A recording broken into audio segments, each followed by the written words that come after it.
Exploitation Hollywood 1980. Hey, fanfic family. So glad to see you here again to continue this incredible adventure. As always, kindly remember, this story is 100% fiction. So don't go looking for dimensional portals in your closet. All rights to this fantastic novel belong to the original author. We're just your humble narrators of epic tales. Are you enjoying the fanfic? Show it by subscribing to our YouTube channel and dropping us a like. And if you're impatient for more exclusive content, our Patreon is your happy place. Chapter 976 Answer or No. As the closing ceremony approached, more Hollywood stars arrived, including Robert Redford waiting for his award, and other VIPs supporting various films. Chuck Norris, whom Gong Li had mentioned, was also there. Ronald asked her about the film the investor had asked Yimou to imitate. It was indeed Cannonball's Delta Force, a poorly made B-movie parody of Sylvester Stallone's First Blood. Ronald felt a little sorry for Yimou. His abilities extended beyond making B-movie imitations. He then asked Gong Li to convey that if Yimou was interested, she could come to Hollywood, and if she was worried about language and cultural barriers, she could try Hong Kong. Gong Li was delighted. Having a Hollywood friend like this would greatly increase Yimou's opportunities. She was cheerful and mentioned that another Chinese film was competing in the main competition at Cannes, and another British film was participating in the director's fortnight, featuring a Chinese actress, though from across the strait. Ronald, who wanted to meet more Chinese filmmakers, asked her to invite the two actresses as well. The mainland Chinese director, Chen Cage, is a bearded man. This time, he brought a film called King of the Children, about a rural teacher in southwest China. The Chinese actress, Sylvia Chang Ai-chia, starred in Sweet and Sour, a film about the struggles and frustrations of Chinese immigrants in Britain, and the cultural barriers of cultural integration. Chinese people are relatively marginalized in Cannes, and even film directors and stars have limited financial resources. Ronald hosted the dinner at Le Jardin de Bamboo, the only upscale restaurant in Cannes serving Chinese food. It's a Vietnamese restaurant, but due to the limited variety of Vietnamese cuisine, it also includes some Chinese dishes. Cage is a director with a strong desire for exchange. His film King of the Children received mediocre reviews in the festival's public publication, and its chances of winning an award are slim. He desperately wants recognition from Hollywood and the mainstream European film industry. Knowing that Red Sorghum won the Golden Bear, he insisted on bringing King of the Children to Cannes because the Cannes Film Festival is considered more prestigious than West Berlin. Sylvia Chang, who had studied and lived in America, spoke excellent English. She was quite relaxed and even helped Cage translate. She had previously worked in Hong Kong, but because of her American education, her English was fluent, which led to her being chosen by British director Mike Newell to star in this film. Cage spoke fluently, spouting film theories that Ronald didn't understand. Ronald smiled without saying a word. Later, Cage noticed this and jokingly said to Sylvia Chang, "This foreigner is laughing at her backwardness. If you're interested, why not try your luck in Hollywood? Talking is pointless. Just make a film and see if an audience likes it," Ronald said with a smile in Chinese. Oh, Cage looked at the laughing Gong Li, feeling a little embarrassed. Who knew this foreigner spoke such good Chinese? He'd only made a fool of himself. Fortunately, his girlfriend was going to America soon. He'd come to see him when he had a project, and show him that men from Beijing could also make movies. Sylvia Chang, however, understood Ronald's subtext and asked you if you would be willing to invest in Chinese-made films in Hollywood. Of course, Ronald replied. If you have any scripts related to America, feel free to send them to me. I have a small company in Hollywood, and if I come across a script with commercial potential, investment is no problem. The three Chinese filmmakers carefully put away the business card Ronald gave them. Who knew that coming to Cannes would also allow them to develop connections in Hollywood? For Daydream, the Cannes Film Festival was more of a trading market. Many small-time producers brought film prints, hoping to sell them for a good price. Some couldn't even afford the rental fees for screenings and had to bring converted videotapes to sell. They might have invested all their savings in their first film, hoping to be noticed by a distributor who truly understood film, buy their film, and then go back to make a sequel after recouping their costs. However, Ronald had seen many films recommended by Daydream's colleagues as having potential, but they were all unremarkable. The values here were completely different from Hollywood's, and they didn't suit the tastes of the American market. However, Western Europe is still a developed country, and movie tickets there are very expensive. Being selected for screening in Germany by distributors already commands prices that would allow films from less developed regions to make a profit. Empty-handed, it was destined that this time there would only be sales, no buying. Fighting Man sold more copies at Cannes than it had earned domestically, and distribution manager Michel Canold was overjoyed, expressing his desire to sign several more films with lead actor Jean-Claude Van Damme. Too late, he's now filming a big-budget film with a budget of over $20 million, Ronald replied. Cannonball gave Cyborg the status of a key production of the year, daydreaming of working with Van Damme and Dolph Lundgren again, only if that film flopped. Minahan's sci-fi plus action plus comic book formula would probably flop, right? The next day, Cannes welcomed several Hollywood bigwigs. One of them was Oscar winner Michael Douglas. He was there to promote Oliver Stone's new film, Talk Radio, the film that earned him his Oscar. After several critically acclaimed films, Stone has become increasingly interested in social issues. This film, adapted from a stage play, To Avoid a Writer's Strike, tells the story of a late-night radio host whose daring and outspoken opinions on controversial topics lead to soaring ratings. Just as the film is about to be broadcast nationwide on a syndicate, he is shot and killed by an extremist fan. The film criticizes American society and lacks commercial appeal, making it difficult to secure funding in Hollywood. Therefore, Stone came to France hoping to attract European investors, and Michael Douglas specifically came to endorse it, increasing the project's appeal. Another important figure was George Lucas, who had been lying low for several years. After suffering two major setbacks, his divorce and the box office failure of Howard Duck, he had essentially retreated to his Lucas estate, working with magicians from Industrial Light and Magic, focusing on developing special effects for films. In his view, Howard the Duck's box office failure was due to insufficient special effects, so he invested heavily in computer-generated special effects. From last year to this year, he has been working hard on Willow, a film he produced and directed by Ron Howard, with whom he has a close relationship. Filming for the movie was completed early last year, but the special effects production seemed to take a very long time, only just now being completed. Lucas chose Cannes as the premiere location for the film, followed by a release in America shortly afterward. Ronald, as an early arrival in Hollywood, hosted a welcome dinner that evening. A group of Hollywood directors and stars were welcomed at the Palme d'Or restaurant, one of Cannes' most prestigious establishments. These people were not yet accustomed to Ronald's Chinese-style welcome, but after a long journey, they were satisfied with Ronald's arrangements, enjoying top-notch cuisine in the company of beautiful actresses. Can Industrial Light and Magic's current technology produce the kind of effects seen in comics? Ronald took the opportunity to sincerely ask George Lucas. His Industrial Light and Magic represents the most advanced magic capabilities in Hollywood. Whether they can recreate the flying and teleporting effects from comic books depends on their ability. If they can't, they'll probably have to stick to the old-fashioned methods, wearing some tight suits and being suspended by wires. Why don't you come see for yourself tomorrow? Ha ha ha. Lucas, now with a son and a daughter, is happily living the life of a single father at Lucas Ranch. He looks much better than when he was first divorced. It seems he genuinely loves children. Aside from this appearance to support his protege, Ron Howard, he rarely leaves home. Ronald was very interested in the advancements in technology and special effects and immediately agreed. After everyone had eaten and drunk their fill, they began to go back to rest. Ronald, would it be convenient to talk somewhere else? Michael Douglas grabbed Ronald's arm at the door. Of course, Douglas, Oliver Stone, and a Dutch banker moved with Ronald to the quiet executive lounge in the hotel, where they could chat more easily.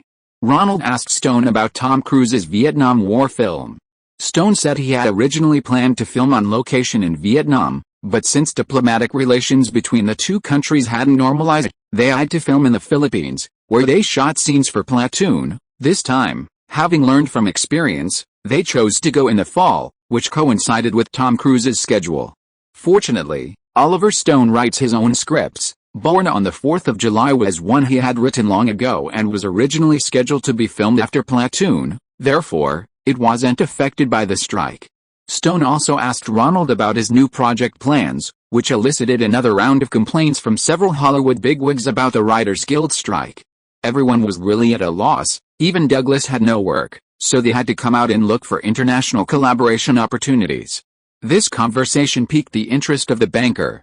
He also approached Ronald, asking if he would accept investment from the Credit Lyonnais Bank, which he represented, for his new project. He was willing to invest in any film directed by Ronald or starring Tom Cruise or Michael Douglas. Your English is very fluent. Ronald took the banker's business card. Frans Afman, it read a typical Low Countries surname. My first job was at Rotterdam Bank, where First Bank of Chicago owned 20% of our shares. I learned how international finance worked there. Now Rotterdam Bank has been acquired by Credit Lyonnais, and I'm mainly responsible for entertainment investments. Frans Afman introduced himself enthusiastically. Credit Lyonnais had been developing rapidly in international business since the early 1980s. In France, the Netherlands, and Portugal, they had attracted a large number of deposits and good loan projects. Their investment tastes were particularly fond of Hollywood, having invested in blockbuster films like Superman 2 and Rambo 2. Frans Afman's investment philosophy was to target big stars and directors, willing to invest at a lower rate of return to secure second or third rounds of funding for these low-risk big-budget productions, thus delaying the profit-sharing rounds. Are you only interested in movies starring big stars? Ronald asked, looking at Afman. That's our investment principle, but if it's a project you and Director Stone are investing in, regardless of the genre, I'm interested in betting. Frans Afman smiled broadly. After all, these two were renowned directors in Hollywood who had rarely failed in recent years. Films they favored generally didn't have problems. Haha, cheers to us. Stone and Douglas, hearing Frans Afman's words, knew that the investment for their small-budget script, talk radio, was secured. Unlike most Wall Street capital, Credit Lyonnais wasn't solely focused on maximizing returns. They were also willing to offer directors a reward for securing a larger allocation for a major project, investing in their low-budget productions that were destined to lose money but which they still wanted to make. After all, as outsiders from America, getting into big productions required a hefty price tag. Ronald was also eager for investment to cover about 20% of the budget, taking a smaller share. Such investments were actually quite rare on Wall Street after the continuous interest rate hikes and stock market crash. During the Cannes Film Festival, it's the place with the highest density of beautiful women in the world, and even in all of Europe. Several Hollywood bigwigs had no shortage of beautiful women approaching them. Frans Afman, in particular, was already very close to a beautiful woman from the UK. Ronald, Michael Douglas, like Ronald, wasn't swayed by these ordinary beauties. Seeing the other two men chatting so enthusiastically with the women, he whispered in Ronald's ear, "My father asked me to pass on a message to you." What? Ronald turned around abruptly. His father was Kirk Douglas. What did he want with him? He learned from Michael Ovitz that you were in Cannes and was a little hesitant about traveling long distances himself, so he told me to tell you something personally. Let me make it clear, I don't understand what he's up to at all. I'm just passing on the message. Michael Douglas, because of his mother's and father's divorce, wasn't actually very close to Kirk. This new generation of Jews didn't understand the thinking of those conservative old men, but because of the benefits of being Jewish, he didn't complain publicly. Ronald gestured, indicating he could speak. He asked me to ask you if you're feeling satisfied with your family life. Young people can enjoy the company of beautiful women, but when they reach a certain age, they should marry mature women. If you're willing, he'd personally bring the bride to you. Ronald frowned. Mature women, reaching a certain age, marriage, the implications were quite clear. But weren't they too idle? Why did they have to interfere in his marriage? Was America still a society with religious freedom? These Jews, with their immense power in the media and finance industries, always wanted to control these sectors whose power far exceeded their revenue and profits. Wasn't this just opportunism, trying to leech off the giant that was America? The same thing my father often said when I was almost 30, and he wouldn't stop until I married Diandra at 33. Ha ha ha, Michael Douglas thought his father was simply trying to play matchmaker, introducing Ronald to some old friend's daughter or something. He didn't believe that a successful young man like Ronald, not even 30, would tie himself to marriage at this age. So your reply is? Douglas chuckled, patting Ronald on the shoulder. The answer is still no, Ronald said with a laugh. That's right, my friend. When I was your age and unmarried, I was always chasing after beautiful women and being chased by them. Douglas was pleased that Ronald wasn't as boring as his rigid and conservative father. Actually, it's fine after marriage too. Ha ha ha, so you'll tell Kirk my reply, right? Ronald took a satisfied sip of his drink. It was good to put an end to these people's hopes. There weren't many beautiful Jewish actresses in Hollywood anyway, so there wasn't much to lose. Chapter 977 Pixar's Magic. It's really good. Ronald, after attending the premiere of Willow, offered George Lucas and director Ron Howard the highest praise a director can give to someone else's film. You think it's good? Ha ha ha, I'm really happy. Lucas quite liked Ronald, this young man. He didn't have much of the scheming nature often found in Hollywood directors, retaining much of the initial passion that inspires aspiring directors to make good, amazing films. Wow, it's really good. I can hardly see any stitching in the special effects.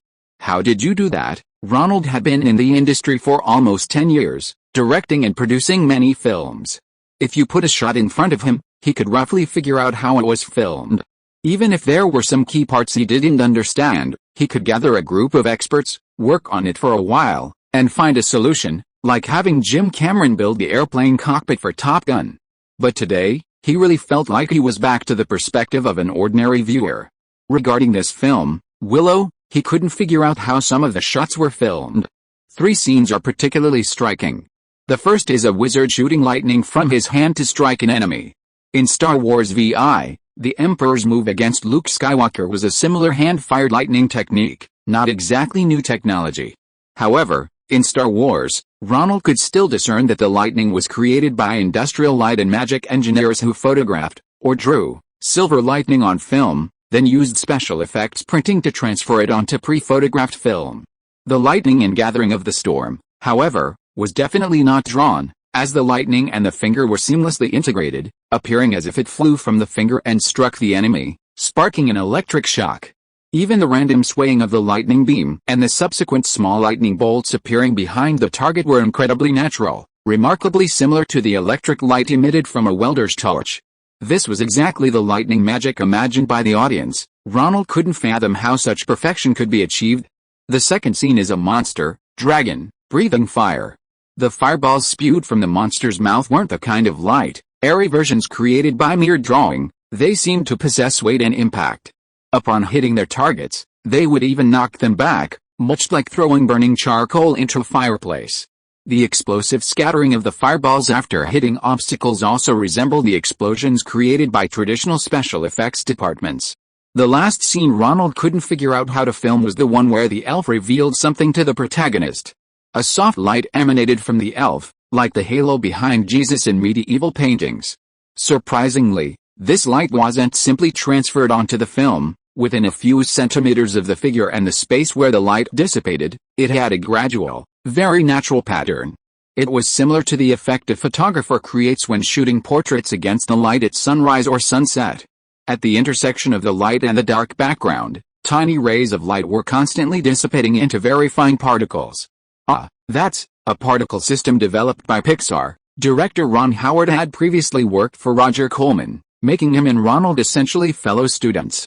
Therefore, he wasn't secretive about this relatively advanced technology. A particle system? The particle physics kind, Ronald didn't understand. He was very interested in this new cinematic effect because a sense of familiarity he felt while watching the film made him feel it deserved serious attention. Normally, a director embracing special effects should immediately recognize such groundbreaking special effects. However, Ronald felt no emotional reaction when he saw the fire, lightning, and holy light. It was only the gasps of the audience that suddenly made him realize the power of the visuals. It was quite possible that he had seen many such effects in his previous life, leading to his initial reaction of finding them ordinary. This led Ronald to make a bold deduction: perhaps in the near future, the appearance of such special effects in Hollywood movies would become quite normal. No, it's an animation generation technique. Let me put it this way, at Pixar, all the visuals are computer rendered. Lucas had invested heavily in industrial light and magic, consuming much of the wealth he'd earned through the Star Wars and Indiana Jones series. Now, he needed to sell some special effects computers and software to his industry peers to recoup some of his losses. Otherwise, even with his enormous wealth, he wouldn't be able to keep up. It turns out that these incredibly realistic visuals weren't created using the traditional technique of filming with special effects and then transferring them onto the original film. Instead, they were all computer-generated. The computer uses an algorithm to simulate a beam of tiny particles propagating in air or water, exploding, bouncing, and so on. The equations of motion for these hundreds of tiny particles are then input into a supercomputer, which, through computer graphics, generates the final image frame by frame according to these motion equations. This process of creating images from nothing is called rendering. Every frame is computer rendered, Lucas told Ronald. If you're interested, come visit my ranch. We have finished production units available for sale. The software developed by Pixar is still with Industrial Light and Magic. It turned out that Lucas was facing financial difficulties due to the huge losses from Howard the Duck. He had been investing in both Pixar, the computer graphics division, and Industrial Light and Magic, traditional model animation, but he could only support one of them. However, the industry showed little interest in Pixar's technology, and surprisingly, no one made an offer to buy it. In the end, Steve Jobs, the founder of Apple Computer who had been ousted from his own company, bought it for $5 million and then invested another $5 million to keep the company running. Lucas felt guilty towards the old Pixar employees who had left New York Institute of Technology to start the company with him, so he didn't demand a large share in the sale. In the end, besides the major shareholder Jobs, only Lucas and a few core team members held shares. Jobs wanted to use this opportunity to turn things around, but this clashed with his employees' desire to invest more money in pursuing more advanced computer graphics rendering capabilities. Currently, the company can only survive by selling computer hardware and software. Ronald secretly lamented that he didn't have the money to buy this fledgling company at the time, and even if he did, he estimated he couldn't afford the ongoing investment. However, now his wallet was deep enough that he could buy some computers, poach some people to his company, or even invest in Pixar. Ronald immediately made a promise with Lucas to visit Pixar's computer magic after returning home. As for the other special effects, they were also groundbreaking, but those were things Ronald could roughly estimate the filming methods for. For example, a monster with two twin heads was clearly Industrial Light and Magic's traditional modeling technology. A barbarian knight was traditional makeup, with a mask added to the knight. The two monster heads, one named Albert and the other Cisco, were clearly Lucas's satire of two Chicago film critics. The Death Knight, named General Carl, is a satire of New York female film critic Pauline Kael. Known for her outspokenness, Lucas named a protagonist after her and her appearance. One of the two male leads, Willow, a dwarf farmer aspiring to be a wizard, is even simpler, played by a dwarf actor. His name is Warwick Davis, who as a child played a bear-like native who helps the group escape danger in Star Wars VI. Now 18, he's delighted that Lucas brought him back for the lead role. Character actors often get supporting roles, but lead roles are rare. Warwick Davis was on set, bouncing around, still retaining a childlike personality. Ronald waved to him. Behind him was the other male lead, Val Kilmer. Val Kilmer still harbors some resentment about Ronald reducing his role in Top Gun, but since he hasn't had any successful projects lately, he needs to behave well to avoid offending the three major Hollywood directors present. Beside him was Val Kilmer's new girlfriend, Joanne Welly, the film's female lead. She was a British actress, and she and Kilmer had developed a real-life romance. The two seemed inseparable. Ronald greeted them, then looked at Warwick Davis. Stories featuring dwarfs as protagonists always felt familiar. Had he seen similar films in a past life? Does this remind you of anything? George Lucas smiled, looking at Ronald. He was also a shrewd director and producer. This time, Ron Howard was directing, and their collaboration was going well, reminiscent of Spielberg directing the Indiana Jones series for him. If Ronald was making a lot of money now. Rumors circulated that his independent production of Dirty Dangerous, a film produced independently of the 7 major studios, had earned him at least $50 million, actually, much more. Since he was interested, he'd take him to Lucas's ranch. If he could get some investment from the old guys at Industrial Light and Magic and Pixar, things would be much better.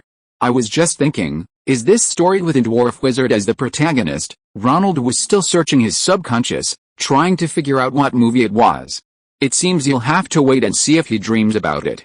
Haha, you're right, it incorporates a lot of elements from Tolkien's The Lord of the Rings. The copyright for his book is with a committee, so it's hard to negotiate. Lucas is indeed a shrewd businessman. He only kept the character designs from Lord of the Rings, a clever dwarf, changed from a hobbit to farmer, a wandering knight, played by Val Kilmer, and an evil wizard, changed from Sauron to a witch, then completely changed the plot, making it impossible to find any copyright issues. The adaptation rights to Tolkien's novels have always been held by a committee composed of his family and publishers, who, in addition to exorbitant copyright fees, have made numerous demands regarding this novel that influenced a generation of teenagers. As a result, to this day, apart from an unsuccessful animated film, a TV series, and a radio drama, only the Silver League's The Hobbit has received some acclaim. Speaking of which, this influential work has audiences everywhere willing to pay to see the film version. When will you release it in America? Ronald asked Lucas and Ron Howard. Starting at the end of May, the two looked a little grim. Because of the previous film's failure, and the lack of successful precedents for fantasy films in the 1980s, their usual partners Fox and Paramount refused to distribute it. In the end, only MGM agreed to distribute it in the North American market. This was only because the executive who discovered Star Wars was now working at MGM. The end of May, Ronald felt they were in an awkward position. Lucasfilm didn't have its own distribution channels. His previous high-profile demands for 20th Century Fox to share profits with him and monopolize the merchandise market, while making him one of Hollywood's richest directors, had also offended many distributors. It was one thing when the box office was booming, but now Howard the Duck was affecting his film. Moreover, the end of May and the beginning of June were the peak season for Hollywood blockbusters. Besides Lucas's film, there was Diane Lane's Growing Up, Crocodile Dundee 2, and First Blood Rambo 3, all vying for release during that period. Where are your videotapes? Ronald continued to try and drum up videotape business for his company. It turned out that Lucas's gathering of the Storm videotape rights hadn't even been sold yet, and Ronald immediately offered to handle the production and distribution of his daydream. Lucas was surprised by this unexpected windfall, and in his delight, he became even more determined to sell several Pixar special effects computers to this newly wealthy director. Artists always have a particular penchant for spending money. Before the Palme d'Or was announced, Ronald returned to Los Angeles. The most important thing about this trip to Cannes was finalizing Daydream's next major project, Steel Magnolia. Ronald began sending audition invitations to various middle-aged actresses through CAA. Besides Olympia Dukakis and Shirley MacLaine, whom Ronald had contacted through personal connections, he also wanted two middle-aged actresses to play the mothers. Jane Fonda, Sally Field, Diane Keaton, Susan Sarandon, Jessica Lange, and others all expressed their willingness to work with Ronald if he directed. However, Ronald carried the scripts for the Steel Magnolia movie and stage play with him on every flight, even sleeping on them as a pillow, yet he never dreamed of any fragments of the movie from his past life. This left him with reservations about directing the film. Therefore, CAA was simultaneously helping him find a suitable director. Ronald only needed to provide funding and act as a producer, just like he did with Joel Silver in his investment in Die Hard. Chapter 978: A Japanese-American Joint Venture Journey to the West. Sigh, he still won't marry a girl from a race. On the rooftop of a high-rise building in New York, an elderly man disembarked from a helicopter, his assistant standing beside him. After hearing Ronald's message relayed by his son Michael, Kirk Douglas paused for a moment on the helipad, then waved the messenger away. Kirk Douglas was over 70, but still full of energy, traveling extensively. He took his private elevator to his room and dialed Michael Ovitz of CAA. "Michael, your golden boy rejected my offer. I told you he's not at the age to get married yet." Ovitz had never been impressed with this old-fashioned matchmaking method. Audiences today are much more tolerant of premarital cohabitation than Hollywood was back then. Cohabitation between male and female celebrities today is equivalent to marriage under Hays Code. Breakups today are equivalent to divorces back then. When Franklin E. Smith, the Democratic president, took office, it was a period of very unfriendly tax laws for entertainers, and social attitudes were very conservative. In Los Angeles, there were even two tabloids that made their name by digging up celebrity affairs. They then colluded with major film studios to blackmail their stars, forcing them to make movies they didn't want. This practice continued until the 1950s, when Ingrid Bergman's extramarital affair even went to the Senate. However, after the Vietnam War, urbanization accelerated, and men and women left their homes to work in the city. Cohabitation before marriage gradually became normal, a trend reflected in Hollywood movies. As public acceptance increased, they were less harsh on celebrities. As long as they didn't openly date other women or get caught during their officially public relationship, there was no problem. Furthermore, since the current president took office, the tax burden on entertainers has been significantly reduced. Since most people are wealthy, and in California, spouses have half ownership of property after marriage, Michael Ovitz didn't think it was feasible to use the old tricks to win over Ronald under such laws. Are there any pretty girls in our ethnic group? Kirk Douglas, growing older, became stubborn. He didn't think his strategy was flawed, or that Jewish girls were simply unattractive. No. Annette Bening is the best resource we've had in recent years. Why don't you see if there are any pretty girls from other ethnic groups who fit his aesthetic? We can help her convert to Judaism, if we provide some assistance. Mr. Douglas, that's a stretch. Compared to beautiful women, I think Ronald prefers money and awards. Ovitz was getting impatient. What kind of deal is this, just offering beautiful women? He didn't finish this sentence. What Ronald might value more was the freedom to not be controlled by others. As long as he has ambition, he has weaknesses. Give him more opportunities, just like we opened the door wide for Steven Spielberg. With more good scripts, Kirk Douglas felt he had found Ronald's weakness and wanted to give him more dramatic and literary scripts, just as he had guided Spielberg onto the right path years ago. As long as he had the ambition for an Oscar, he could be controlled to some extent, which Ovitz could do. Also, if Ronald's desire to win the Oscar for Best Director was extremely strong, that would be even better. In the large studios controlled by Jews, there were many works that seemed to be able to win critical acclaim but were extremely risky commercially. Feed him more of these scripts, and if he made 2 films that lost money in a row, then his next film would definitely have various difficulties in financing, to the point that he would have to beg these old Jewish men for help. That sounds good. Ovitz hung up the phone. This old man's ideas are stubborn and outdated. It's not like the old days when major studios held 5 or even 10-year contracts with big-name directors and stars.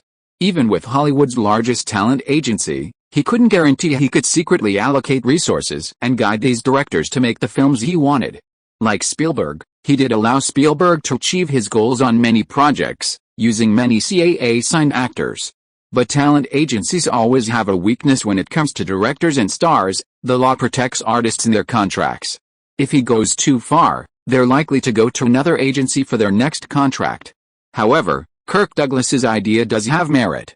Influence on directors is always the easiest shortcut to gaining power in Hollywood. Compared to a studio owner with his own B-movie distribution channels and ample funds, Ronald, who lacks the money to make big-budget films and relies on CAA, is far more useful. However, Kirk's method has operational problems. This year, he's already shown Ronald a little about CAA's influence on Oscar nominations. He should give him an even stronger shot next. As for the idea of Jews controlling Hollywood, that's all unrealistic fantasy. If they really had that ability, they might as well control Hollywood themselves. Talking about religion and ethnicity is just a shameful excuse. Kirk Douglas himself, not for any particular purpose, is now willing to accept non-Jewish beauties influencing directors. Ronald was completely unaware of this. He rushed to George Lucas's ranch, to the house built by his ex-wife Martha, where he met Industrial Light and Magic, Pixar studio employees, and those computers bearing the Pixar logo. These are computers that can render particles. Ronald touched the computer with its dark green curved casing, filled with curiosity. Each of these computers was larger and heavier than his IBM. Pixar engineers called them workstations. The computer screens were also excellently calibrated color screens, several times larger than office monitors. There was even a computer without a monitor. Its main unit was as big as a double-door refrigerator. The words RenderMan were also visible above. According to the engineers, it was specifically used to render the final visuals. The lightning, fireballs, and other special effects were transformed from the zeros and ones in the program into the realistic images the audience could see.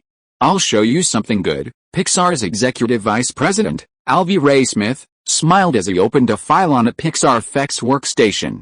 Luke's OJR, Ronald read aloud, looking at the opening text. Sure enough, a white lamp appeared on the workstation's monitor, and a colorful ball rolled onto the floor. The lamp swayed its lampshade, staring at the ball like someone curiously looking at it. Is this all computer-generated? No live-action footage. Ronald noticed something was wrong. The lamp and the ball had perfectly consistent colors, unlike real-life objects where colors often have inconsistencies. Yes, our Pixar motto is that everything is rendered. Alvy Ray Smith replied with a smile. Many directors were surprised when they first saw their demonstration of the little lamp. However, While some enthusiastically inquired about the possibility of making a feature film, others were defensive, nitpicking at Pixar. Aside from Lucas, only one or two people, like Ronald, immediately grasped the key points and were interested in many technical details. The little lamp had a child, a tiny lamp, and they played with it like father and son playing with a ball. Finally, the mischievous little lamp jumped on the ball and flattened it. Although there were two lamps, the coordination of their movements and the emotions they conveyed were indistinguishable from a live performance. Ronald was practically glued to the table, his eyes fixed on the monitor. This thing felt strangely familiar, and the demonstration was incredibly captivating. Could it be that in the future, movies could be made entirely from computers without actors? We can. Vice President Alvey came over to explain to Ronald. But Ronald was faster than him, pressing a shortcut key to restart the animation. Have you seen this computer before? Was it at last year's Computer Graphics Expo? Alvey felt that Ronald's movements were more skillful than his own, almost on par with the animation engineers under his command who worked every day. That's not important. Ronald didn't quite understand why he felt this way either. He pointed to the small desk lamp on the screen. How did you model this? How did you calculate these light and shadow relationships? The magic of this animation wasn't just that all the characters were created from scratch by computer engineers. The lighting was also flawless. The desk lamp emitted light, and the two lamps constantly twisted their lampshades like people. The two spotlight sources, the diffuse reflections caused by the table and walls, and the differences in brightness and saturation on the colored ball produced by the light. Ronald, with his background as a photographer, could see all of this clearly, and the logical relationships were perfectly correct. This was all created by our engineers, bit by bit, developing the software from scratch. Can you take me to see it? Ronald asked. Of course, we have another team working on George's new film next door. We can go see how they work. Vice President Alvey Ray Smith was pleased to see Ronald's interest. Steve Jobs, the retired president of Apple, was known for his boastful talk and rarely showed a friendly attitude to employees who disagreed with him. He spent $5 million to acquire a stake and another $5 million to invest, but in this purely cash-burning industry, it barely made a ripple. Jobs refused to invest further. He had a new company developing a so-called next computer to compete with Apple, the company that had ousted him. So, with Pixar, he only asked them not to update the hardware further, but to sell the existing software along with the latest graphics workstations to make a living. Jobs was a computer businessman, while Ronald was a film artist. Surely the artist was more willing to invest in a distant dream.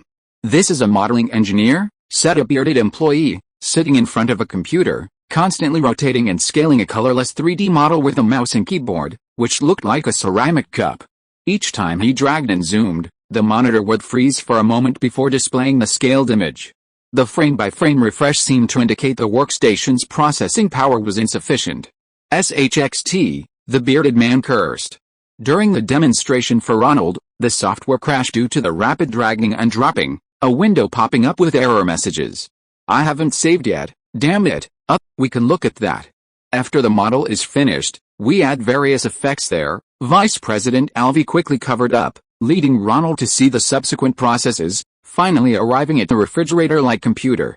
Finally, the model has various effect equations added, and it's rendered here as you see it. Interesting. Ronald looked at each one, feeling a sense of familiarity. It seemed he could use those software programs himself. Do you sell these computers? Ronald asked. Yes, we not only sell hardware, but also software. We offer comprehensive training, covering the entire process. You can hire some animators, computer engineers, and programmers, and in 6 months they'll be able to make their own small desk lamps. Then give me one of each. Ronald pointed to the different computers used in the process, circling them, and finally pointed to the refrigerator. Give me one of that too. How much? That's not for sale. We only have 2 available. If you have finished files, you can burn them onto a CD and bring them here or to our Los Angeles office. For customers who buy the computers, we offer a 20% discount on rendering time. Hearing the price of tens of thousands of dollars per second for the rendering computers, Ronald was deeply shocked. But what they said made sense. Rendering isn't a one-time success. They need to repeatedly adjust parameters and finally charge based on the final result. This price was already very cheap. It seems that making a movie that can be shown in theaters in a short time isn't so simple. Besides various R&D and engineers, they also need to train various process management personnel. This time, buying some is an investment to familiarize himself with those fire and lightning special effects, and he can try hiring people himself. Ronald wrote out a check, not mentioning investment, but instead ordering several workstations. Ronald, are you interested in learning more about Pixar? Vice President Alvey was still trying to sell. Buying computers was fine, but investment was what he really wanted. Ronald absent-mindedly agreed. He wasn't stupid, the software was clearly not stable enough, and he wasn't sure if computers could even be used to make movies. He'd buy some to do a feasibility study. What's this? Ronald noticed a corner of the office with several original animation drawings and a storyboard. It featured a laughing monkey with a vivid, anthropomorphic expression. This is a collaborative project with Shogakukan Publishing in Japan. They provide the story and original drawings, and we provide the technical support.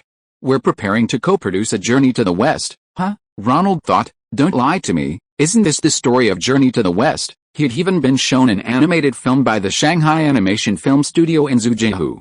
This monkey is a circus master and magician who starts in China and travels westward to learn from a master in northern India, Vice President Alvey explained.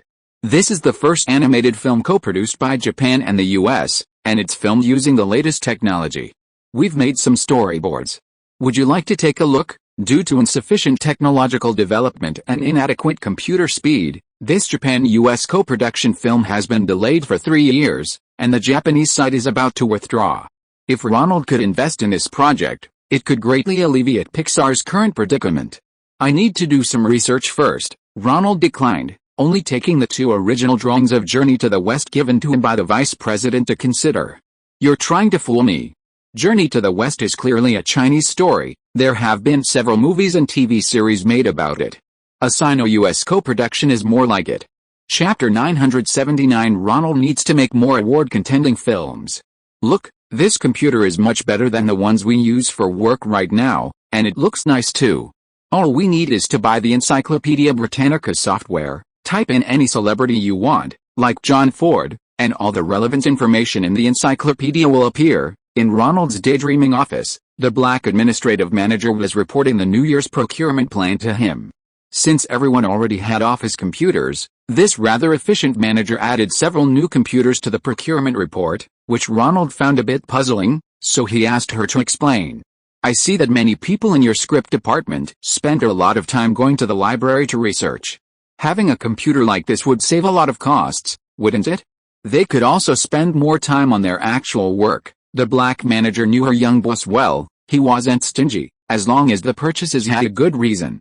Okay, I'll buy some for both the Los Angeles and New York offices.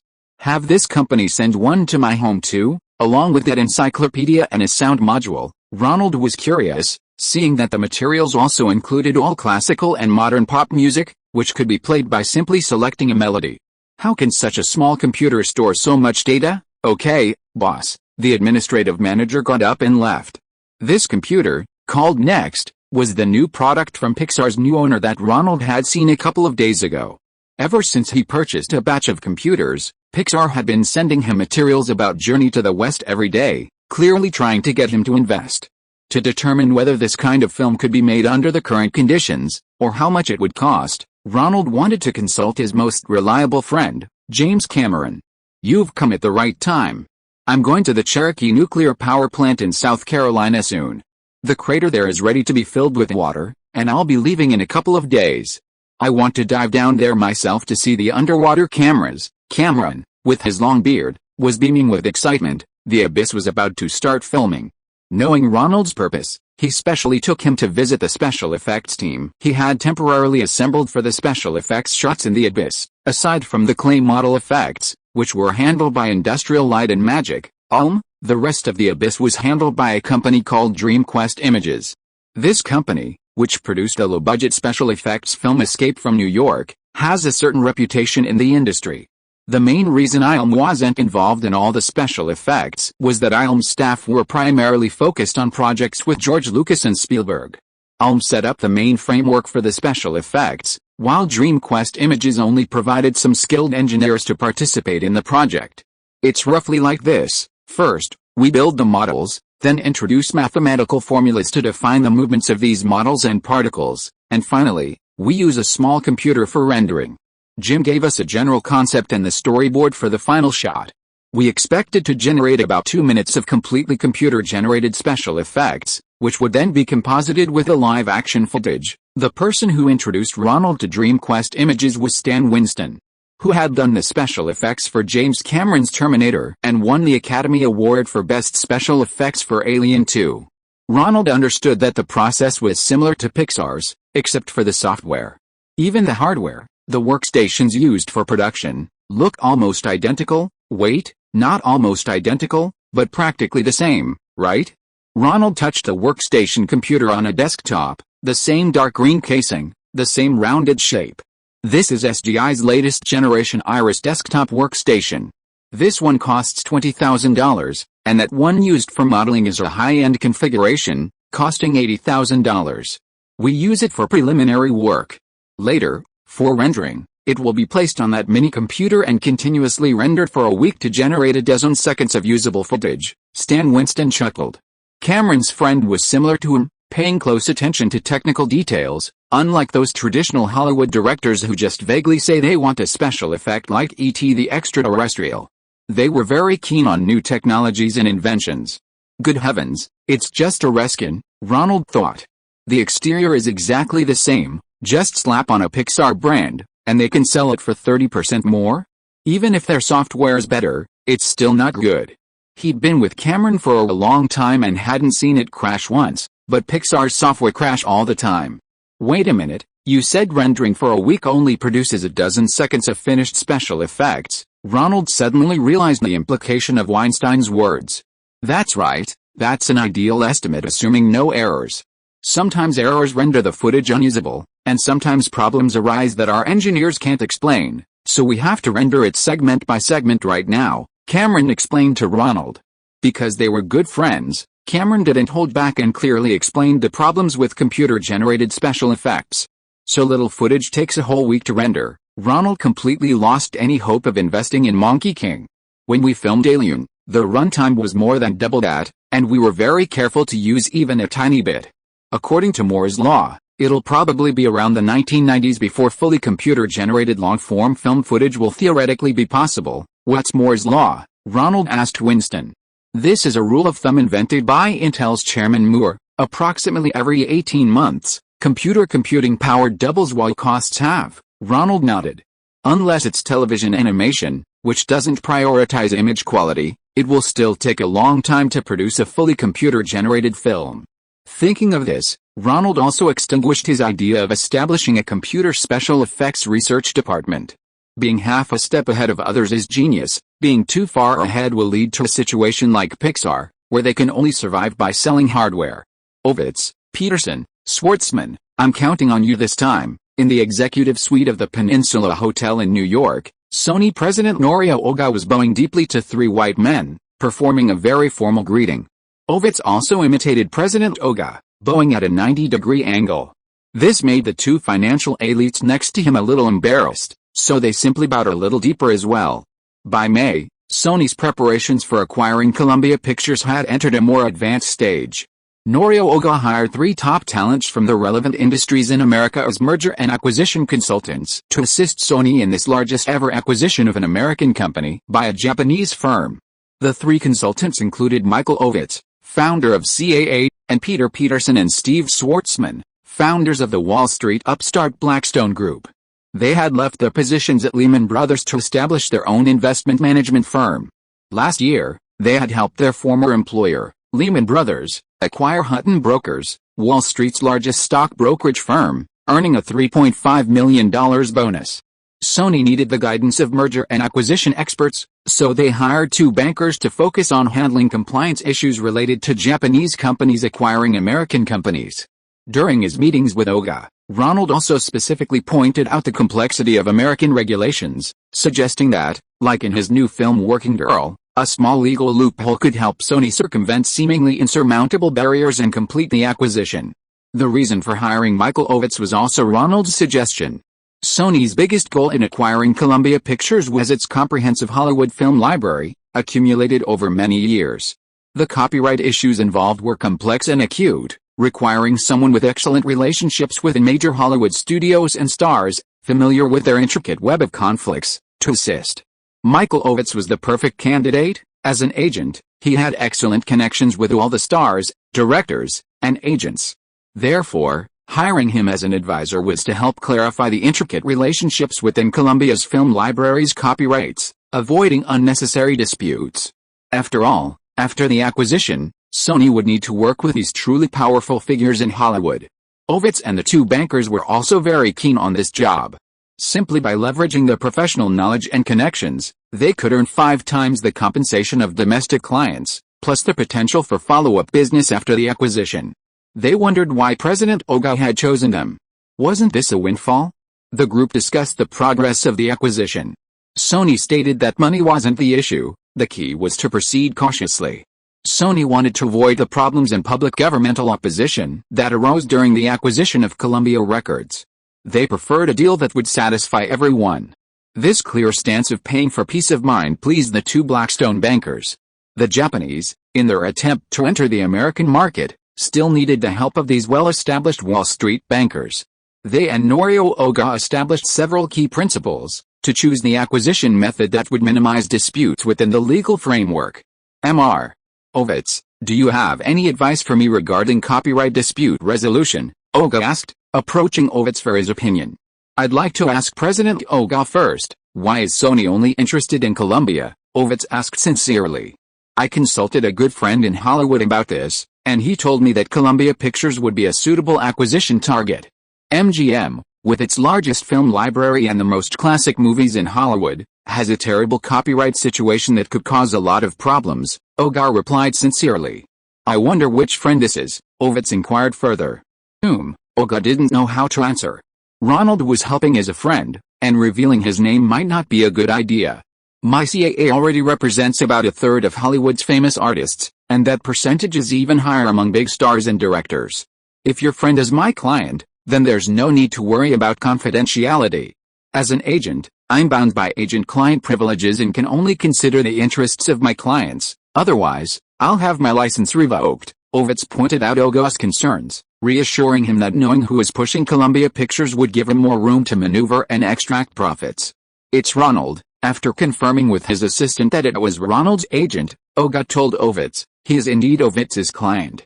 We think highly of him, and if he's interested, he would be a suitable candidate to manage a major production company. Ronald, Ovitz also addressed Ronald with feigned friendliness. Judging from this tone, was Sony planning to hire Ronald to handle the production of the lawsuits following the acquisition? I want that position too.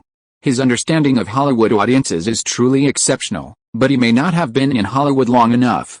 Actually, there's another company in Hollywood that might be more suitable for you than Columbia. It's Universal. I'd like to hear more, Oga urged Ovitz to continue. Wasn't the reason they paid so much to hire him as a consultant precisely to buy his connections? Even during Hollywood's golden age, Columbia wasn't one of the 3 largest studios. In fact, during the New Hollywood movement that began in the 1970s, Universal and Fox were the 2 leading forces, producing the most classic films. Ovitz wasn't exaggerating. The 2 studios that discovered Spielberg and George Lucas, along with Paramount, formerly under Eisner's leadership, were the ones producing the most classic films in the new era. Ronald mentioned this before, but we've already acquired Columbia Records, so we're more familiar with the people at Columbia Pictures. Oga Norio offered a reason. The real reason he preferred Columbia was that it wasn't a top Hollywood leader. Ronald had said that the success of the merger ultimately depended on public and political acceptance. With the US and Japan embroiled in the semiconductor dispute, acquiring one of Hollywood's top 3 studios would undoubtedly generate far more media buzz than Columbia. To be on the safe side, and with the connections at Columbia Records, the 2 companies had only recently separated, they had more confidence in Columbia Pictures' copyright situation. That's true, but what about Universal's film rights? E.T. the Extraterrestrial, Back to the Future, the Jaws series, and movies like The Breakfast Club that have a huge impact on teenagers. Ovitz knew exactly what the Japanese wanted, to sell electronics to teenagers, their biggest target audience. I heard Spielberg doesn't want to release VHS tapes. Oga Norio was also tempted. If they could buy Universal, who would want to buy Columbia? He raised a question for Ovitz to address. Rick, Nisida, what's Ronald been up to lately? Has his new film been finalized yet? Does he need my help? Some of our newly signed stars have started complaining to me again that no top Hollywood directors are approaching them. Ha ha ha. Ovitz returned to his office and immediately summoned Ronald's agent, Nisida, for questioning. The newly acquired Sony needed a leader. Someone who understood both America and Japan. Ovitz had always thought he was the perfect candidate, but today, after meeting President Oga, who thought Ronald was a great choice, Michael Ovitz felt very uncomfortable. Norio Oga's words implied that Ronald had a keen eye for talent.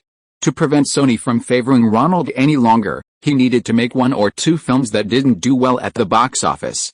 Young people, after all, dream of an Oscar. Once they've made money and achieved commercial success, they naturally turn to artistic recognition. By satisfying his needs in this area, he'd naturally ignore box office performance. He's looking for a replacement director for the script Steel Magnolia. If he can't find one, he might do it himself. This film is about a small southern town, and Ronald is still a little worried about not being able to do a good job directing Dixie's story. Ha ha ha, our golden boy is a Yankee, Ovitz laughed. This guy, Ronald, was surprisingly cautious about film projects. It seemed he needed to increase his persuasive efforts. This film is adapted from a famous Broadway play, so it's a bit risky for him to direct it. I'll find some suitable directors for him. Actually, if Ronald wants to be nominated for Best Director again, making a story about a big northern city, which he's best at, would be a good choice. I'll have all the agents of the screenwriters on contract pay attention and prioritize scripts suitable for him to compete for the youngest Best Director award in history. That's good. Ronald will thank you. Nisida stood up and said goodbye to Ovitz to relay the good news.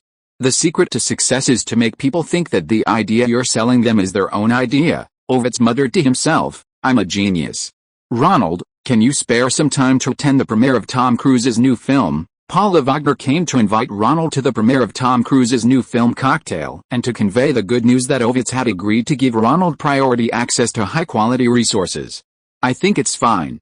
Elizabeth Shue is also an actress I discovered, so it's only right that she attends. Ronald was referring to Cocktail, the movie Cruise and Shue starred in, which was set to be released in July, right around the same time as Ronald's own Die Hard. Great. Tom said he'll go to the premiere of Die Hard regardless of whether you're available or not, so it's best if we can support each other. Paula Wagner had accomplished her main task. How's filming for Tom's Rain Man going? I saw Oliver Stone in Cannes, and he said he's going to be shooting location scenes for his new movie in the Philippines. Tom will probably be very busy. Ronald hadn't seen Cruise in a long time either. The big star was constantly busy with film offers, and his schedule was packed. It was already a great effort that he could come to support Die Hard. Sigh. Paula sighed. The movie is going well, but Tom isn't very happy, and I'm worried about him. What's wrong? Paula confided in Ronald. It turns out that ever since Tom Cruise learned that his previous film's failure had made him a Hoffman Gate figure, Hollywood had become less welcoming of Dustin Hoffman. However, CAA managed to secure him a salary comparable to his own. Michael Ovitz was too focused on favoring established stars who signed with CAA when it was weak. Newly signed stars, having clearly gained fame, were treated worse than those fading stars. The most obvious example of this is Sean Connery, who played 007. This Scottish actor, with no notable works to his name, actually enjoyed CAA's largest office, had a script specially written for him, and won an Oscar for Best Supporting Actor, making Cruise incredibly envious. I think we need to look at it from a long-term perspective. After all, CAA is considering Tom's best interests. His long-term image management is a crucial part of a star's career. Ronald, however, felt that roles like Connery weren't suitable for Cruise. Tom's roles had to be handsome. Handsome was paramount. Sigh. I understand. Paula sighed again, but if I don't fight for Tom, my job won't last long either. Not every client is as generous with money as you, Ronald. Okay, Ronald thought to himself, I make money as a producer, which is different from your Tom. Chapter 980 Ronald and Herbert, who's in charge?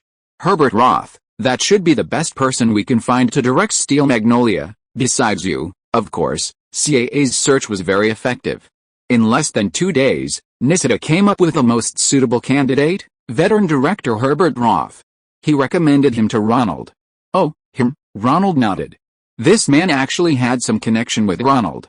In the earlier musical Full of Energy, he replaced Ronald as director and achieved box office success. Helen Slater's previous film with Michael J. Fox, The Secret to Success, was also directed by this veteran director. Why was he suitable for Steel Magnolia? There were two reasons, of course. First, as mentioned before, both films were related to southern towns. One was about Yankees living in a southern town, and the other was about Dixie from the South coming to New York. He had suitable experience with the characters and narratives of southern stories. Second, because Herbert Roth came from Broadway. He started as a stage actor, then performed Shakespearean plays in London's West End, and then transitioned to directing, achieving success before entering Hollywood. Gone with the Wind is a Broadway adaptation, with a script by Robert Herring that is very tightly structured and adheres to the unities of stagecraft. The unities refer to the tightness of time, place, and characters in a story. A play can only have one storyline, the events cannot exceed 1 day, 24 hours, and it must take place in one location.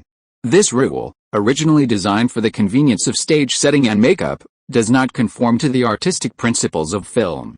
Imagine performing Gone with the Wind on stage. After the first act, the setting would have to shift from a rural southern plantation to the war-torn city of Atlanta. Scarlett O'Hara would also have to immediately change from her teenage attire to a gown made of curtains. With only a few minutes between acts, how could so much be accomplished? Even if the actors rush between scenes like in a battle, many mistakes would be inevitable. Film, through editing, can seamlessly connect different locations, times, and even the protagonist's timeline from a decade or more ago, through flashbacks, providing the audience with a greater artistic experience. This is precisely why the story of Steel Magnolia is concentrated in the same small town, primarily taking place in the protagonist's home in the neighboring hair salon. This, in turn, created a challenge for the director. Audiences, spoiled by other film genres, constantly expect new locations and characters. However, the original story of Steel Magnolia, being an adaptation, couldn't introduce new scenes and characters, severely testing the director's abilities. This type of film often relies on mastering dramatic conflict, character performances, and plot development to immerse the audience, making them forget that every scene takes place in the same familiar setting. In reality, this type of film doesn't follow conventional filmmaking rules, making it somewhat thankless and difficult. Its success is largely due to Broadway's established reputation, giving it a significant marketing advantage. Ronald also had concerns. He wasn't particularly skilled at these kinds of short-form films. Having a director specializing in this genre at the helm, allowing Ronald to focus on investment and casting, was a good option. Ronald, it's been a long time, Herbert Ross. A typical Jewish man with large-framed tortoise-shell glasses, spoke with an unmistakable Brooklyn accent. As the proverb says, you can take a boy out of Brooklyn, but you can't take Brooklyn out of a boy. Herbert Ross's willingness to participate in Ronald's young-led project was due to a personal visit from Michael Ovitz, president of CAA. Ovitz was very sincere. Ronald had earned the trust of screenwriter Robert Harlan, thus securing partial production rights from producer Ray Stark. He wouldn't budge, and no one could take his directorial position away. Herbert Ross himself owned a production company and had strong connections on Broadway. The reason he hadn't yet snatched this film, the perfect fit for him, was due to personal reasons. After the tragic death of his wife of 30 years at the end of last year, he was busy embarking on the second, and truly romantic, journey of his life, as he put it. His new fiancée came from a prestigious family. This was none other than Caroline Lee Radziwill, the younger sister of former First Lady Jacqueline Kennedy, known as Princess. This princess wasn't just a nickname, it was a legitimate aristocratic title.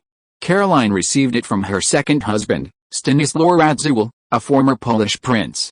Herbert Ross wouldn't normally be in such a rush to become a director, but his new fiancée was simply too dazzling. The reason Jacqueline Kennedy frequently made headlines for her fashion choices was largely due to her sister Caroline's assistance in selecting and styling her clothing and jewelry. Besides being a socialite, Caroline Lee Radziwill, soon to become Caroline Lee Ross, was also a patron of the high arts. Andy Warhol, who had purchased several paintings from David Geffen, was close to her and received considerable financial support. She was also very passionate about music. After her divorce from Prince Lazaeville, she accompanied the Rolling Stones on their world tour for their new album, and the band even stayed at her home when they were in America. Furthermore, She was a patron of numerous ballet companies. The directors of the Paris Ballet, the London Ballet, and the American Ballet were all her guests. One can imagine that having such a spendthrift fiancé put Herbert Ross under considerable financial pressure.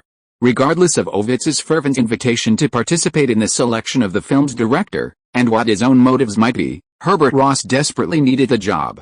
"Ovitz recommended you, and I'm glad you're considering it," Ronald said, shaking hands with Herbert Ross. While he was a suitable candidate, Ronald had personally witnessed his terrible temper on set, frequently verbally abusing staff and even actors. He felt he needed to interview the old man to see if he could handle the job. "Haha, you did a great job. I never expected you to do this well. Rest assured, once I take over this project, I'm sure you'll see a fantastic film." Ronald frowned. This old man seemed to have no idea who was interviewing whom. "I'll offer a market-rate salary. As for artistic merit, I certainly trust your consistently excellent performance. However, this film is a Southern melodrama, so I'll be focusing on casting." Ronald's idea was simple. These kinds of adaptations don't offer much room for creative direction. As long as he assembled an all-star cast, bringing together many Oscar-winning actresses, he'd naturally have a lot of marketing influence. Of course, the most important thing for this kind of film is casting. You might not have much experience with this kind of film. I've been making Broadway adaptations since my debut, so I have much more experience in casting. First, we need to start with the supporting roles, casting the mothers, and then choosing 2 young actresses. Haha, Ronald laughed loudly. Had Herbert Ross lost his mind? Who was really in charge of this project? Whose orders were being followed? "I'll give you plenty of time, you can interview them at your own pace. But I've already selected a few candidates who have all won Oscars for Best Actress, and you should prioritize interviewing them." Ronald handed over a list of candidates. Sally Field, Jane Fonda, Olympia Dukakis, Shirley MacLaine. Herbert Ross was interrupted, his anger subsiding slightly as he picked up the candidates Ronald had provided. These actresses were indeed excellent, he wouldn't have too many problems directing them. 2 young leading ladies. Herbert Ross finished reading and thought the list was quite good. He could boast that they were only participating because of him. 3 Oscar-winning actresses working together was a rare sight. You can take your time choosing, but it would be best if these 2 had at least one role. Ronald tossed over the resumes of 2 more actresses. You're familiar with, above were Diane Lane and Helen Slater. One had worked with him on The Secret to Success, and the other was once Coppola's darling. They should have no problem playing the minor role among the 2 younger characters. But then, wouldn't he have no power at all? Also, Michelle Pfeiffer has agreed to play the lead. You can discuss it further with her when she returns from Paris, Ronald said, tossing over another resume. Herbert Ross almost swore. Was he being treated like one of those young directors? Only able to cook according to a recipe? But his Jewish shrewdness prevented him from immediately reacting. Instead, he considered where he could maneuver to gain more influence. Of course, I'm not saying you absolutely have to cast these actors. It's just that from a marketing perspective, this film needs these actors to attract enough viewers to the theaters. Otherwise, a story about a mother in a small southern town suffering from diabetes and kidney failure after childbirth won't attract many viewers. Ronald explained his intentions. These actors are indeed top-notch. This is very much in line with the idea that even if you were to cast the roles yourself, you might not be able to find more suitable actors. Besides, several of them only came because of his connections. Of course, these are all excellent actors, and I really like the prospect of working with them. However, I still need to discuss this with their agents. Herbert Ross, having weathered decades of ups and downs, knew well that it was inappropriate to express dissatisfaction openly at times like this. Then I look forward to our collaboration. Ronald was quite pleased. With this kind of arrangement, a good film was sure to be produced. It seemed being a producer wasn't so difficult after all. I'd like to know, what do you think if my company also invested some money, and CAA took the lead in this film? All roles would prioritize CAA's contracted actors. Back to Ovitz, Herbert Ross proposed that his company invest, with CAA handling the de facto production, working with the screenwriters to exclude Ronald. He had a good plan, he had experience and influence, and with CAA's control, they wouldn't suffer in terms of marketing and reviews. Ovitz, on the other hand, received a director with a better chance of winning an Oscar, as well as more acting opportunities from actors signed to his company. Very tempting, but I'm afraid not. Ovitz thought for a moment and immediately rejected the offer. This was a crucial moment in what might be the most lucrative deal of his career, advising Sony on the acquisition of Columbia Pictures, and he couldn't afford to create unnecessary trouble at this time, openly opposing Ronald and incurring the displeasure of the Japanese. As far as he knew, the Japanese valued loyalty and long-term friendships highly. Since Ronald could directly advise President Oga, their relationship couldn't be easily broken with a single word. What? But Herbert Ross hadn't expected Ovitz to refuse him. Did he think that Ronald Kidd was more valuable than him? There are no buts, Herbert. Regarding the film's distribution, they only recognize Ronald. Do you understand? Ovitz knew Ronald was contacting TriStar Pictures, which had close ties to Columbia Pictures, for distribution. Given his relationship with Sony, the executives within Columbia who were aware of the acquisition certainly wouldn't cause trouble over such a small matter. All right. I hope we can forget about this conversation. Herbert Ross understood that there was an unspoken exchange behind it. However, he still needed to pay for the princess's wedding, and to maintain his celebrity lifestyle after the marriage, he still needed the director's job. Herbert, I didn't say you couldn't try other ways, right? Ovitz smiled slightly.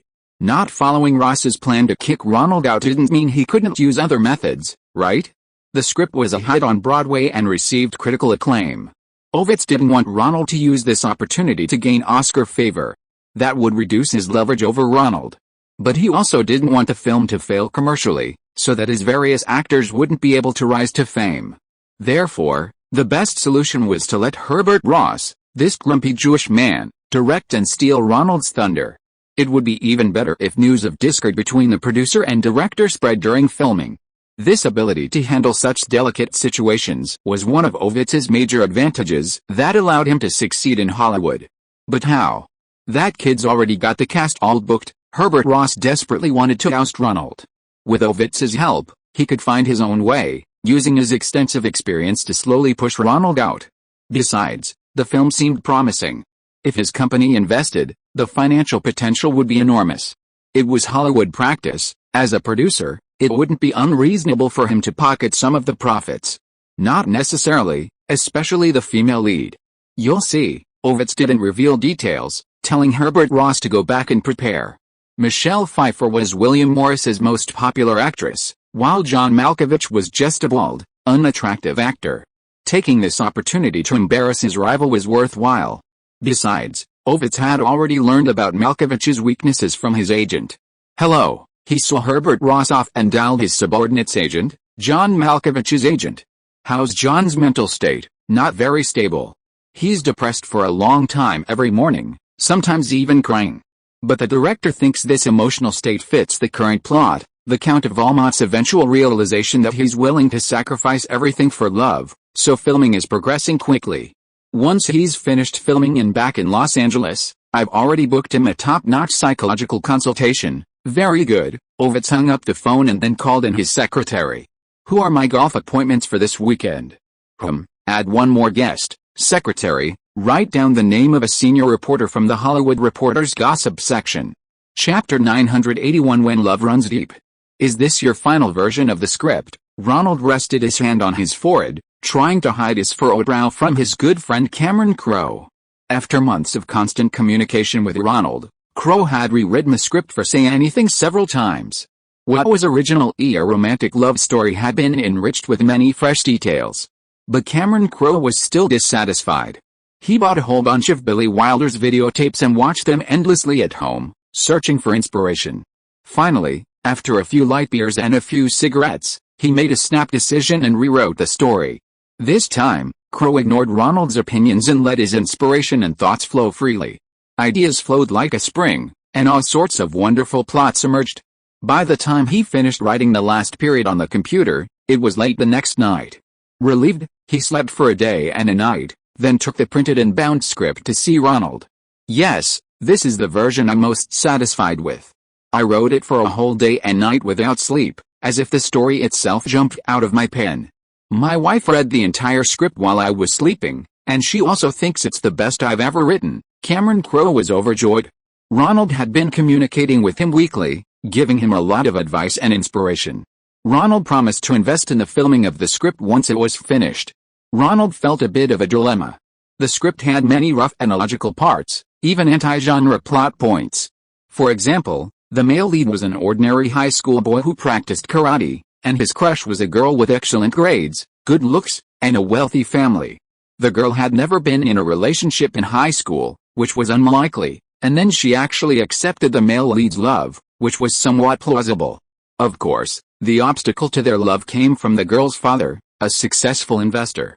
The girl was convinced by her father that such a boy, who had only casually practiced karate and dreamed of winning a karate tournament, was ordinary in every way and unsuitable for her future. Ronald somewhat suspects this plot is a parody of his own Dragon Boy. The girl returns the boy's gift. The boy, feeling his first love is doomed, takes a double cassette recorder and repeatedly plays the song from their love ball outside the girl's window, finally moving her, though this is somewhat unlikely. The girl wants to break with her father and fall in love with a boy. The wealthy investor father, of course, won't give up so easily. He uses various tactics, such as cutting off his daughter's university tuition, to make her see the boy's mediocrity and incompetence. How is the father's obstacle overcome in the end? Cameron Crowe uses a miracle here. The girl's father's wealth wasn't from investments. He absorbed many people's retirement funds, running a Ponzi scheme, which was exposed in the stock market crash, leading to prosecution and imprisonment. Ultimately, the girl receives a scholarship to the University of British Columbia. On the plane to London, the boy abandons his karate career to accompany the girl to face the unknown challenges of life. This kind of romantic movie actually requires a certain amount of cliches.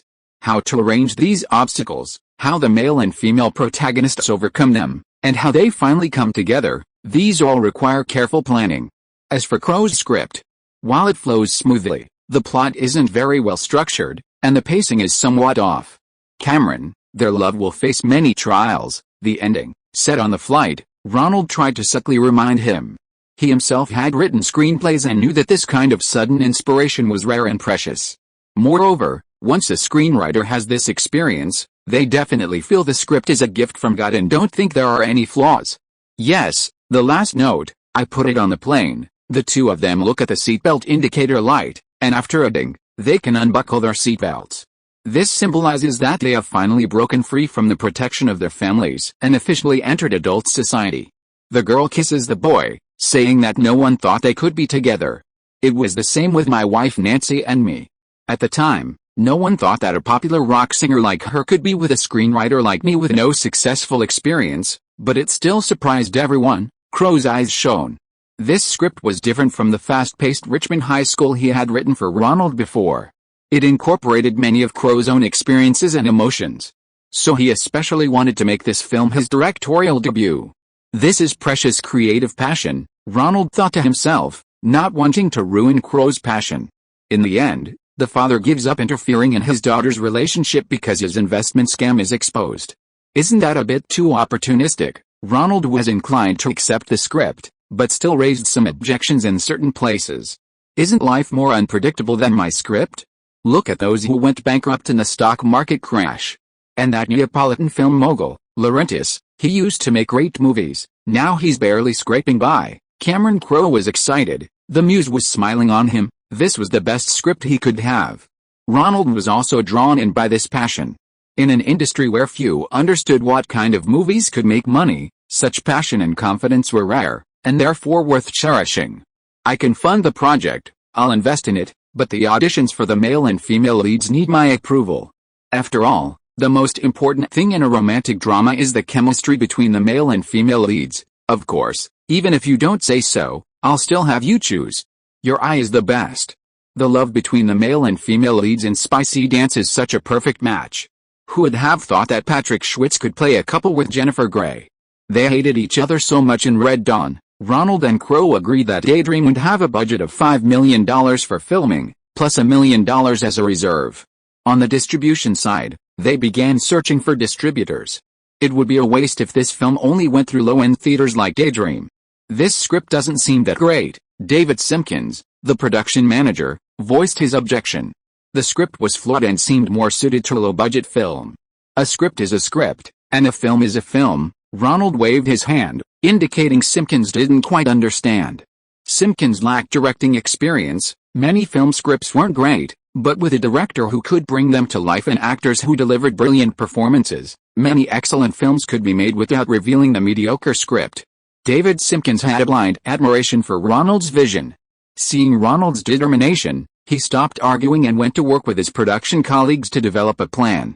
Ronald wasn't entirely confident the film would succeed. But Cameron Crowe's unwavering determination and ecstasy moved him, as if Crowe had already seen a brilliant finished product, the entire visual and auditory experience already in his mind. Like dreaming of the finished film, it deserved a chance. Besides, $5 million isn't a huge amount. However, a seasoned producer is needed for the new director, Crowe. Ronald thought to himself that he was the most suitable candidate, but he might not be able to dedicate time to the set, as he had several other films to oversee. Ronald flipped through his business card case and saw the name of Polly Pratt, the art director of Working Girl and Bogdanovich's ex-wife. If Polly could help him oversee the film, he wouldn't have any worries. This script is very interesting and unconventional. Polly Pratt, who had accepted the invitation, had read Crowe's script in Ronald's office. She admired the pure love between the male and female leads, and their courageous attitude towards the unknown. "I'm glad you like it. I'd like to ask you to be the producer of this film, Polly.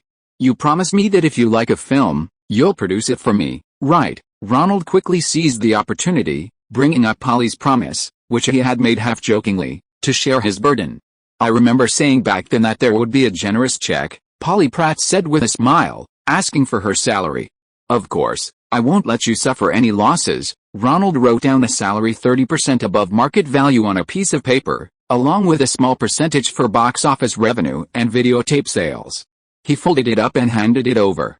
"Deal." Polly Pratt saw the numbers on the slip of paper and immediately stood up to shake hands with Ronald, afraid he might change his mind. Haha, finally some good news these past few days. Ronald stood up and hugged the old lady, then asked his secretary to print out the contract and send it to the lawyer for review. "You seem a little troubled, Ronald." The old lady noticed Ronald's worries and wanted to cheer him up. "Sigh, it's about the new film, Steel Magnolia." Ronald picked up a newspaper from the file basket on the table and handed it to Polly. "John Malkovich and his wife Glenn Headley are in a cold war. Husband suspected of infidelity." Below the headline was a still from Dangerous Liaisons showing Malkovich with a slightly balding physique, followed by some information about the film's production and photos of Malkovich's wife, actress Glenn Headley, being seen entering and leaving the office of a lawyer known for his divorce cases. A set romance. Polly Pratt was unhappy about this. Her ex-husband, Peter Bogdanovich, had a similar experience, falling in love with co-star Sybil Shepherd on set, then abandoning his wife and children, leaving her in a very messy situation. "I can't tell you who it is, but this has caused me a lot of trouble with casting for my new film, Steel Magnolia." Polly, being a behind-the-scenes figure and no longer active in Hollywood's A-list, has recently been the subject of much gossip and rumors. It's said that a local Los Angeles gossip newspaper even wanted to dedicate a feature to Michelle Pfeiffer and Malkovich's affair. This included interviews with several crew members and stories about the partners of both Michelle Pfeiffer and Malkovich. However, Pfeiffer's agent, Limetto, a partner at the long-established Italian-American agency William Morris, had been monitoring the situation. After receiving a tip from an insider at the newspaper, he took a two-pronged approach, lobbying everyone at the newspaper and taking measures against Pfeiffer and Malkovich. Michelle Pfeiffer was put on gag order. The more this kind of gossip is discussed, the more it generates buzz. What was needed now was to stubbornly deny everything, stay home no matter how exaggerated the rumors were, and not say a word to anyone. Pfeiffer's husband, Horton, also a client of William Morris, had been promised considerable benefits and knew that a major scandal with a star like Pfeiffer might not be good for his career. Therefore, he diligently filmed for television and refuted all questions about the rumors. However, in reality, the two had already begun discussions and decided to separate amicably. They had begun seeking legal assistance to divide their assets. Michelle Pfeiffer's career has fared much better than Horton's in recent years, and in this divorce, it's Pfeiffer, as the wife, who has to pay Horton alimony. If both parties could resolve this calmly, there wouldn't be any problems. However, things have gotten really bad for John Malkovich, the other party in the affair. Malkovich seems to have fallen in love, and he's been cut off from all contact with Pfeiffer. All his calls are being rejected. Even Ovitz of CAA, who had hoped for a bigger scandal, has had to accept that this actor, whose past reputation for romantic relationships was so poor, has suddenly become a virtuous man. Both Michelle Pfeiffer and John Malkovich seem to be cursed by the film Dangerous Liaisons. In the film, Count Valmont is also a scoundrel, easily seducing women. The virtuous Marie de Tauville, Michelle Pfeiffer's character, is finally moved by him and begins an affair with him, but Valmont is also touched by this virtuous woman's love and falls in love himself. Perhaps the romantic scenes in the play were too immersive, as both actors exhibited symptoms similar to their characters. Madame Touville eventually returned to her family, while Valmont, consumed by love, ultimately died in a duel. John Malkovich exhibited some of Valmont's symptoms. After filming Ramped and he returned to America, he quickly discovered Michelle Pfeiffer was avoiding him. Unwilling to lose her affections, he continued his pursuit, only to be repeatedly rejected. Unable to see his lover, Malkovich developed severe depression, even weeping in front of his wife and calling out for Madame Touville. His wife, Glenn Headley, initially thought he was having problems due to filming and took meticulous care of him. Later, after secretly reading his letters to Pfeiffer, she learned that he had been dumped by the beautiful Pfeiffer, hence his grief. Glenn Headley was furious, moved out of the house, and sought help from a divorce lawyer. Although rumors circulated and the media exposed the situation, she received threats and benefits from the CAA, Court of Arbitration for Sport, and refused to utter a word to reporters. Malkovich's problems did not improve. Now, Markovich's wife is divorced, his lover is ignoring him, and he's spending his days alone at home, crying every day. His agent at CAA, seeing the seriousness of the situation, had to get him treated by a psychologist. Markovich's depression had reached a clinical stage. During his doctor's visits, he would burst into tears at the mere mention of Pfeiffer's name, making conversation impossible. They had to postpone the conversation until the next session. However, Markovich's behavior remained the same at the next session, forcing the psychologist to inform CAA of the severity of his symptoms. Although the psychologist adhered to the doctor-patient privilege and didn't disclose anything to unrelated individuals, CAA wasn't a place that could keep secrets. Soon, rumors spread that Markovich was crying every day because of the beautiful woman he was acting with. This put immense pressure on both him and Pfeiffer. Whenever he went to the psychologist, he was surrounded by reporters. Michelle Pfeiffer was also unable to leave her home due to the rumors. Everyone was waiting for an opportunity. If Markovich broke down in public, they could obtain a suitable reason to directly demand an explanation from Pfeiffer. Unable to go out, unable to meet with director Herbert Ross or Ronald to discuss the script, Herbert Ross gradually found excuses to keep suggesting replacing the lead actress. However, in this kind of film project, the production rights didn't entirely belong to Ronald. The screenwriter also had an investment, and Ronald knew he had to stand firm at this point, otherwise Herbert Ross, having secured the lead role, would continue to interfere with other casting choices. But Pfeiffer continuing to avoid the media wasn't a solution either, putting him in a difficult position. Some women are like that. All the men in the crew are infatuated with her. It's hard to avoid developing feelings for someone because of the character in the film. Polly Pratt patted Ronald on the shoulder, letting him figure it out himself. But usually it ends after filming. I originally thought Sybil, Shepard, and Peter Bogdanovich were like that, but they've clearly fallen for each other. Only time will extinguish the passion, at least 6 months, at most a year and a half. They'll eventually get over it. 6 months. Ronald covered his face. 6 months and My Steel Magnolia would be a complete financial disaster. The screenwriter still retains the production rights to the film. If he keeps being unable to work, he'll find someone else, like Herbert Ross, and oust him. That's commonplace in Hollywood. No, we need to think of a solution. Chapter 982 Ronald, a man of his word. Are you alright? I've heard a lot of people talking about you, and it seems like Markovich is having some problems too. Ronald called Michelle Pfeiffer. He couldn't visit in person. Getting involved in Pfeiffer and Markovich's scandal would be troublesome. It's nothing, my agent has taken care of everything. I'm just unable to leave the house right now. Michelle Pfeiffer was curled up on the sofa at home, happy to have friends who cared. You and Peter, Ronald feigned concern. We broke up amicably. He even packed all my luggage, took it all out of the house, and helped me load it into the car. If I could get a generous share of the assets and monthly alimony until he finds a girlfriend, I would do the same. Ronald thought to himself. Are you still in contact with John Markovich? Oh, that piece of shit. I don't want to talk about him anymore. Michelle Pfeiffer felt a surge of anger at the mere mention of his name. Markovic seemed bewitched. Even after filming and leaving the environment, the memory persisted. Now, his twice-weekly psychiatric visits are constantly interrupted by gossip reporters, making it impossible for him to leave the house. The script for that movie is like it's possessed. I don't know how I got hooked on it.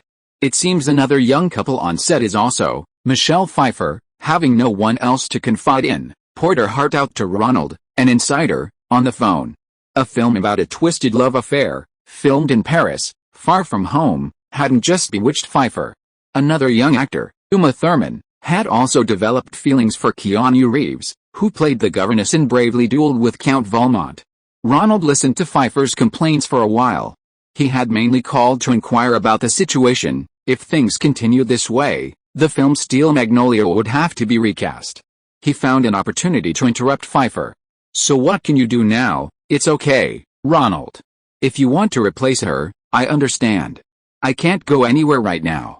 If I go to film Steel Magnolia, I'll be followed by reporters and they'll definitely have to camp out outside the filming location. Like now, they're setting up tents in front of my house. If that happens, you won't be able to film the movie. Pfeiffer's biggest problem right now is dealing with her personal marriage and emotional issues. Her agent, Limetto, has already explained everything to her. For now, they need to keep a low profile to prevent anyone from causing trouble. With Pfeiffer's agreement, Ronald has resolved half the problem. He looks at the audition photos and resumes of several replacement actresses on the table and begins to consider them. One resume is from Limetto of William Morris, Pfeiffer's agent, who personally recommended a young actress to replace Michelle Pfeiffer. She is a client of his colleague, Elaine Goldsmith, another young female agent. The actress's name is Julia Roberts. She is just 21 years old, has a charming smile, and has a large but not unpleasant mouth. Ronald remembered that Ang Lee's aborted project had cast her as a prostitute who witnessed a murder, and he almost had the chance to direct her. Another audition photo was personally recommended by Ovitz of CAA. This actress was already 24, but didn't look old. She would have no problem playing a newlywed girl and a mother. More importantly, she was Bridget Fonda, the niece of actress Jane Fonda and daughter of Peter Fonda, Jane's brother, who originally bought the script for Ronald's debut film. If the two could co-star, they could create the gimmick of an aunt and niece, attracting some moviegoers. After looking at the photos for a long time, Ronald's gaze was still drawn to Julia Roberts. Julia Roberts in the audition photo had a fragile quality, as if she might be snapped at any moment by some hardship. This resonated with the tragic fate of the female lead in Steel Magnolia. Siblings often share a mysterious resemblance. Strangely enough, Julia's brother, Eric Roberts, who starred in Runaway Train, the only film where he received an Oscar nomination for acting, also possesses this fragile yet persistent quality. Like Peter and Jane Fonda, both are suited to playing characters on the fringes of society. Unlike directing, where one focuses on who is best suited for the role and uses a single standard to select actors, producing requires striking a balance between artistic merit and commercial success. Ronald picked up Bridget Fonda's resume again, weighing the options. A few days later, in the audition room, Ronald sat on the right, screenwriter Robert Harlan in the middle, and director Herbert Ross on his left. He ignored the other procedural auditions, focusing mainly on the performances of the two actual candidates. I've seen Julia Roberts' performance in Modern Cinderella. The English title is actually Mysterious Pizza, and no one is more suitable than her. Director Herbert Ross expressed his dissatisfaction with Ronald. His own production company wanted to invest in the film and secure a share. However, Ronald was unwilling to relinquish some of his investment, insisting on the agreement already reached with screenwriter Robert Harlan. He naturally opposed the choice, seeing Jane Fonda, who had a close relationship with Ronald, cast her as her niece. In his view, filmmaking was a zero-sum game, a trade-off where the more you have, the less you have. The more people Ronald had on set, the fewer people he had, and the weaker the chances of the director's intentions being implemented. Let's see who's chosen first, Ronald said non-committally. Besides personal relationships, there was also the balance of power among the major talent agencies. Michelle Pfeiffer was a client of William Morris. If CAA were to take her place, the project risked CAA dominating it, potentially surpassing Ronald's influence. Hello, Bridget, I know your aunt well, but whether you get the role depends on your performance, Herbert Ross said, glancing at Ronald. He had spoken first after the young Bridget entered, stating his standards. Ronald frowned slightly, but still smiled kindly at Bridget Fonda. He didn't want to scare her. Although she'd appeared in her father's film when she was just a few years old, she hadn't acted in any films or television shows since. Do you need some time to prepare? Let's begin when you're ready. I'm ready, Bridget smiled at Ronald. She was a talented woman, so unlike most actresses who debut in their teens, she first earned her degree from NYU's Tisch School of the Arts before turning to Hollywood. What do you think? Ronald asked screenwriter Robert Harlan, sitting between him and Herbert Ross, after the audition. Director Ross would certainly object, but the screenwriter was actually the main creator of the film, so his opinion was also important. I think she's good. Her acting is excellent. That scene where she meets her fiancé was the first scene on Broadway that made audiences happy. Robert Harlan, a connoisseur of acting, gave Bridget Fonda a high score. Next, please come in. Herbert Ross remained silent. What was wrong with that damned screenwriter? He actually supported Ronald. He played a trick, not giving Ronald a chance to comment, and directly called in Julia Roberts. Oh my God, the screenwriter whispered as soon as he saw Julia Roberts walk in. So similar in temperament. Seeing the look Ronald gave him, screenwriter Robert Harlan simply apologized, his eyes fixed on Roberts, scrutinizing her from head to toe. If you're ready, you can begin, Ronald said with a smile to the actress with a small mole next to her nose. Julia Roberts smiled broadly. The screenwriter's reaction had made her a little nervous. Was it because her appearance wasn't up to par? But she was the kind of girl who became even braver when faced with setbacks, and her indomitable spirit made her work even harder in her acting. She acted very sincerely. After Julia Roberts' audition, Herbert Ross thought for a long time before coming up with a reason to praise her. Julia Roberts was clearly overacting. In terms of acting skills from an academic background, she wasn't as good as Bridget Fonda. Even the director who had chosen her couldn't deny this. However, Ronald asked screenwriter Robert Harlan, do you have any particular thoughts on her performance? Yes, when she first walked in, she reminded me of my sister. That strength, that stubbornness, the willingness to do anything for love, yet a fragile core. But her acting, Robert Harlan also sensed Julia Roberts' fragile personality from her appearance and demeanor, making men want to protect her. Moreover, her face shape was suitable for the camera, and her smile was approachable. Audiences would probably enjoy close-ups of her smile. I knew it. Robert thinks so too. Film casting needs someone with a camera-friendly appearance. Herbert Ross was pleasantly surprised that the screenwriter was on his side. They took out a video camera used for the audition, and the group watched the two actresses' performances on television. Now the feeling was even clearer. Bridget Fonda's performance on screen was even worse than her real-life appearance.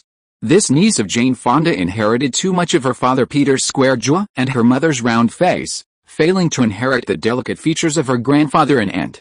Julia Roberts, on the other hand, has a small face and a refined chin, perfectly suited for the film. In some ways, she resembles her Aunt Jane more than Bridget does. Ronald struggled internally, abandoning his reluctant decision to cast Bridget Jones, even though he was certain he could have done it. The screenwriter Robert Harlan's opinion was crucial. The lead actress was his sister, and the Broadway play's popularity stemmed primarily from his sister's character and the touching family bonds among the many mothers. This initial impression is indeed the key to success for films without much dramatic conflict. Audiences must fall in love with the characters at first sight to be moved by them. Only the tragic death of the female lead at the end can truly resonate with the audience. Yes, Bridget isn't quite right for the role. The other girl's acting isn't as good, but her performance is incredibly moving. Most importantly, she looks a lot like the screenwriter's sister, the real-life inspiration for the character. You know, these kinds of movies rely heavily on charisma and first impressions. Ronald called Jane Fonda to say hello. Although Jane's relationship with her brother Peter wasn't great, she was very supportive of her niece. Like other Hollywood stars, she didn't like her relatives joining the entertainment industry and struggling in this fiercely competitive field. But when a younger generation was drawn to the allure of fame and fortune and chose to become an actress, she tried her best to mentor them. I understand. Her chin, Jane Fonda, like Ronald, felt a pang of regret about her niece's face shape. Although in real life, Bridget's appearance was more in line with popular aesthetics than many Hollywood actresses, the distortion of the camera made her face appear large and round on screen. Since Bridget isn't acting, I have no obligation to either. I'd better take a break for a while, Ronald. You understand, my presence on set might not be good for your film. I understand. I'll find someone else to replace you." Ronald knew this was only fair. Jane Fonda was only playing a supporting role to help her niece, because of her good relationship with Ronald. She was now in similar trouble with Michelle Pfeiffer. Her 15-year relationship with her husband, Hayden, was growing cold, and the two were gradually separating. Not long ago, she was spotted dating Lorenzo Coscianeranza, a player from the Hollywood Kickers in the West Coast Soccer League, who had transferred from the Italian league, and was currently lying low. With a lead actress cast, Ronald basically left the project to others. The mother of the lead actress was ultimately chosen to be Sally Field, who, like Jane Fonda, had won 2 Oscars. Olympia Dukakis and Shirley MacLaine played Sally Field's 2 best friends. The male lead was played by the handsome Dylan McDermott, who portrayed Julia Roberts' husband. Tom Skerritt, known for his role as Viper, the flight instructor in Top Gun, was chosen to play Sally Field's husband and Julia Roberts' father.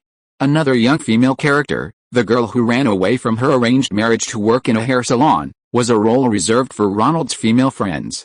This role required some acting skill, and initially involved a slight sacrifice in appearance, wearing large glasses and deliberately making herself look unattractive to distance herself from her violent husband, making her less visually appealing. She later escaped her abusive husband and met and married a man from town at Shelby's, Julia Roberts' wedding. She only regained her attractive appearance towards the end of the film, ultimately naming her unborn child after Shelby, giving the story a hopeful ending. This character is somewhat similar to Tom Cruise's role in Rain Man, serving as the catalyst for the story and ultimately becoming its central focus at the end. This woman, who ran away from her arranged marriage, is actually the twin shadow of the protagonist, Shelby. Shelby has a loving mother, friends, and a lover. She only has an abusive husband and indifferent family. In the overall dramatic structure, she is a character whose story transitions from tragedy to happy ending. Her wedding to Shelby begins, and her unfortunate death after giving birth to her son is a perfect counterpart in the dramatic structure. This kind of appealing character, initially portrayed as unattractive, is why she gained the favor of film critics, and several dramatic turning points are driven by her. Ronald naturally let Diane Lane choose first. After all, among his young female friends, only she possessed this complex acting ability. Is this the role for me? Diane had just finished filming the Lonely Pigeon TV miniseries and was resting in Los Angeles. She was overjoyed to see Ronald bring her the script. Sometimes, an actor's fate can be drastically different just by 1 or 2 roles. After playing many uninteresting roles, this time she was finally able to play an important role in a big-budget production with a host of female stars. This marked Diane's return to mainstream Hollywood productions. Lonely Pigeon was good, but that was a TV series. Steel Magnolia was a movie, and with 2 Oscar-winning actresses and a Best Supporting Actress, it was destined to be a critical favorite. With so many veteran actors acting opposite her, and her screen time no less than Julia Roberts's as Shelby, Diane felt a surge of joy welling up from the bottom of her heart. So many years had passed since her role in The Outcast, and finally, she was appearing in a big Hollywood production. She hugged Ronald tightly, closed her eyes, and waited for her lover's kiss. Ronald was happy to see Diane so joyful. Her long eyelashes trembled gently, and Ronald felt her eyelids shaking with excitement. Before the kiss arrived, Diane's trembling eyelids betrayed her inner excitement, and suddenly a wave of sadness washed over her, and tears streamed down her face uncontrollably. "What's wrong?" Ronald gently wiped away her tears. "I'm just so excited." Diane hugged Ronald's body tightly, a warm feeling washing over her, giving her a sense of security. They nestled together for a long time, and Ronald felt Diane's body gradually calm down. "I have a question for you," Diane said, a rare hint of embarrassment in her voice. "I'm not greedy, but why didn't you let me audition for the role of Shelby?" Ronald embraced Diane, smiling. "That role was the focus of a dispute between me and director Herbert. I originally wanted you to audition, but screenwriter Robert Harlan really likes Julia Roberts. If I insisted, he might side with the director, and you might not get the role. After all, this isn't a project I personally spearheaded. The production budget is $15 million, and we need to find so many award-winning actresses, so some balance is necessary." "Yeah, I know. Anyway, if I play this role well, its depth won't be any less than Shelby's," Diane had recently been studying acting, and she had even received an invitation from an off-Broadway theater company to perform in a new play.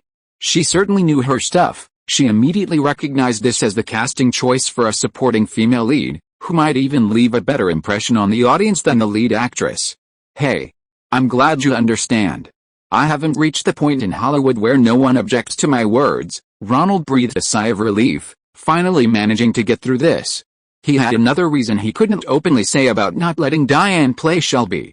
The man opposite Shelby, playing her husband, had to be incredibly handsome. Otherwise, it would be hard to explain why Shelby would insist on having a biological child for her husband against her doctor's advice.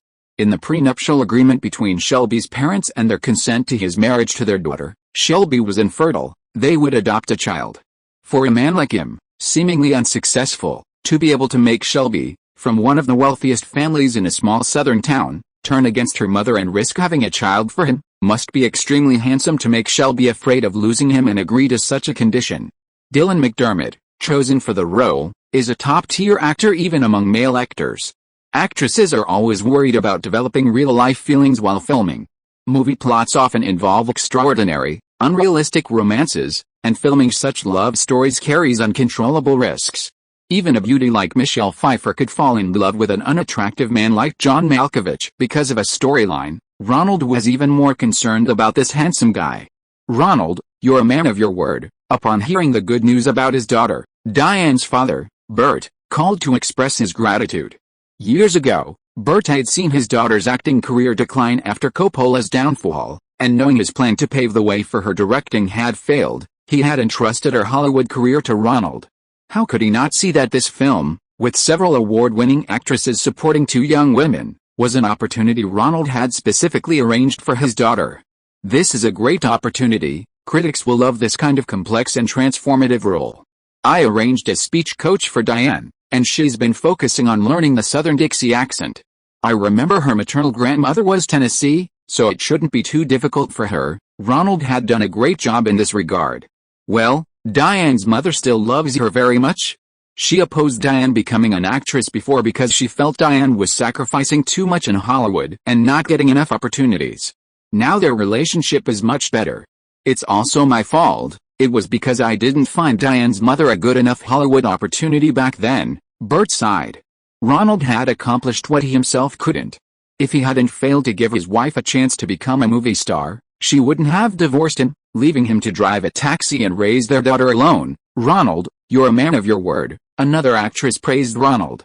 Jane Fonda withdrew from the project, and several mother-type roles were reshuffled, leaving only one role for the hair salon owner.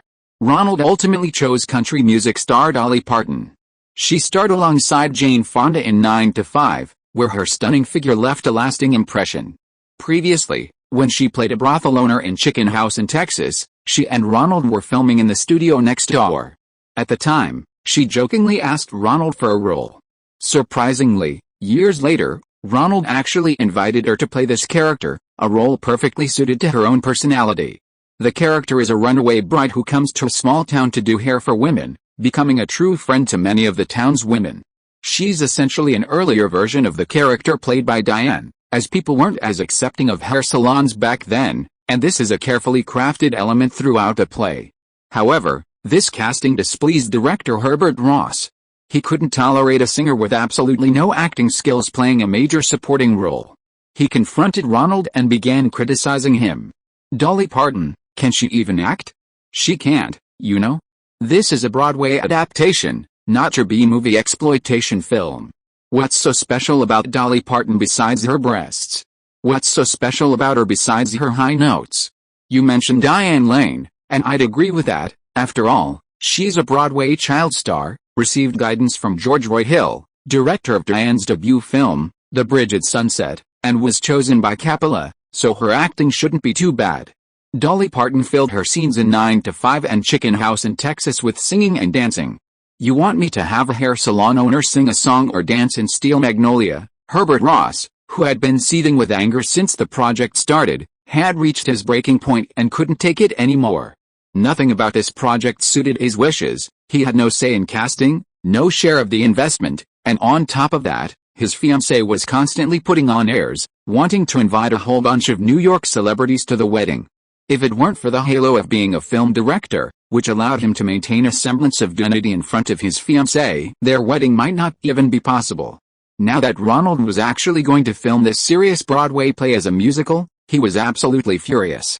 No, there will be absolutely no musical numbers, I assure you, director to director. Seeing the old director Herbert's anger, as if he were about to quit, Ronald immediately made a sincere guarantee. This is entirely a matter of artistic and commercial considerations, Ronald explained. Dolly Parton's recent album seems to be making a comeback.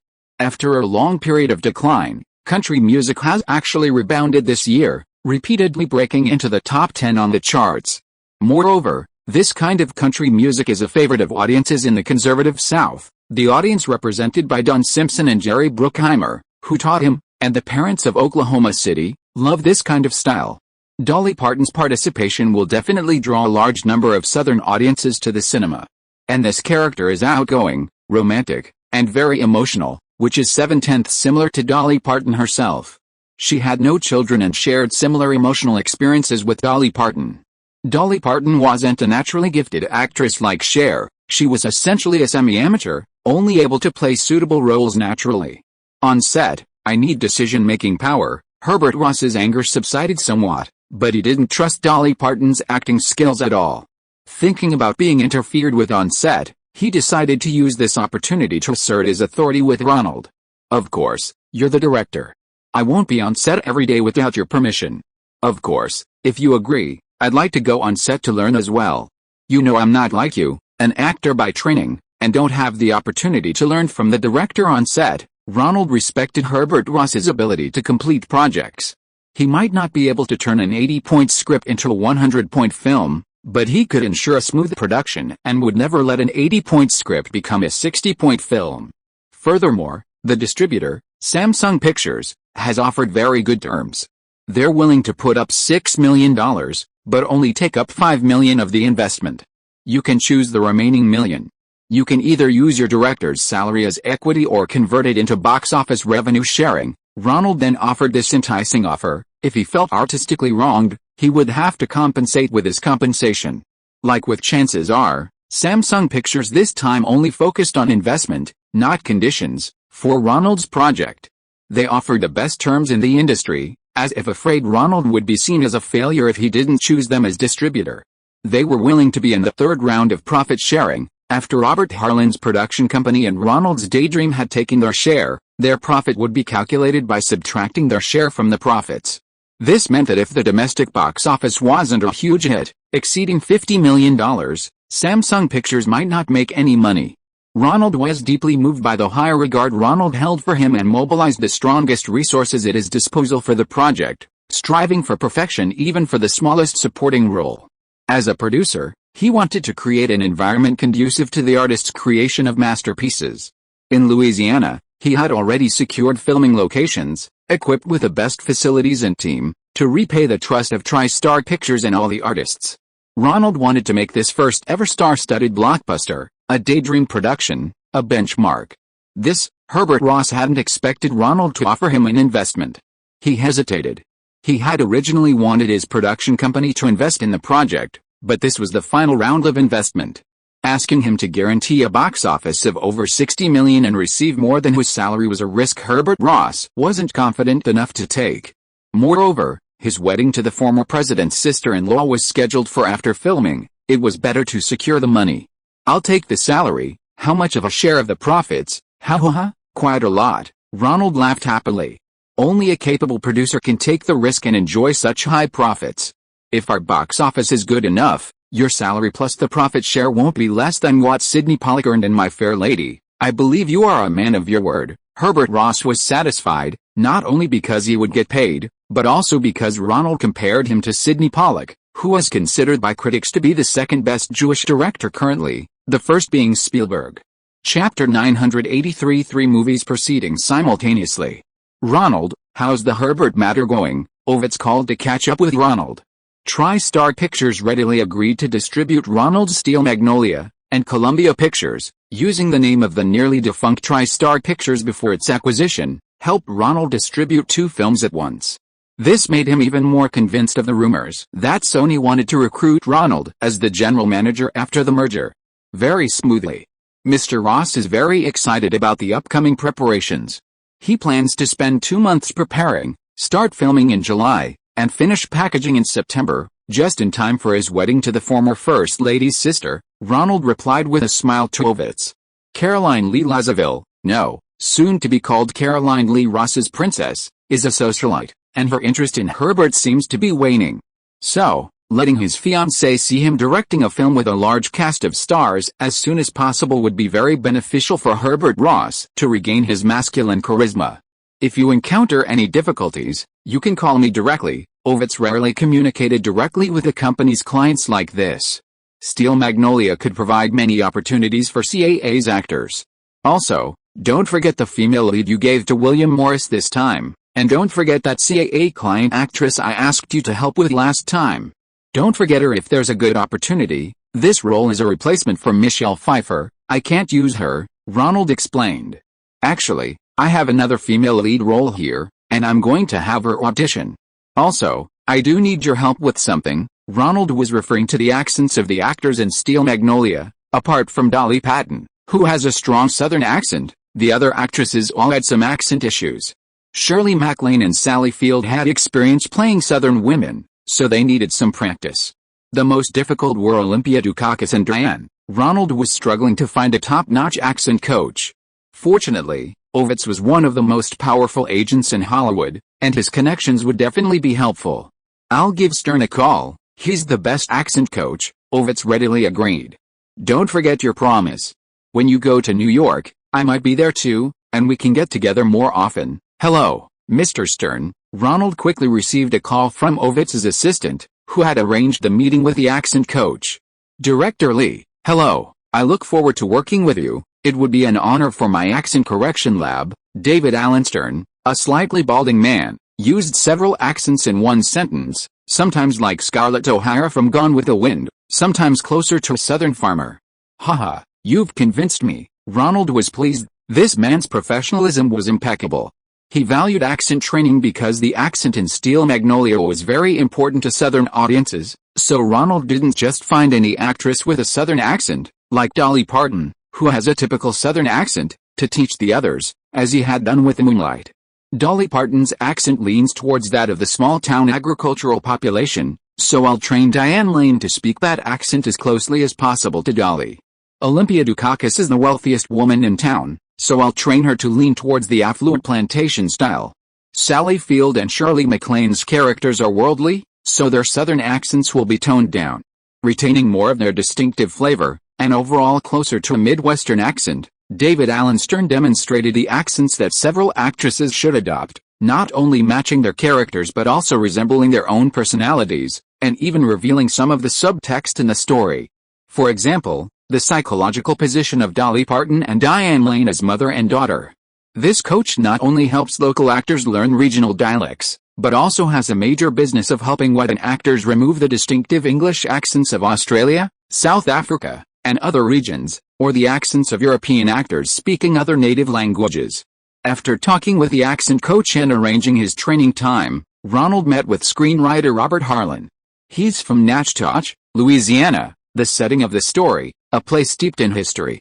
It's one of Louisiana's earliest white settlements, with many long-established plantations. Robert Harlan is arguably the most prominent artist to emerge from that small town. The last time a film was shot there was 30 years ago with John Wayne's Horse Soldiers. Many of my friends back home are very excited. The trustees of Northwestern University, NSU, offered to provide us with filming locations free of charge, and even allowed us to set up a temporary soundstage on campus, all free, Robert Harlan said excitedly. The film's opportunity to include his hometown and showcase the rustic charm of the South has thrilled many old friends, who are eager to offer him various favors. Hey, could some college students from the university work as extras or assistants on set? Upon hearing this, Ronald immediately pressed his advantage, asking for even more benefits. No problem. Most of the people at the state university are locals, and they're all very proud that their hometown is being brought to the screen. My friend, journalism professor Tom Whitehead, is a colonial-era history expert. He'll help coordinate the filming at the university and help us select houses and locations that are more historically accurate, Robert Harlan said with a smile. It's actually a win-win situation. Filming in his hometown is expected to bring nearly $4 million in investment to Louisiana, and there will be many job opportunities. Even if the wages are meager, it's still invaluable for this agricultural state. He's happy to continue contributing to the film, especially since Ronald has shown him great respect in casting. He can't help but think that Hollywood producers like Ronald are practically extinct. Maybe it's because he's a director himself? That's why he has such respect for artists. How is the location shooting in your hometown of Nichitochi going? Is Herbert satisfied? Ronald knows that director Herbert Ross has already scouted the location. My friends are very welcoming, and Herbert is very demanding, but that's okay. Everyone in town will vacate their homes for filming, if the director likes them. Also, all the actresses can stay in whatever houses they want. The town council has passed a resolution to provide Hollywood stars with a welcoming experience. Haha. It seems this movie wouldn't have been possible without you. Ronald rubbed his hands together happily. He wondered how much money this would save. It seemed that having locals involved would save the film a lot of trouble. This way, he only needed to bring 2 portable toilets and a few trailers. With Harlan's help coordinating, this movie was much better than the rush production Diane faced in Lonely Pigeon Town. After finishing preparations for Steel Magnolia, Ronald went to the Deep Affection production office to meet with producer Polly Pratt and director Cameron Crowe as an investor. How is the casting going? Ronald asked immediately.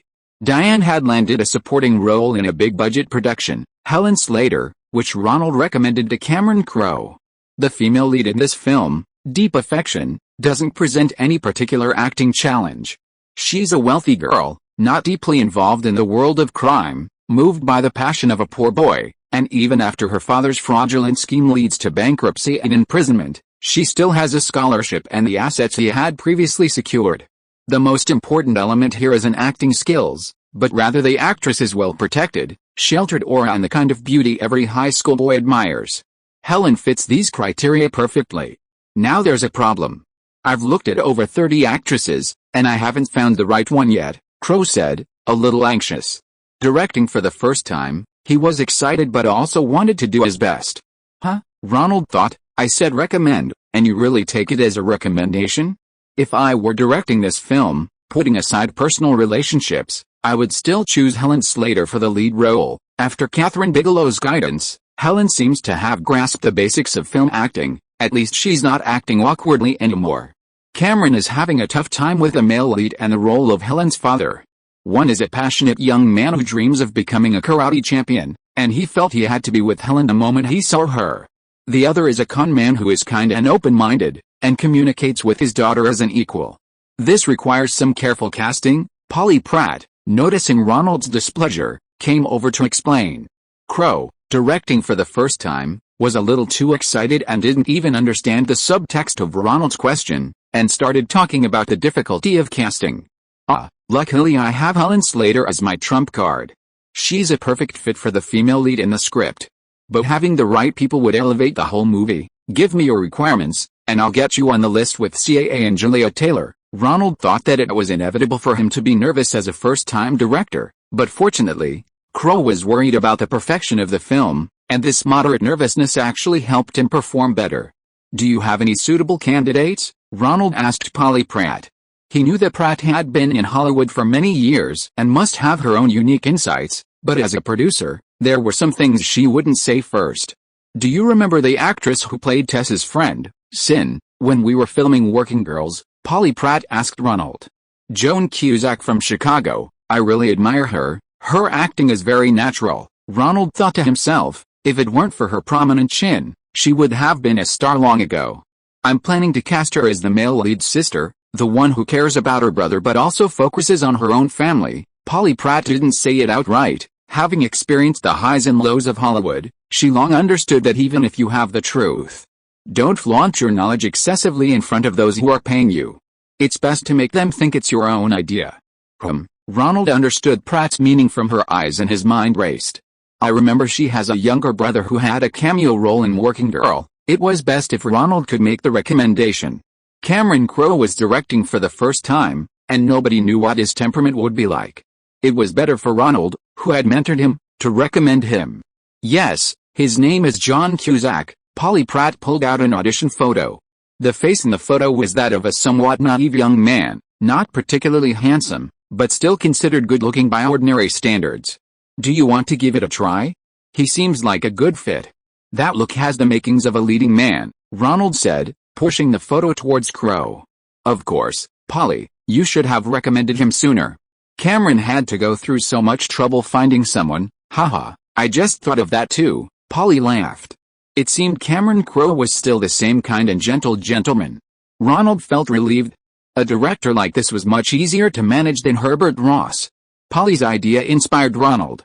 He began to think among the actors he had worked with in the past, trying to figure out who could play the seemingly respectable conman father.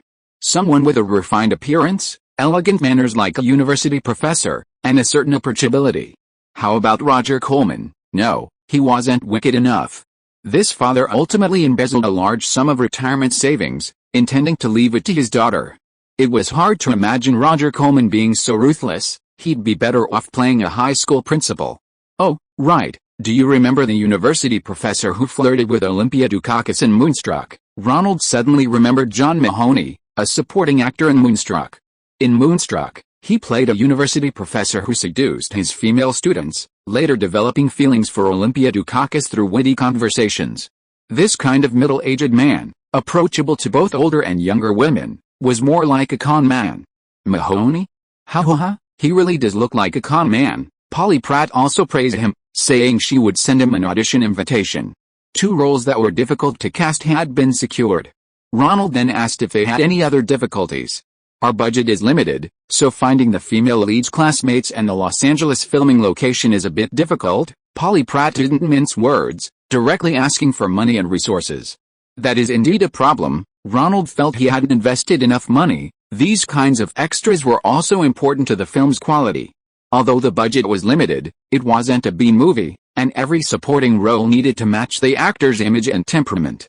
But it wasn't like he hadn't made low-budget films before. Ronald quickly came up with a solution. Ask Nancy if there are any children of music stars who want to get into the industry. I'll also ask my friends in the industry if there are any nephews or nieces who want to enter the business. Ronald naturally recalled that Weintraub had done the same thing when he was filming Dragon Boys, bringing in many children of movie stars for free marketing and saving on actor salaries. These second-generation stars had some acting skills from a young age and didn't care about the pay to get into the industry. As for the venue, go find these people. Ronald wrote down a few names on a piece of paper. Debbie Reynolds, the mother of Princess Leia from Star Wars, ran a dance studio. Daryl Vidal ran a karate dojo. These people would be happy to provide filming locations because of his connections. After resolving the practical issues for the Deepest Love crew, Ronald met with a screenwriter of another untitled romantic comedy he was investing in, Nora Ephron. I want a salad. The tomatoes shouldn't be in the vegetables, they should be on the side of the plate. And no dressing mixed in, damn it. Damn strike, we're going to be delayed again. Michelle Pfeiffer can't act, it's really frustrating. Nora Ephron came to Los Angeles to complain about the restaurant waiter not making her salad according to her requirements, and then she started yelling at Ronald. Give me a glass of ginger ale, and a sandwich from your counter. Ronald, hearing Nora Ephron's pickiness, was afraid the kitchen staff would spit on his food, so he quickly ordered some food that could be eaten at the counter outside the coffee shop. No problem, Director Lee. We're all fans of your movies. Luckily, the waiter recognized Ronald, so he figured he wouldn't spit on him. Unlike the previous 2 films, this untitled film was started after the strike, so it couldn't get a strike exemption. Nora Ephron couldn't openly make changes now, and could only discuss it quietly with Ronald. One of the original choices for the lead actress, Michelle Pfeiffer, is embroiled in another scandal, and the strike seems unlikely to end anytime soon. The president's second special negotiator, dispatched at the president's invitation, is about to convene a second emergency meeting, and neither side can shirk their responsibility to negotiate. However, the conditions set by the Writers Guild and the Producers Union are vastly different, and the industry generally doesn't think they can reach an agreement this time. Actually, I found a suitable candidate for you and Rob Reiner, the director, Ronald said, noticing the waiter recognized him and fearing he was also from the Writers Guild working odd jobs, so he didn't show his audition photo. We'll find a place later, and I'll show you my secret weapon." After saying this, Ronald noticed the elderly woman at the next table seemed to misunderstand him, giving him a look that said, "Oh, I see. Well, that's not what I meant," Ronald mumbled, stopping mid-sentence, realizing he was in a difficult position. Meg Ryan. The two moved on to another candidate, and Ronald pulled out his audition photo from his bag. This was the candidate CAA's Ovitz had suggested. Meg Ryan's boyfriend, Hollywood heartthrob Dennis Quaid, is a CAA client and highly regarded by Ovitz. He not only possesses the looks of a Hollywood leading man but also has exceptional skills with women. Such a male star is undeniably beneficial to an agency. However, after weighing the options, Ronald decided to give the opportunity to Julia Roberts. A complete partnership with CAA wouldn't offer many advantages, as they already had some established Jewish collaborators. The disadvantages, on the other hand, are that a complete partnership in this industry means other agencies would lose genuine interest in his projects. Fortunately, he had many projects. The opportunity he turned down with Steel Magnolia could be offered here. Try to find some time to meet Rob Rayner in New York. She's currently accompanying Dennis Quaid to piano practice in New York. Her boyfriend is going to play Jerry Lee Lewis, an early rock star. Good. Where did you find this actress? Nora Ephron looked at the sweet girl in the photo with satisfaction. Meg Ryan, pouting slightly, did indeed look most like her from that angle. Like herself, they were both perfectionists. Remember the country wife of the goofy goose in Top Gun?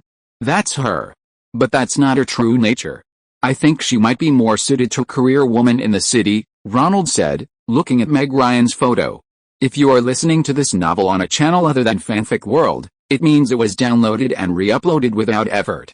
We warmly invite you to visit our channel, Fanfic World. There you will find the original version of this story and many other novels of various genres. We look forward to seeing you dive into a world of incredible novels. Chapter 984 Film and Television Differences. Helen, could you share with us how you got into Hollywood? We occasionally get audition invitations, but we're never successful, so we'd really like to learn about your experience. At an event hosted by the Naked Angels Acting Club, a collaboration between Helen Slater and her best friend Helen Hunt, a red-haired girl raised her hand to ask Helen, who was sharing her acting experience that day. Helen Slater's performance and glued fingers made her realize the shallowness of her acting skills. She gradually gave up her eagerness to show off her acting abilities and started acting in some off-Broadway theater companies in New York. Then, she volunteered to share her experiences with young people aspiring to Hollywood film and television production. I originally just thought I could do some TV series, and maybe get some exposure in mid-sized Hollywood productions once I gained experience. I never thought I would get the role of Superwoman, Helen said calmly, wearing a clean t-shirt and glasses, looking quite attractive. Well, you want to know how I won the audition? A friend of mine went with me to the audition, and he had a crazy idea. To wear a Supergirl suit and walk into the audition dressed like the character from the comics. He had a relative who could sew, and I was the first one to appear at the audition, which is usually the round where it's least likely to get a role. But obviously, my surprise appearance impressed the casting director, and he couldn't rule out my Supergirl look in subsequent auditions.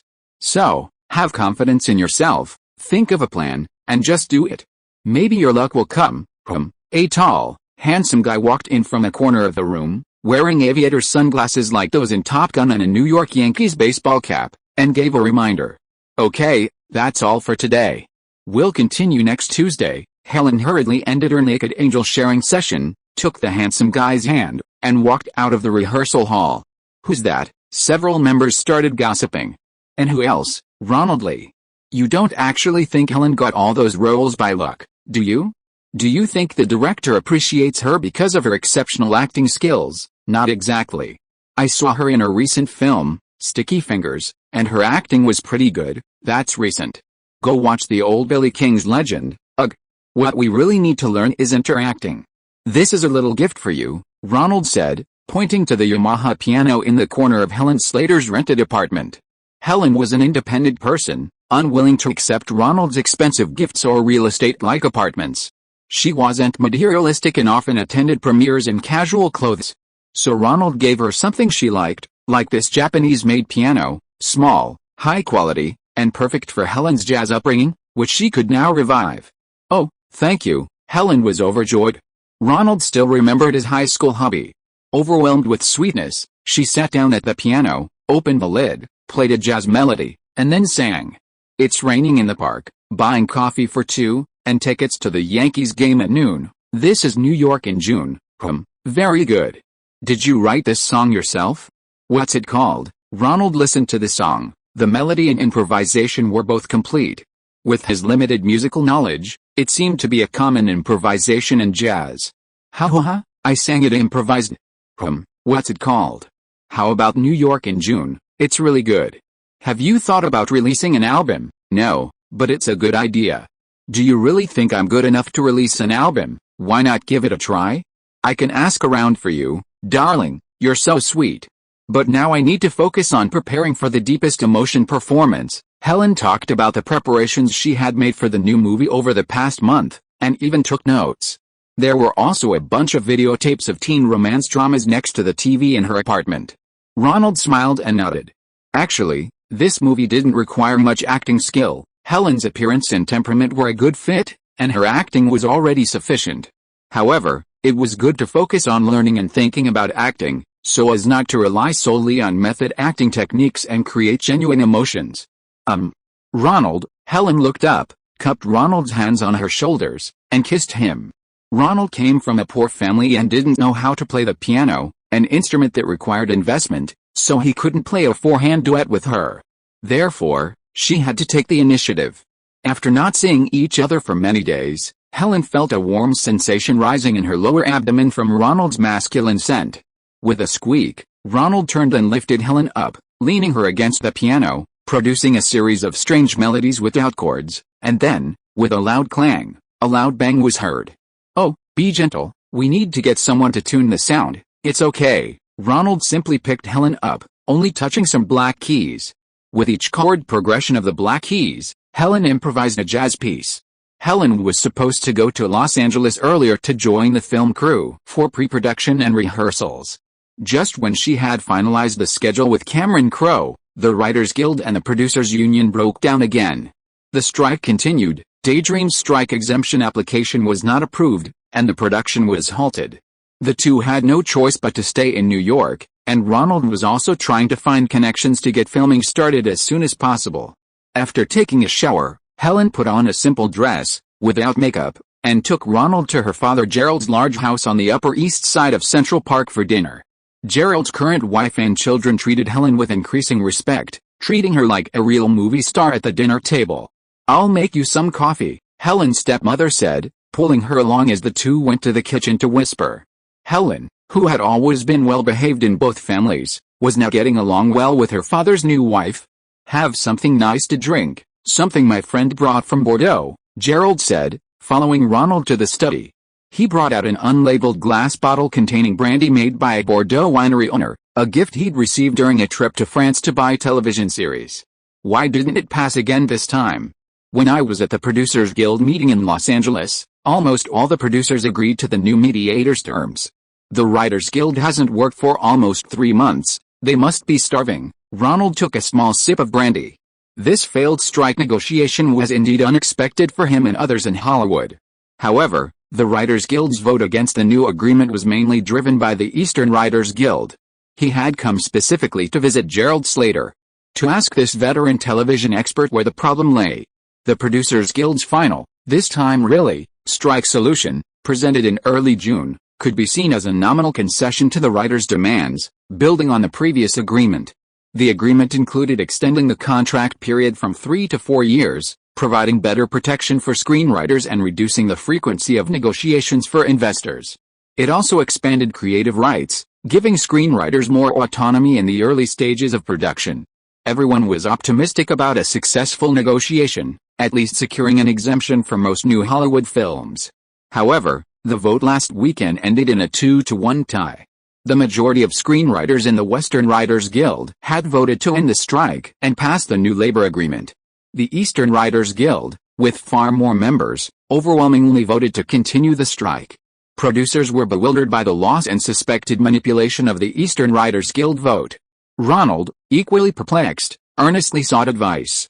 Have you seen the voting ratios of the two unions? Gerald, seeing Ronald nod, produced a copy of the new agreement and handed it to him. On the second page's summary, He heavily underlined a passage. The remaining revenue sharing for films and television series will still be based on the 1985 revenue sharing ratio. Only films and television programs longer than 1 hour will be eligible for a share of the revenue from national and foreign television networks. I still don't understand. Most films are over 90 minutes long, so why is this clause so important? Ronald noticed Gerald had marked the words over 1 hour with an asterisk. You don't watch much television, do you? Gerald chuckled. Not much, Ronald admitted, explaining that he spent his free time watching classic films on videotape, studying their techniques. Most talk shows, soap operas, television series, and talk shows are exactly under 1 hour long, don't you think? Ronald suddenly understood, it was indeed true. The reason the Eastern Writers Guild had far more members than the Western Writers Guild was because they primarily served television and radio stations, not Broadway as Ronald had assumed. This clause was a key point in the negotiations between the major public television networks, and it was the most crucial clause for them in the new labor agreement. If this clause is retained, writers will receive significantly less in royalties. Imagine Oprah Winfrey, a black female host who rose from a local Chicago television station.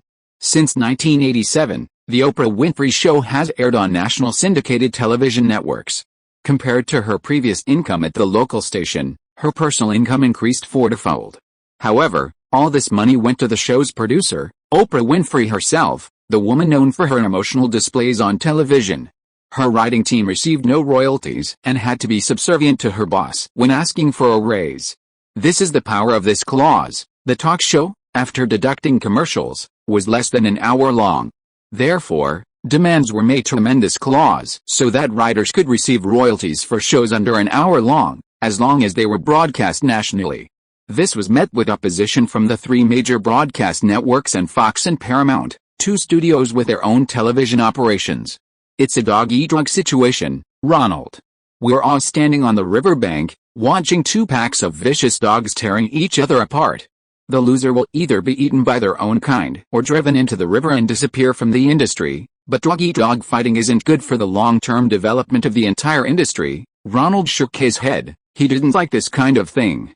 The vicious dogs Gerald was talking about to fall into the river, were the independent film producers in Hollywood.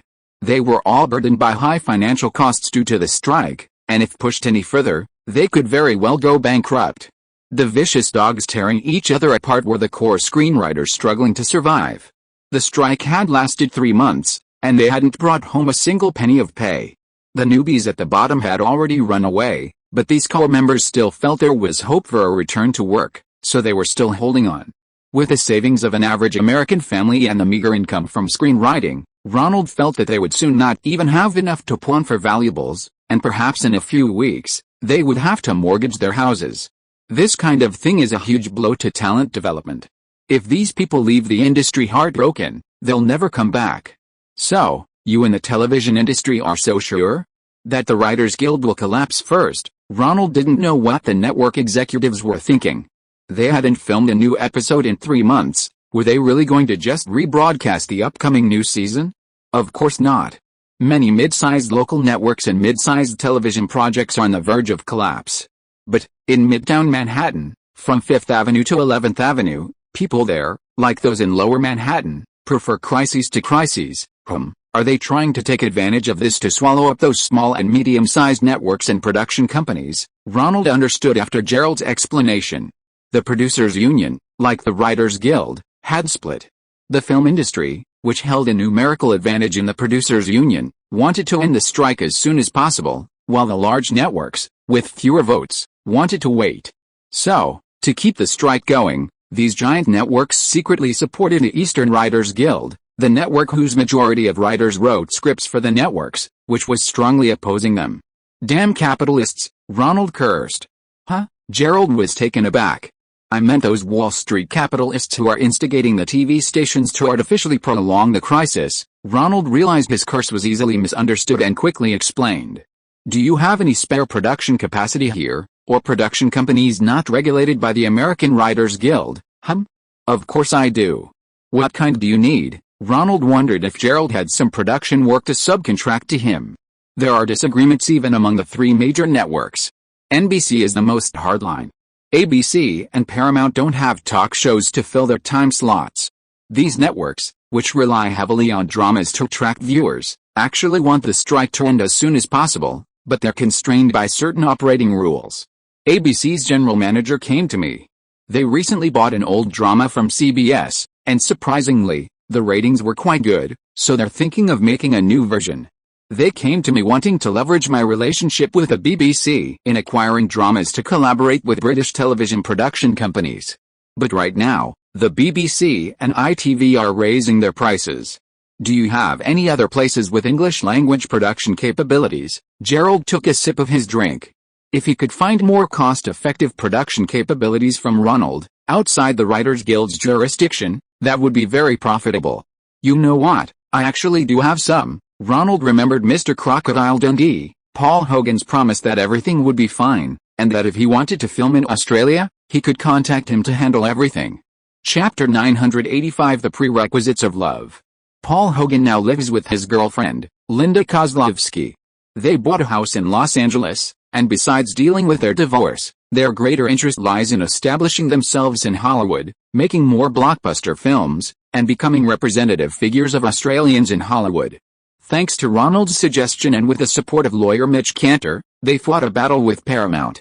Ultimately, fearing exorbitant legal fees and a bleak trial prospect, Paramount offered a settlement, recalculating the videotape revenue sharing and paying a generous bonus as compensation for their previous deception of Australians. Ronald sounded out Hogan's intentions, and he readily agreed. Australia lacks the jurisdiction of a writers' union, and labor costs are cheaper than in America. Hogan suggested filming the first season in Queensland, the lowest-cost location, which, aside from larger insects, is ideal for filming a Cold War spy film.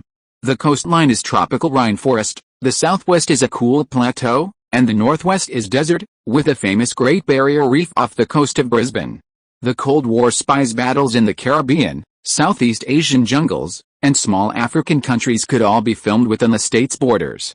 A quick calculation by the Daydream Productions department showed that filming the reboot of The Expendables here would cost only about 40% of what it would cost domestically. ABC executives, upon receiving Ronald's filming proposal, were overjoyed. A rough calculation showed the cost would be only 80% of building sets domestically, and they could hire local writers and utilize actors from Australia and Ireland. They immediately declared the filming plan excellent and decided to proceed. Ronald quickly formed a joint venture with Gerald Slater and Paul Hogan to manage the production of ABC's new series. ABC, forced by the strike, had no choice but to rummage through its archives for shows that hadn't been filmed years ago, give them a makeover, and rush to film them in time for the September premiere season. Gerald was quite satisfied, his matchmaking seemed to have been successful. However, he advised Ronald to find some more industry insiders in Australia to collaborate with, as filming in a new country could present many unexpected difficulties. If necessary, Ronald should consider making a trip there. Ronald had no desire to go to that place with its toxic and dangerous elements, he had many things to do in New York and Hollywood. Since Paul Hogan was planning to be based in Hollywood, he had other Australian friends who could act as local partners. Hey, Rachel, my colleague went to scout at ABC, I'll ask you to help with the connections there. Ronald then contacted Rachel Ward, the Australian actress who hadn't managed to establish herself in Hollywood years ago. No problem. There aren't many people in the Australian entertainment industry, but I know them all.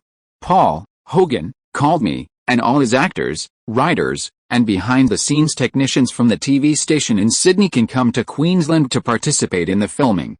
She settled in Brisbane after her marriage, and with her British background, she has a lot of connections among actors. Ronald asked her to set up a company there to help contact some staff and negotiate filming locations, and also to add more Australian and Irish actors to the series. This way, both sides can benefit from the collaboration. With Hollywood's advanced production company Daydream, ABC, one of the three major broadcast television networks, Hogan Films, with its extensive British connections in Australia, and Ward Productions, production can start smoothly very quickly. ABC will fly the director, cinematographer, and main cast over, and we can start filming locally as quickly as in a New York studio. Barry's in Hollywood now, and I'm flying there next month to support his new film's premiere. We'll discuss it in more detail then. Rachel Ward's own career path is bleak, but her husband, Barry Brown, is very popular in Hollywood for playing seemingly dull but inwardly intelligent and honest characters. This year, his new film Cocktail with Tom Cruise and Gorilla in the Mist with Sigourney Weaver are both set to be released. Coinciding with Ronald's new film Die Hard, he could discuss things further with the couple then. Australia is a vast and sparsely populated place, making filming locations cheaper, and the entertainment industry is heavily influenced by Britain, resulting in a strong acting pool. Ronald thought he could consider filming his movies there in the future. While in New York, Ronald, along with director Rob Reiner and Nora Ephron, arranged a meeting with Meg Ryan. This method of bypassing agents and directly contacting actors is theoretically against industry norms. However, Ronald and Meg Ryan are old acquaintances. They worked together on Top Gun. Meeting as friends and introducing new acquaintances is perfectly normal social interaction. Many high-profile collaborations are negotiated in this informal way, then the agent goes through the process again, followed by auditions and so on. I'd like a salad, with a dressing separate, Meg Ryan's first words in the Russian tea house where they met greatly pleased Nora Ephron. This actress, who was so particular about ordering food, perfectly matched the character she was portraying. Oh, her idea of ordering food was exactly the same as Nora's. Well, I'd like a coffee and a sandwich. Ronald immediately ordered something that wouldn't have the chance to be spat on in the kitchen. Me too, Rob Reiner immediately followed. The two exchanged a glance. It seemed men understood that women could be troublesome at times. Having found common ground, Meg Ryan and Nora Ephron immediately began chattering about many details of the script. For example, the protagonist, Sally, initially followed mainstream societal values, wanting to marry a financial whiz. Later, she awakened to her own needs and sought someone who met them. Both had experiences of falling in love inexplicably because of the opinions of those around them, and they found themselves very compatible. Seeing Nora Ephron and Meg Ryan as his on-screen stand-ins, Ronald knew he was halfway there. The script was credited to Nora Ephron, but director Reiner had actually been involved in the writing after the first draft. Many things were developed through discussions between him and Ephron. This way, many of Ephron's characteristics and real-life experiences were incorporated into the female lead, Sally. And the male lead, Harry? That was an artistic recreation of many of Reiner's real-life experiences. Now that Ephron has found her screen double, I wonder who Raina plans to use to play herself on screen? Billy, Christopher, of course, Nora Ephron immediately suggested when Ronald asked about the male lead. Raina and Christopher are good friends. The scene in the script where Harry and his best friend are in bed and still talking on the phone is a true reflection of Raina and Christopher's relationship. They're so close they can give each other personal relationship advice. No, I don't want him. Rob Reiner immediately shook his head. This film is about a couple who are soulmates, but after getting together, things don't feel right, and they're destined to be apart. Billy Christopher is a comedian. If he's in this kind of movie, the box office might be bad, which would affect his rising career. Then who do you think is suitable? Is he not handsome enough? Ronald, confused, assumed Reiner was only casting Billy Crystal because of his looks. He felt it wasn't convincing enough for Crystal to play Harry, a man who could attract someone like Meg Ryan. No, actually some of the plot is artistically based on Billy's life.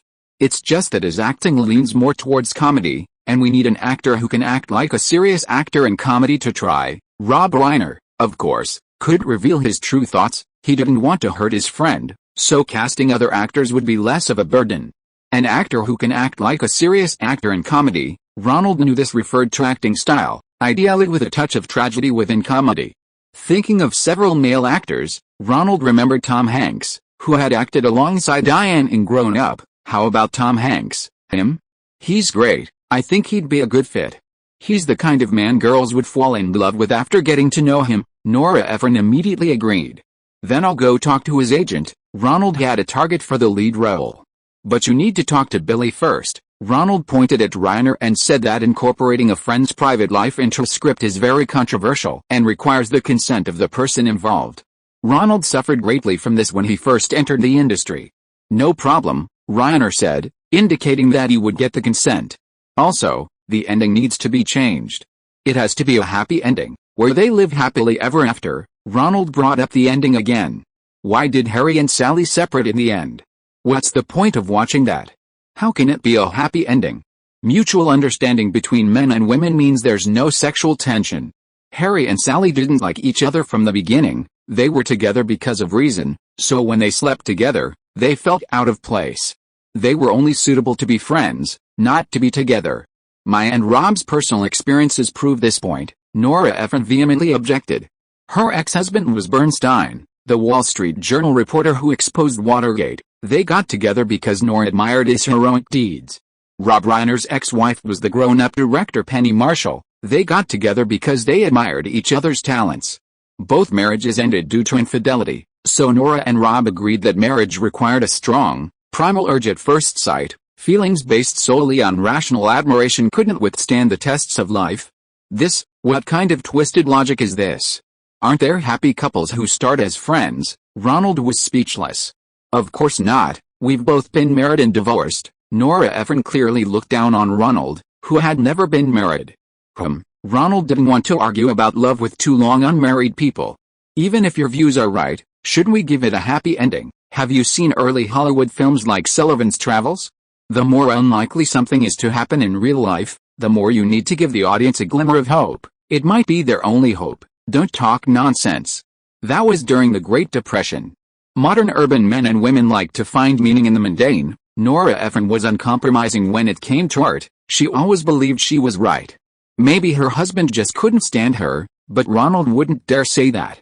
Ephron's husband cheated on her during her pregnancy. He was a very unscrupulous man. Let's not jump to conclusions. Let's write a happy ending and see everyone's reaction. Ronald used his directorial communication skills. After all, once you write one, whether you use it, and which one you choose, isn't up to you as a screenwriter. Right? Meg, we need to see her first reaction to positive ending. Ronald pulled Meg Ryan over to his side. I do want to see what a happy ending feels like. Meg Ryan was waiting for her boyfriend Dennis Quaid to propose, so of course she preferred a happy ending. According to Ephron, happy couples fall in love at first sight, or at least become attracted to each other at first sight. She and Quaid, even though they both had partners, felt a strong attraction to each other at first sight. So, they'd be happy together forever, right?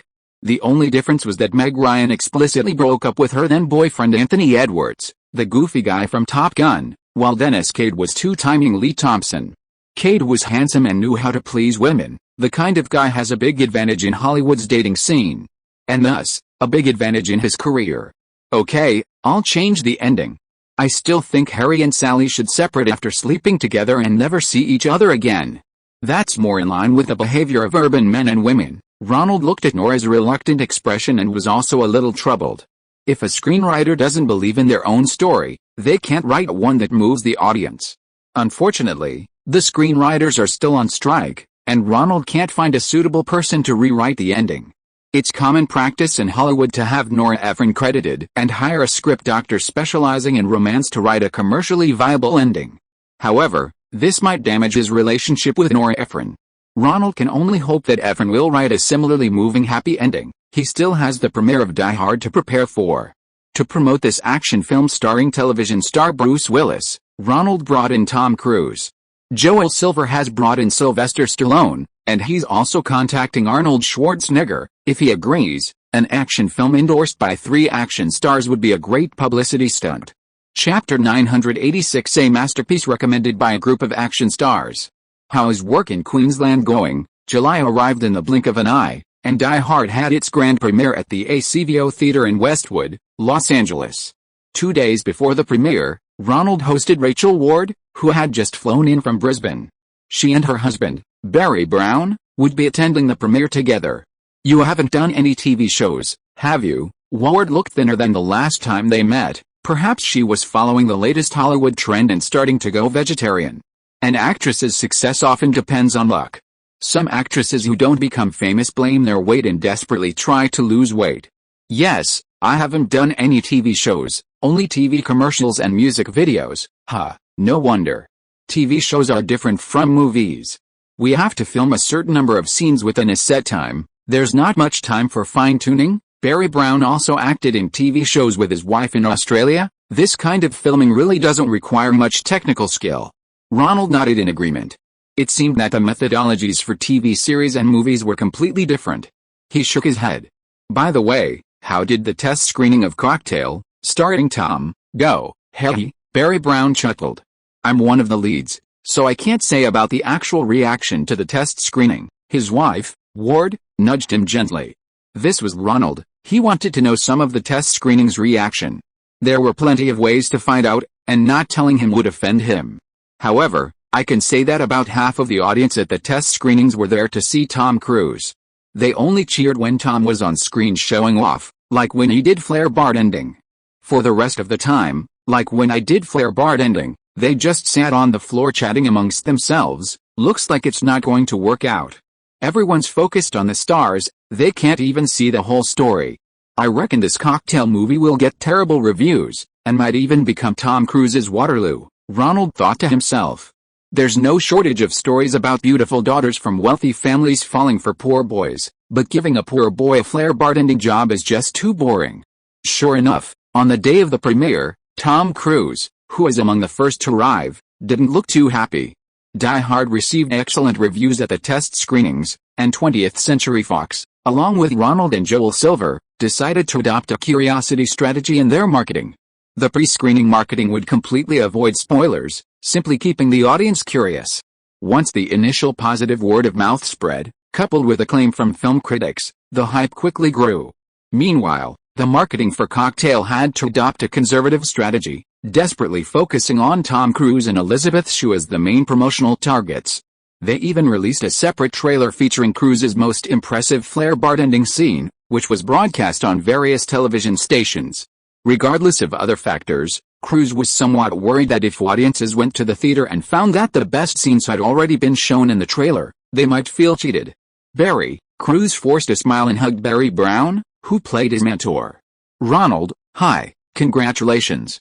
I heard the film's review screenings were very good, thanks, let's take a picture. Ronald hugged Tom, then posed for a photo with Joel Silver.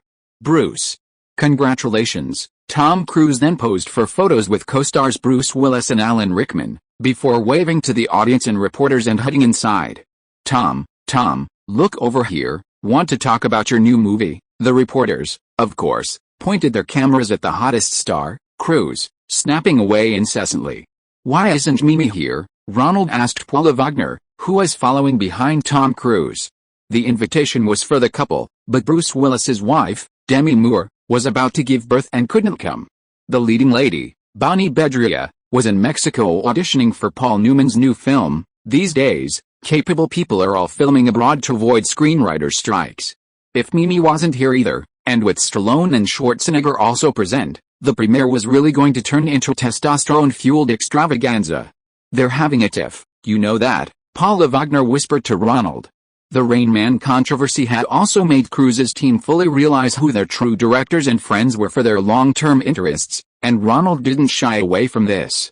Sigh, filming in the movie industry often lasts for months, and after filming, there might be breaks when their spouses go off to film.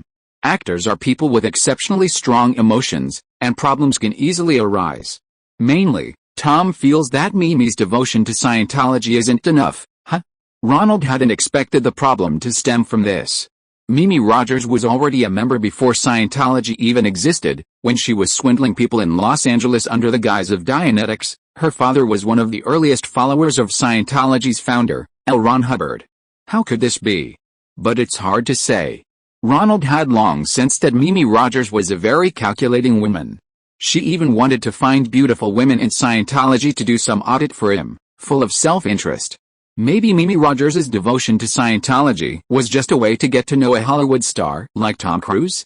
Mimi attended some Catholic activities and wasn't very respectful to the current Scientology president, David Miscavige.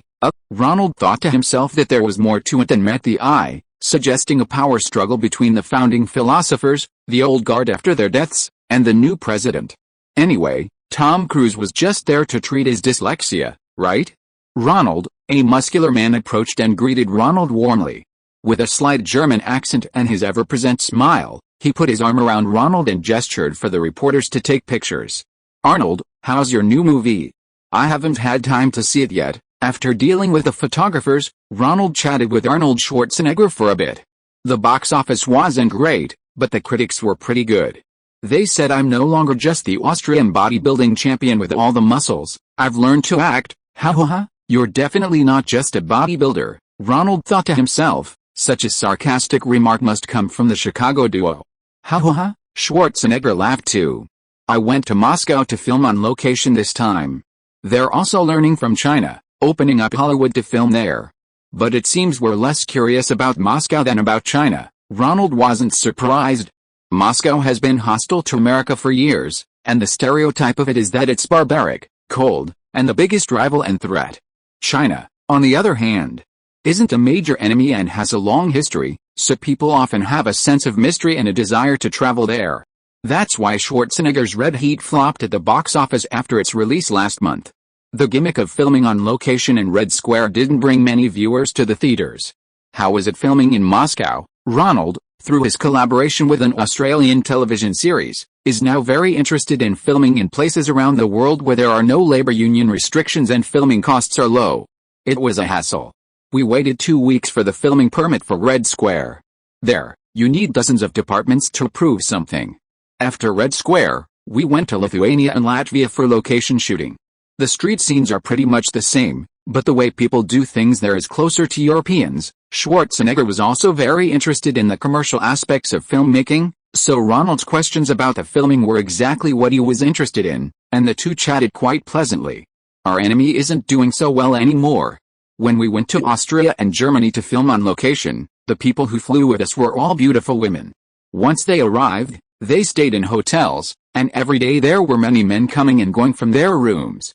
On the plane back after a week, there was a lot more luggage, perfume, cigarettes, luxury goods. Until he falls, they will still destroy our imperialist capitalist Red Empire. Ronald saw another muscular man enter through the door, knowing that Schwarzenegger and he wouldn't appear in the same photo, so he personally accompanied him inside. Ah, yes, Bruce is my friend, and I also admire director John McTiernan. Yes, I really hope to work with him. Sly is still the best. When Ronald came out, Stallone was already chatting with reporters with a female companion. He had divorced the Scandinavian supermodel named Nelson, losing most of his assets, and his film career had plummeted. The Cannonball movie, for which he had signed a multi-million-dollar contract, had changed hands, and he could no longer get the opportunity to act in an arm wrestling match for such a high fee. Therefore, Stallone was easy to invite. As long as there was an opportunity for him to appear alongside action stars of the same level, he was very easy to talk to and would definitely attend any invitation. However, his agent was not willing to lower his appearance fee. There were rumors that his endorsements were starting to prioritize quantity over quality, and some women's and household products, such as dish soap, had also entered his endorsement range. Maybe the rumors are true, Ronald said to Michelle Cannell beside him, watching Joel Silver and Stallone being interviewed by reporters from afar. Silver was in front of the reporters, trying to get Stallone to say more positive things about the Die Hard movies. They had a division of labor. Stallone, who had a past grudge against Ronald, was handled by Silver, while Schwarzenegger and Cruise were handled by Ronald. What do you mean? Kennard asked, confused. Look at his female companion. Ronald gestured towards Stallone's companion, noting her prominent chin, large nose, short philtrum, and unkempt curly hair, clearly a rich girl trying her luck in the entertainment industry. PFFT, Michelle Cannard, a handsome man with high standards for women's appearance, chuckled at the sight of Stallone reduced to such a lowly position. HMPH, Stallone seemed to hear Ronald's comments and let out a sneer.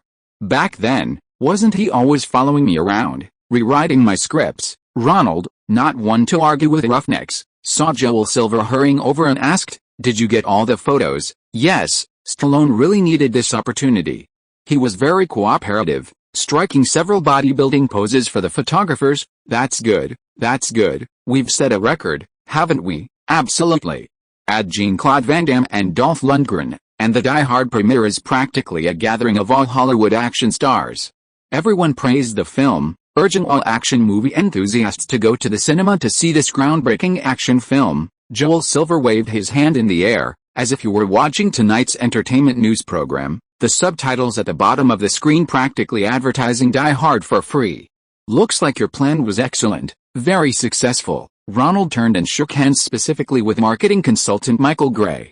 Ever since the successful marketing of Moonstruck, every time a daydream blockbuster was released, they'd hire Gray to do the marketing plan. This time, His idea was to invite all of Hollywood's action stars to promote the film, positioning it as a movie recommended by action stars. Anyway, this movie is quite different from previous action movies. Bruce Willis's character has many flaws, like an ordinary person. If this kind of action movie is successful, it will broaden the acting careers of all the action stars present today, and they will be willing to say some good things to see how the final box office results are. Ronald, hello. Just when he was worried about the premiere photos, which only showed a group of muscular men and Stallone's somewhat unattractive girlfriend, a short-haired beauty with black hair and black eyes came over to greet Ronald. Hi, Winona, how have you been lately? Not bad. My agent has shown me a lot of scripts. When will our Sisters of Sid premiere? Winona Ryder, the female lead of Sisters of Sid, which Ronald was involved in distributing, was now waiting for the movie's release so that she could get better roles afterward. The fact that it hadn't been released yet was making Winona very worried. I've already submitted my application to next year's Sundance Film Festival. The large-scale screening will be held after the festival. You just need to listen to your agent's arrangements now, Ronald said with a smile. The beautiful actress, waiting to become famous, had a bit of a girl-next-door feel to her. Everyone thought she was very cute. My agent said the same thing, but my boyfriend said that maybe it would be better to take on another film at this stage. Winona Ryder had a kind of admiration for Ronald and told him her thoughts. Your boyfriend? Ronald looked at the distribution manager, Michelle Canold. How come she has a boyfriend after only a few months? It's Johnny. Johnny. Winona Ryder looked around and spotted her boyfriend. She waved him over. Johnny Depp, also an actor. When Ronald saw that it was Johnny Depp walking over with a nonchalant attitude, the actor who played a soldier with Charlie Sheen in the film, Ronald frowned. Why was he made up like a vampire? And he even had eyeshadow on. It's up to you. Talk to your agent, and have him call Mr. Canold to make sure you have a spot at next year's film festival. You're the lead actress. Ronald still admired Winona Ryder, patting her head. Ryder smiled sweetly, took her boyfriend's arm, and walked away.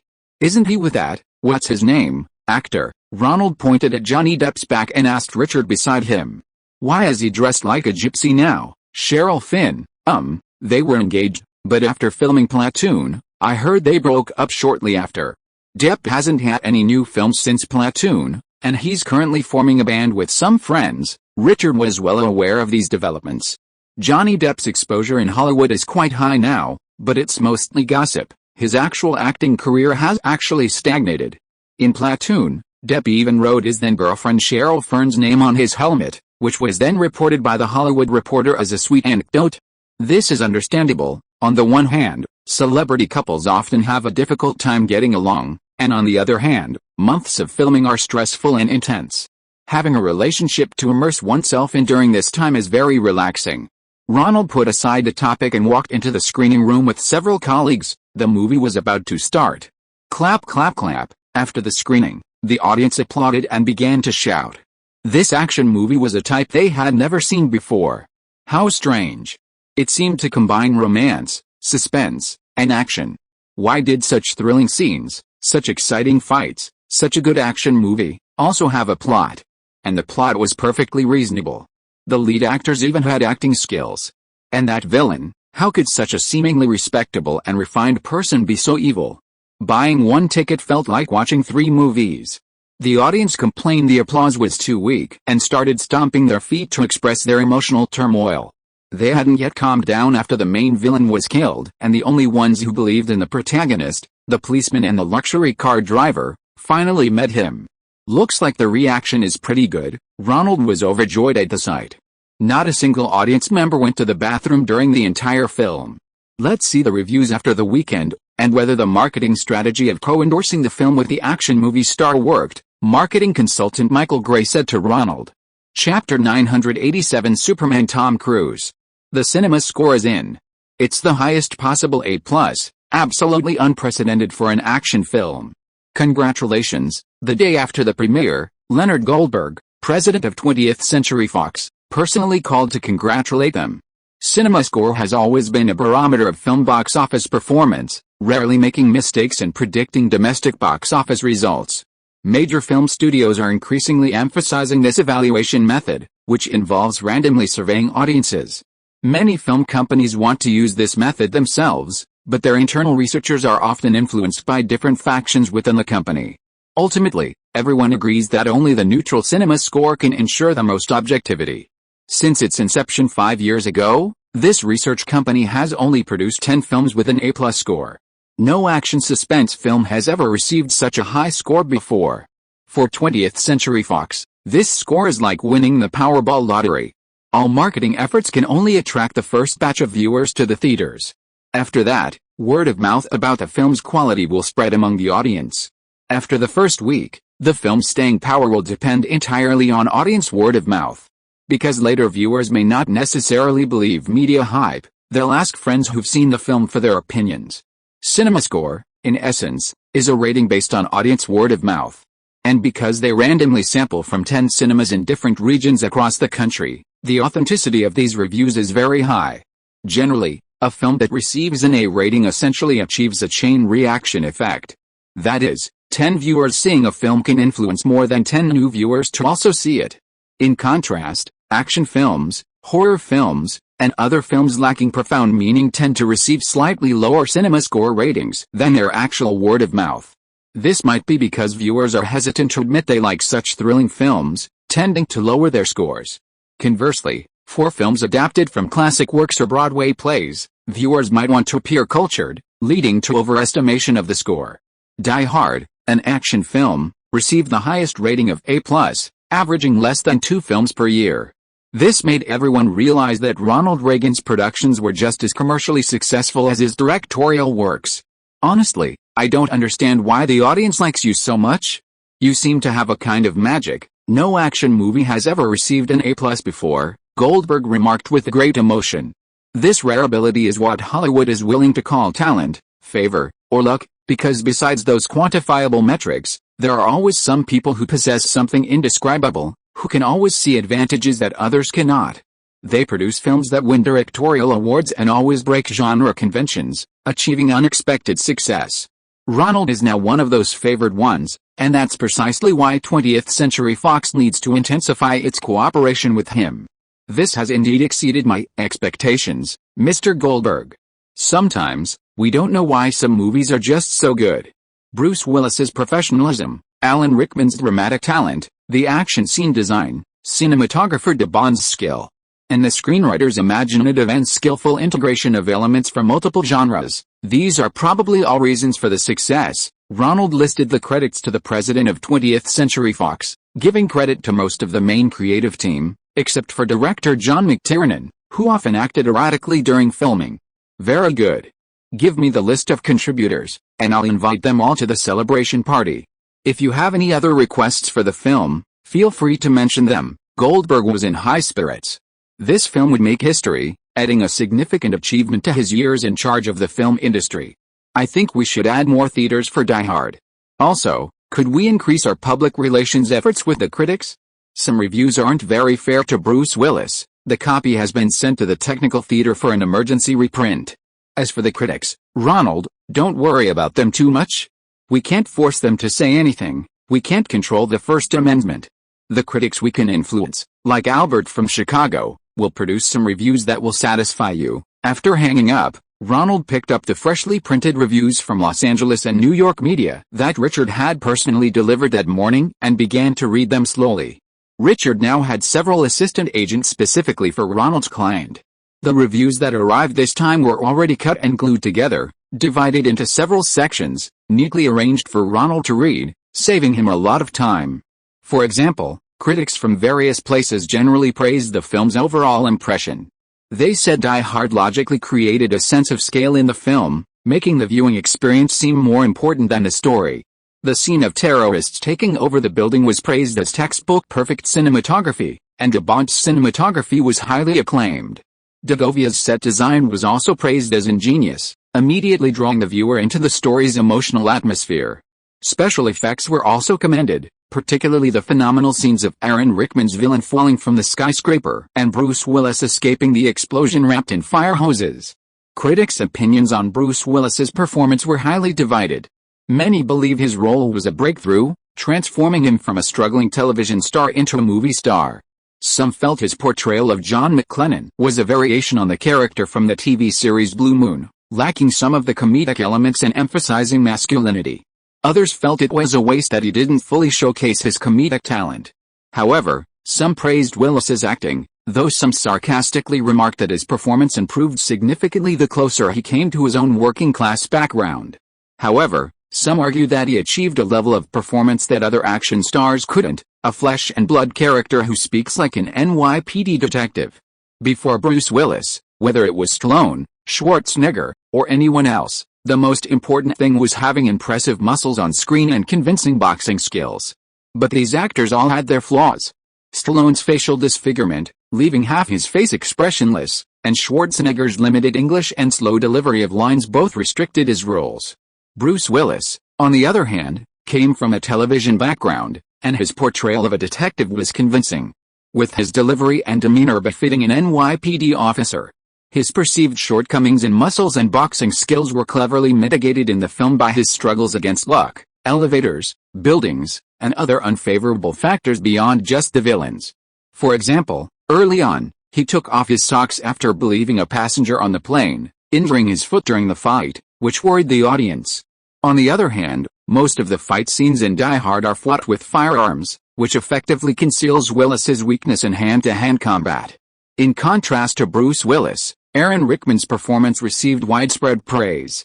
Some called it the best performance in the film, a profound portrayal of a perfect viper. Others compared him to Laurence Oliver's performance in the classic Shakespearean adaptation Richard III, praising his chillingly sinister and menacing acting. Roger Ebert also particularly admired Rickman, calling him the best villain Hollywood had seen in a decade. Ebert also defended Bonnie Bedria, who played John McClane's wife, believing her performance was very realistic and deserved more screen time.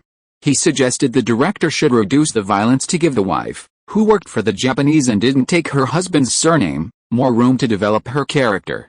Overall, Ebert approved of the film but disliked its contrived genre portrayal.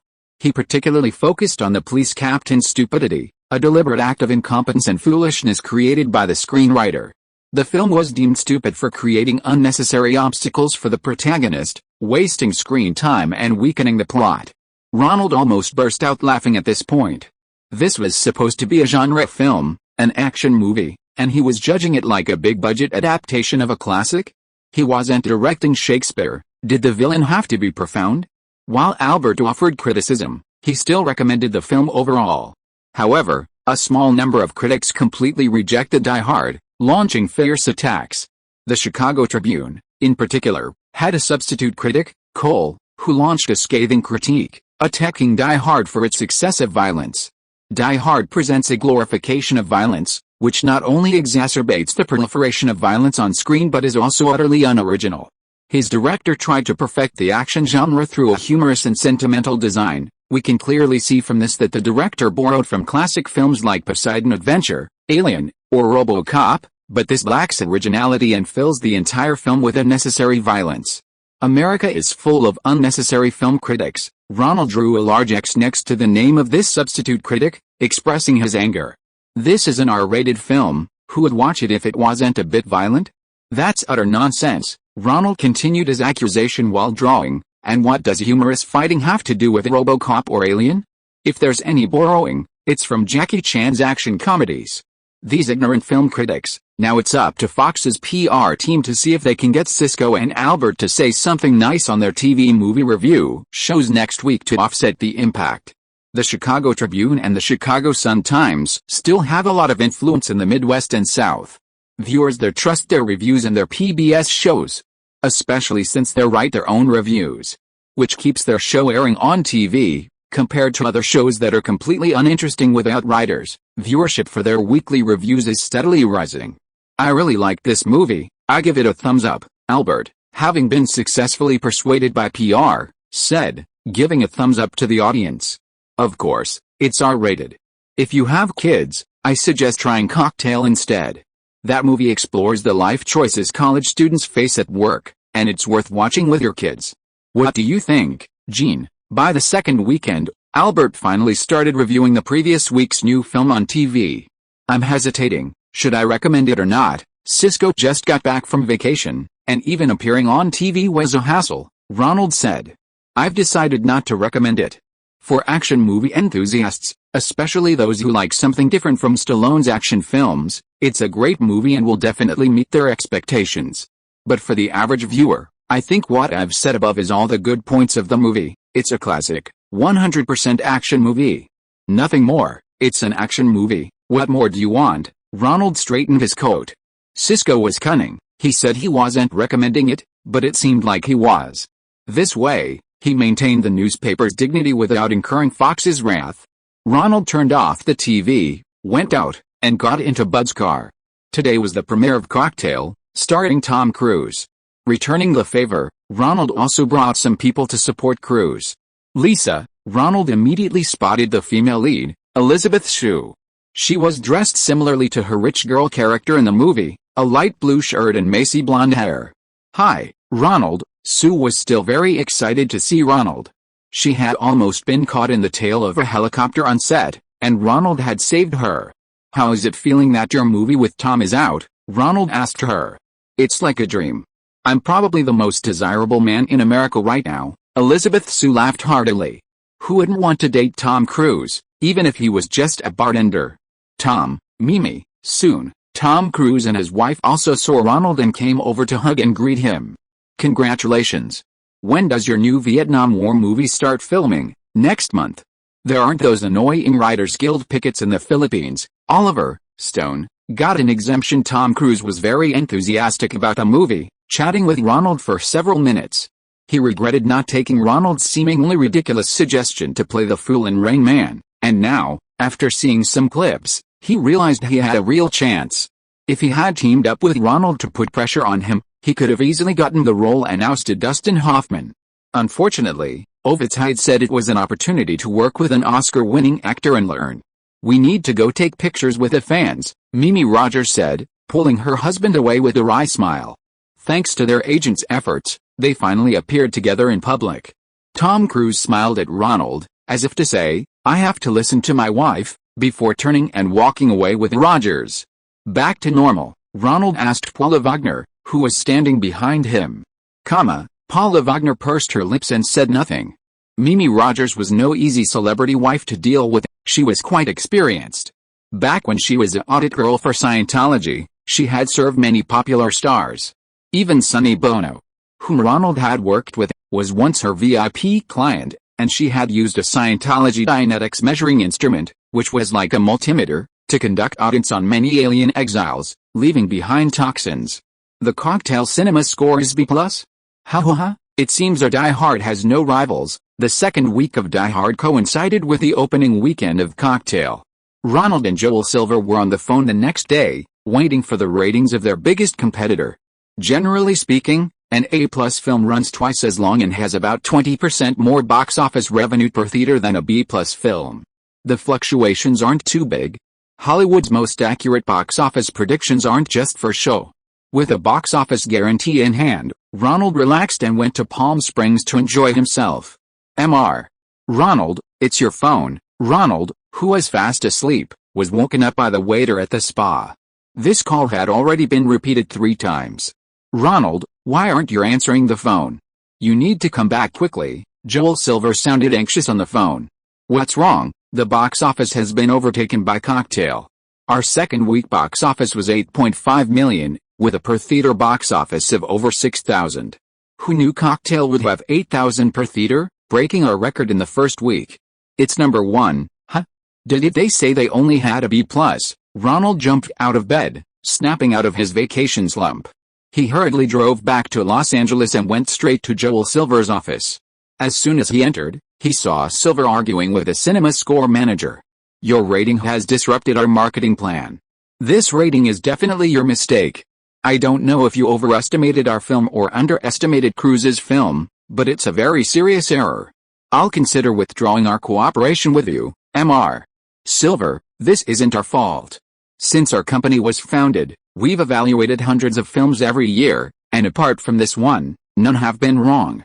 The reason this Cocktail had inaccurate box office results is due to special circumstances. What special circumstances? Ronald interjected, nodding to Joel Silver. Mr. Lee, you're the director, So you naturally know Tom Cruise's status in the hearts of American girls. Yes, I'm asking you why. Ronald was a little annoyed. He wanted to know why the box office was being overtaken by the B-plus cocktail. This manager was talking about Tom Cruise's status. Of course, that status was largely due to his role in Top Gun. We have a hypothesis that Tom Cruise has too many fans, more than any other male star. They go to the theater not to see the movie, but to see him. Impossible, right? Half the audience is there to see Tom. Ronald calculated the box office difference between a normal B-plus movie and this cocktail. There have been many male stars before, like Harrison Ford, but it wasn't like this. It's different. Tom Cruise is Superman, the only one among all Hollywood stars. This is an additional question we added to the cocktail audience questionnaire. If Tom Cruise hadn't starred in this movie, would you still have come to see it? These are the results. Up. Ronald took the news survey results, and the numbers on them made him and Joel Silver exchange bewildered glances. More than 40% of the audience, and more than 70% of the female audience, went to the cinema to see Tom Cruise. Chapter 988, Arranging a Sequel. As expected, Cocktail attracted a large number of Tom Cruise's female fans, grossing over $10 million in its opening weekend. Although 20th Century Fox was satisfied with Die Hard's box office performance and increased its resource investment, rapidly expanding the number of theaters from 1,200 to 1,450, almost the same as Cocktail. However, a good story is not as important as a good-looking star. Tom Cruise's scenes of tossing cocktail bottles in the air and catching them with flair each time elicited screams from female fans in the theater. He's so cool. The second highest grossing film was Coming to America, starring leading black actor Eddie Murphy. This black film, released on the 4th of July holiday weekend, was shown in over 2,000 theaters by Paramount, covering almost all black neighborhoods nationwide. It raked in a whopping $21 million in its first week, taking advantage of the Independence Day holiday. However, the film's momentum was very weak, dropping to $13 million in its second week and then decreasing by nearly 30% in its third week. Paramount's strategy of opening the film in 2,000 theaters is well suited to this purely fantasy film. The movie tells the story of Zamunda, a democratic, independent, and prosperous African nation, where the monarch's only son has come of age. According to custom, he is to marry the daughter of a minister, but Crown Prince Hakeem refuses this arranged marriage and proposes to study in America. Upon arriving in New York, Crown Prince Hakeem conceals his identity and lives in a slum. He hopes to find a woman in America whom he can marry and love. Their relationship will be based on love, not on his status or any training she has received to please him. Hakeem falls in love with Lisa, the daughter of a hamburger shop owner, and the two become lovers. Later, the king also arrives in New York, but because of the crown prince's concealment, Lisa rejects his proposal. Moved by this, the king cancels the arranged marriage. Finally, Lisa is secretly invited to Zamunda, where the crown prince is surprised to discover that the bride is Lisa. Hakeem proposes that if his identity remains an obstacle to their marriage, he is willing to abdicate and leave the throne to his cousin. Lisa smiled and refused, saying the two were truly in love. Wouldn't being a queen be better? Black audiences showed great enthusiasm, contributing over 30% of the box office and still growing. This is because black people in America, unlike white immigrants, are descendants of people without ancestral origins. Eddie Murphy understood the black perspective, giving them a fictional, wealthy, monarchical country as their imagined home. A black prince arrives in New York, like a country bumpkin, unable to even eat a hamburger, requiring local black people to teach him. This is one of the few skills every black person possesses. Moreover, local black girls also have the opportunity to marry a prince who owns a country. Simply repeating the values they learned in elementary school to an African tycoon will win the prince's love. Black audiences, with limited upward mobility, thoroughly enjoyed the film, and white audiences also appreciated the comedic style full of black humor. White actors simply couldn't handle this kind of fast-paced slapstick comedy. Who Framed Roger Rabbit, which had previously held the top 2 spots for 6 consecutive weeks, was pushed to third by Cocktail. Robert Zemeckis' live-action animation hybrid film was rumored to have faced production difficulties and poor test screening reviews. However, upon its release, it achieved high box office returns. The film begins with Roger Rabbit entering the human world, then the humans transform into cartoons and enter the animated world. This filming technique was poorly received by test screening audiences, with low scores that worried the distributor, Disney. However, this approach delighted children, making it feel like Christmas. What child hasn't fantasized about entering an animated world and saving the world alongside Mickey Mouse, Transformers, Unicorn, and other cartoon characters? The low test screening scores were largely due to misleading adult audiences. Now, children want to see it, leading to family trips, giving the film a natural advantage in terms of viewership. Spielberg's production skills are astonishing. He consistently finds what appeals most to children. Die Hard unfortunately only ranked 4th, and The Hollywood Reporter noted that this summer's blockbuster lineup was strong, with box office revenue up by more than 10% compared to the same period last year. Cheers! Ronald showed no regret about the film not making the top 3 at the box office. He and Joel Silver, another producer of the film, hosted a celebration party.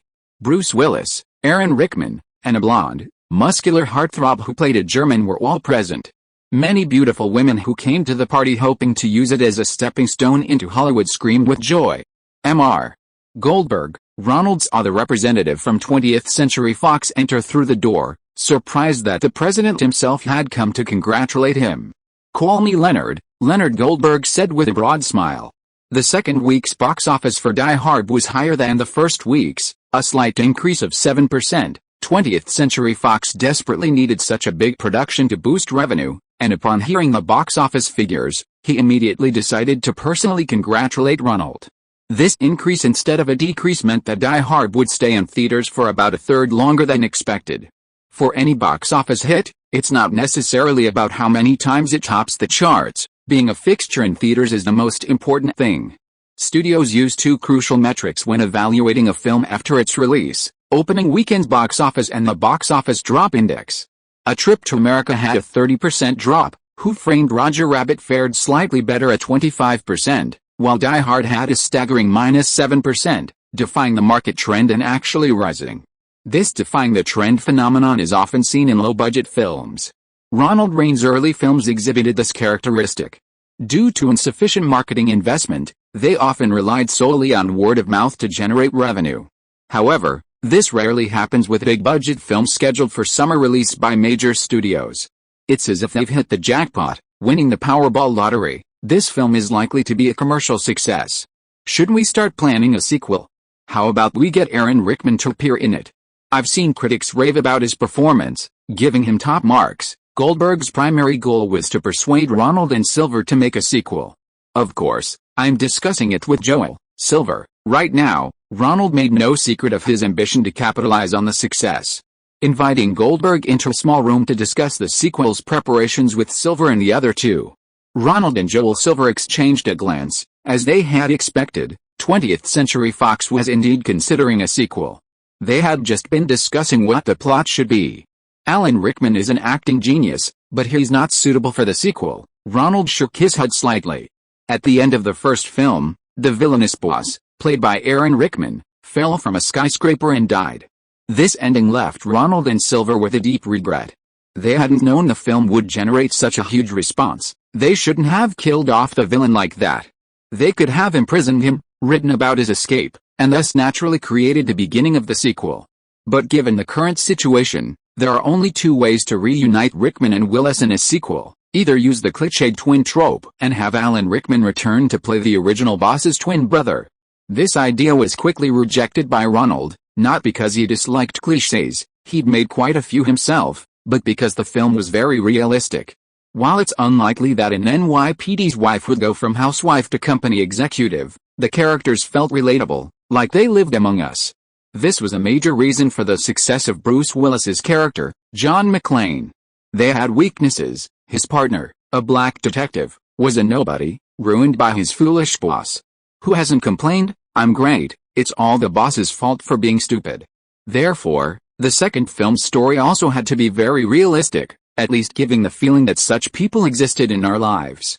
This twin-themed approach is suitable for soap operas and less realistic action movies, like the Australian film Death Wish, where removing a mask brings the dead back to life. In short, Die Hard absolutely cannot be written like this. The protagonist, McClane, still needs to be somewhat pathetic, suppressed by his superiors in daily life, only stepping in to save the world in a crisis. Another approach is to not make a sequel, but a prequel.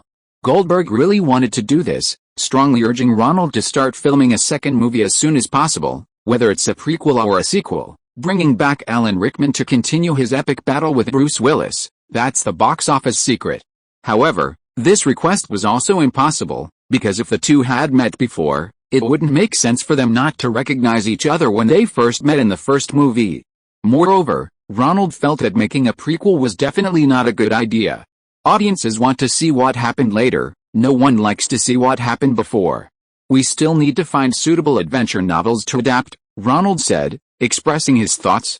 The original author, Roderick Thorpe's novel, Nothing Lasts Forever, like Die Hard, also didn't have a sequel. He also didn't continue to create a series of novels featuring McClane as the protagonist.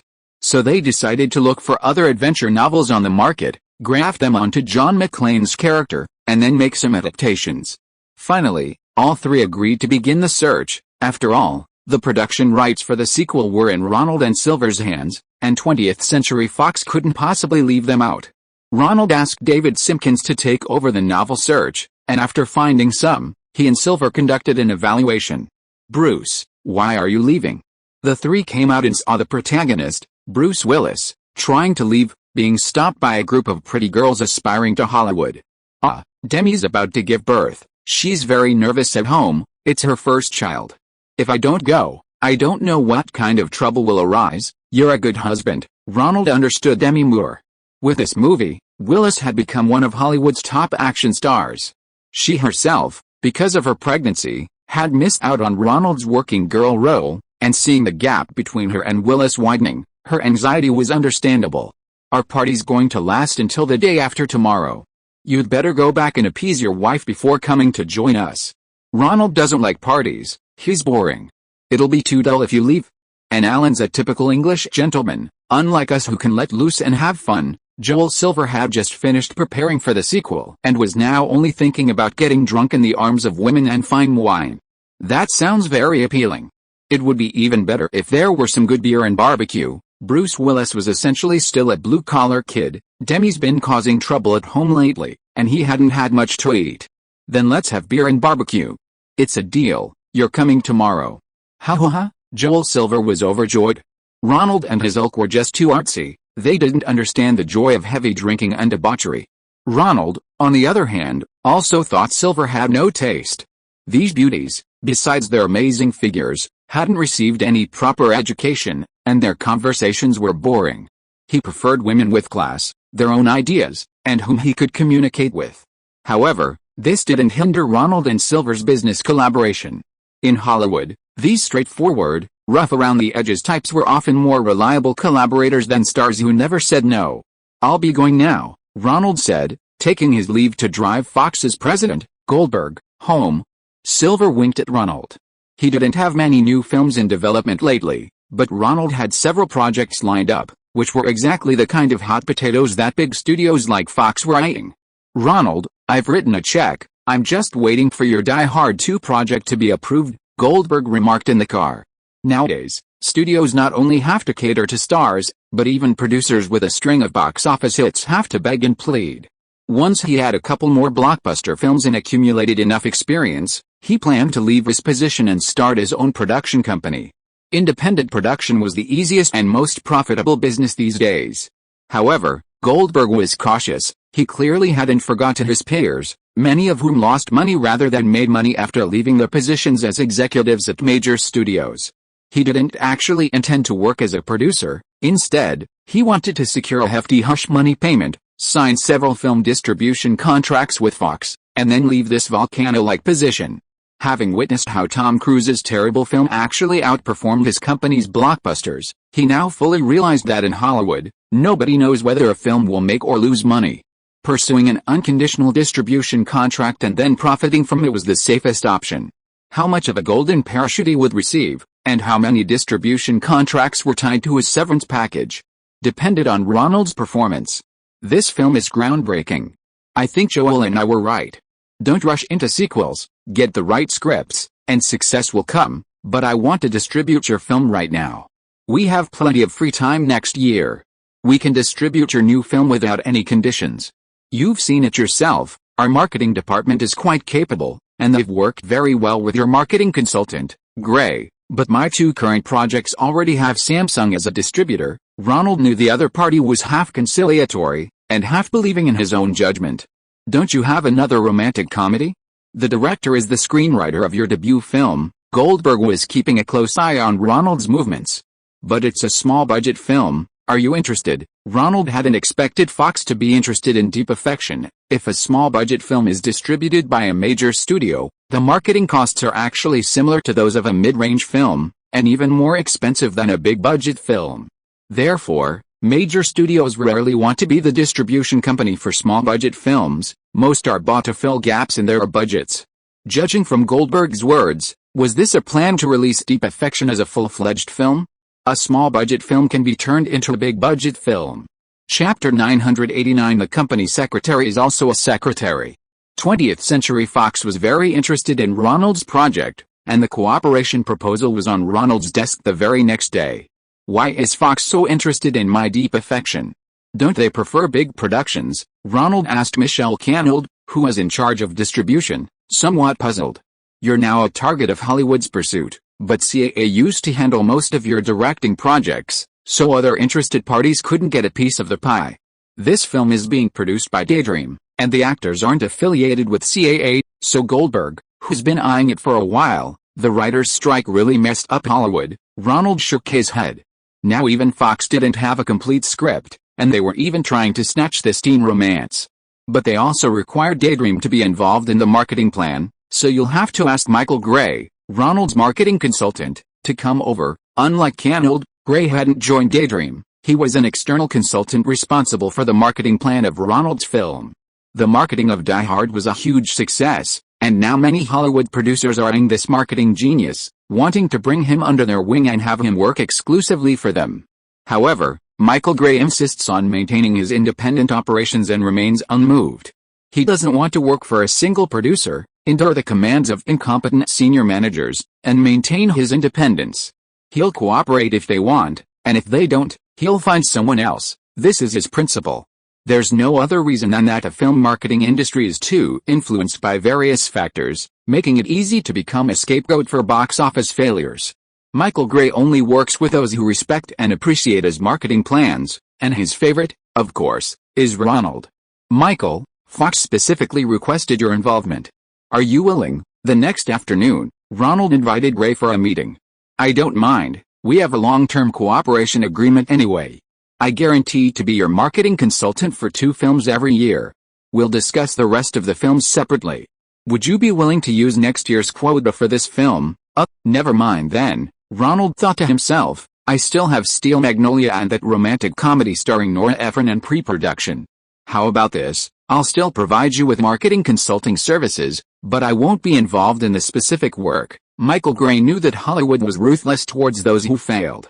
Ronald was a rare insider who didn't evaluate marketing strategies based on box office results. Such a client was like an anchor in a storm when his luck was down. That's good. The marketing department at 20th Century Fox will probably be more receptive to your proposal. Ronald thanked him. Although President Goldberg appreciated his marketing efforts in Die Hard, the marketing department certainly wouldn't have anything good to say about him. This approach was acceptable to everyone. Okay, but let's first discuss the marketing plan for your second film this year, Working Girl, Michael Gray said, taking out his notebook. Joel, Silver, and I both think your idea, getting various action stars to endorse it, is very effective. So I was thinking, could we do a similar marketing campaign for Working Girl? A more detailed analysis from CinemaScore had arrived. Among the reasons why audiences chose to see Die Hard, besides hearing from friends and seeing recommendations on film review shows, the third most popular reason was so many action stars recommending it. I love action movies. You might think it's because many action stars attended the premiere and said good things about it in interviews, Michael Gray said to Ronald with a grin. I don't know, but that's definitely what 20th Century Fox thinks. I don't understand why this method is so effective. That's the huge value you bring us. Ronald's words were essentially saying, I'm paying you because you know things I don't, so what is it? Why is this marketing plan so effective? It's human nature, we all like to talk about things. Film marketing is about finding a topic for a film that keeps the target audience talking about it, Michael Gray explained his approach. Unlike the golden age of cinema, many people now only watch movies a few times a year. Therefore, the purpose of film marketing is to give audiences a reason to go to the cinema. Bruce Willis and Aaron Rickman are newcomers to Hollywood, so a star strategy like Tom Cruise's, relying solely on their names to attract audiences, isn't feasible. Therefore, Gray devised a plan: categorize Bruce Willis as an action star. This category replaces the individual appeal of a single star. Hollywood's top action stars are a few: Schwarzenegger, Stallone, Cruise, etc. These stars have different fan bases among action movie enthusiasts. By bringing them all together at the premiere, regardless of which of the three stars you prefer, you'll be drawn to see a film recommended by all three, and wonder what it's about. A fantastic idea, very inspiring, Ronald exclaimed, applauding this imaginative and creative marketing method he hadn't even considered. Of course, this idea isn't something everyone can use. Only a director like Ronald, with his extensive connections in Hollywood, could manage to get both Stallone and Schwarzenegger to appear at the same premiere. Since Sylvester Stallone's divorce became a major scandal, his popularity has been steadily declining. His ex-wife, Nelson, has revealed a lot of negative news about him, such as his arrogance and his verbal abuse of restaurant waiters and fans. Fans have become somewhat tired of Stallone. Meanwhile, Schwarzenegger has been filming several comedy action movies, initially shedding the stereotype that a bodybuilding champion can't act. Whenever the two meet in public, they exchange a few words, much like boxers hurling insults at each other before a fight. How about we do a similar strategy for working women? Ronald rambled on for a while, unable to come up with any ideas to attract the audience's attention. He looked at Gray, hoping this marketing consultant, who had come up with ingenious strategies in Moonstruck and Die Hard, could come up with another idea. Right? This working girl is hard to categorize with a single concept. It's a reason why audiences have to go to the theater to see it. Michael Gray's value lies in this: if anyone could come up with the idea, who would pay his high consultation fees? I've thought about it for a long time. Working Girl is a Star Wars story for women who have been secretaries in companies for years. Huh? Ronald seemed intrigued. A business drama connected to Star Wars was interesting, even though the male lead who ultimately wins the heart of the woman was played by Harrison Ford. Because those secretaries are often bullied by their male bosses. They're made to make coffee, pick up the kids, mow the garden, and fetch dry laundry. When they get credit, the managers take the credit. When they messed things up, they're made to take the blame. Very good. You have a good grasp of the target audience's mindset, Ronald nodded repeatedly. This desire to see the protagonist achieve what they can only dream of in a movie is one of the essential conditions for a good film. Besides giving secretaries a chance to vent their frustrations, this working girl character held immense appeal for young women. The prospect of working and pursuing a career was shrouded in curiosity and mystery for them. Tess was their moral exemplar, a role model worthy of emulation in both career and love. Look, Ronald thought, a girl who, even without a college education, managed to earn a night school diploma through hard work, seized opportunities, and with a bit of courage, finally achieved her dream job and a sudden yet natural romance. So, Ronald continued, we can emulate Die Hard and find a group of representative women to promote the film. Ronald hesitated for a long time. Hollywood had all sorts of actresses, but none specifically portrayed career women. The last blockbuster film about the lives of working women was 9 to 5, starring Jane Fonda and Dolly Parton. But look at the three leads. Jane Fonda, both in real life and on screen, always played the role of the woman nestled beside a man. Dolly Parton was even more so, with many songs featuring her husband in a submissive role. Moreover, after each new album release and movie shoot, she would return home to live with her unassuming husband, becoming his housewife. Of the three, only Lily Tomlin's character most resembled a career woman. In the end, she took over the general manager's position. However, she was also the least famous of the three, having not acted in any films or television series in recent years. We can't exactly hire Lily Tomlin to promote Working Girl, can we? Ronald asked, especially since this woman was actually a tomboy, living with another woman, which contributed to Hollywood's neglect of her. No, just as you said, Ronald, Hollywood doesn't have many actresses who primarily play career women. In recent years, only Helen Slater's The Secret to Success has had some impact, Michael Gray added. I could hire her, but Ronald implied that Helen wasn't a big star and wouldn't be of much help in boosting box office revenue. We need to think outside the box in Hollywood. Who says only stars can drive box office? Just like how this president's policies have received the most praise, we need to think outside the box. Okay, tell me, Ronald couldn't think of anything. We can find some people in real life who work as secretaries, like Tess, and tour the country promoting the film. At each premiere and meet and greets, we'll have 4 or 5 female secretaries sharing their experiences. Ronald was stunned by this wildly imaginative marketing plan.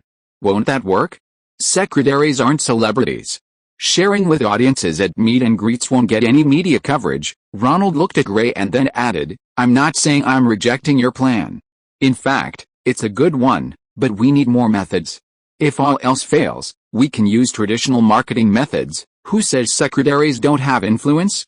In America, many secretaries have influence that's no less than that of a typical company president. Who are you talking about? Ronald asked, puzzled.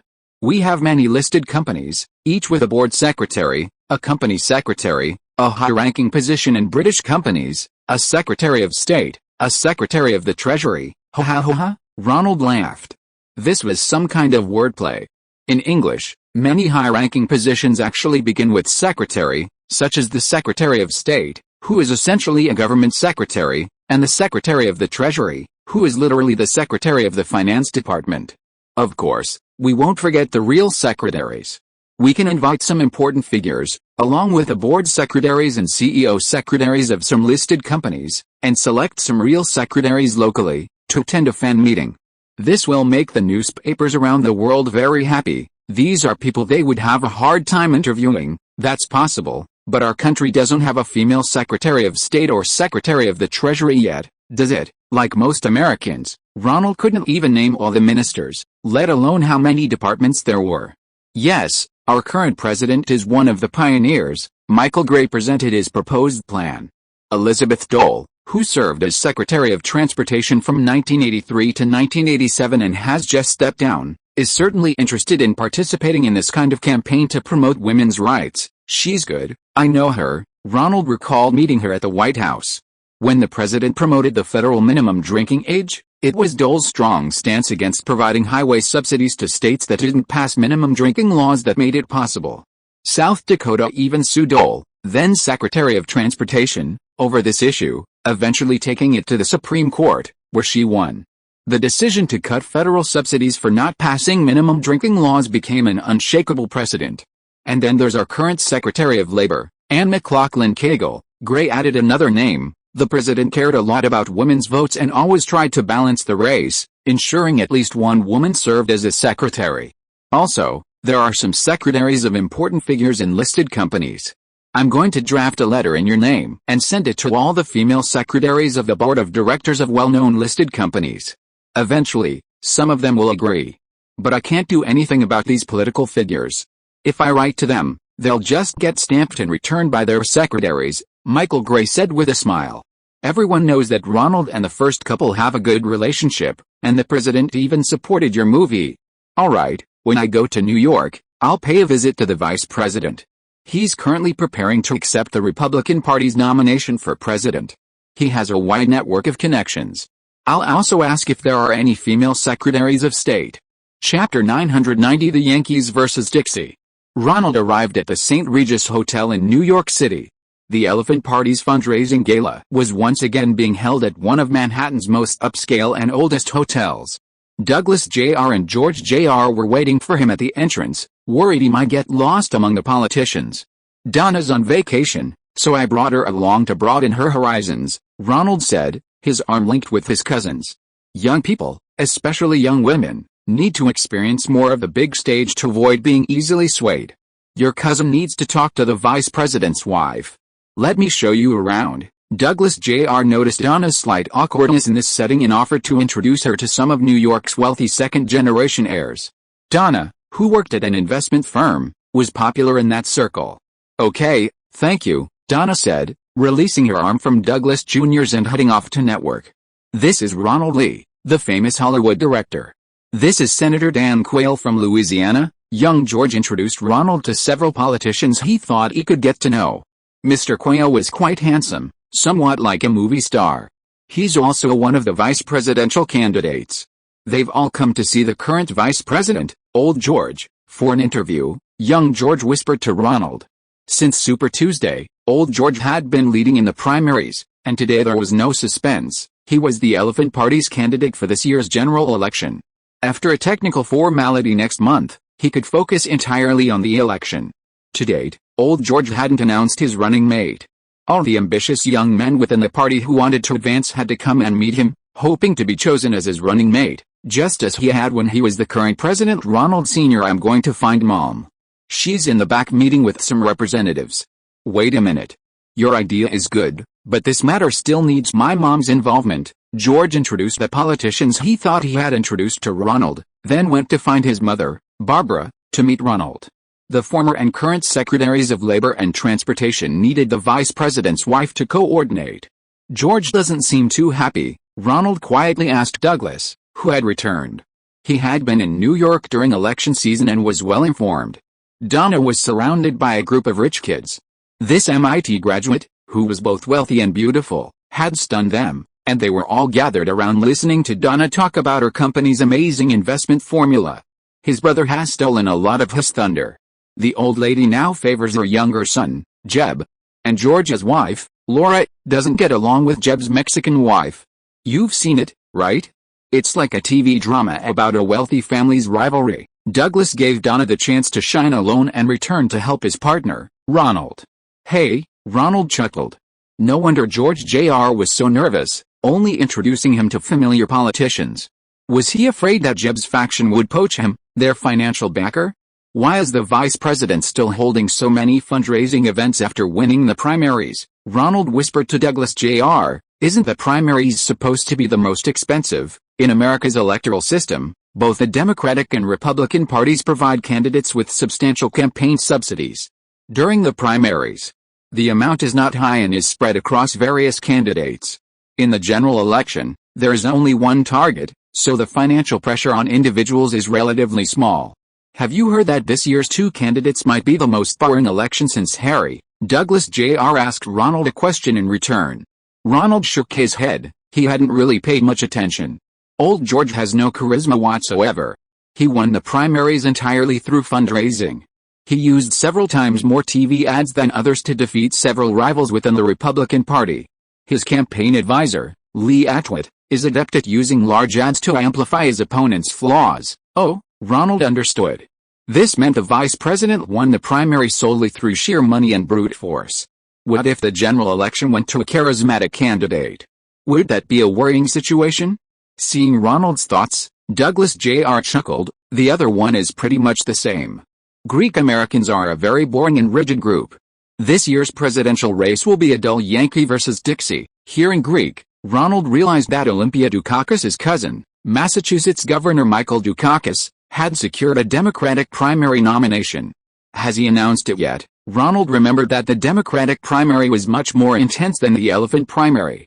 The Democratic National Convention is tonight in Atlanta, Georgia, where he'll officially announce it.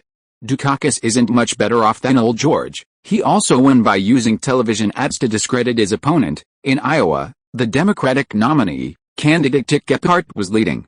His populist campaign saw a surge in support. Illinois Senator Paul M. Simon surprisingly came in second, while Massachusetts Governor Michael Dukakis only managed third.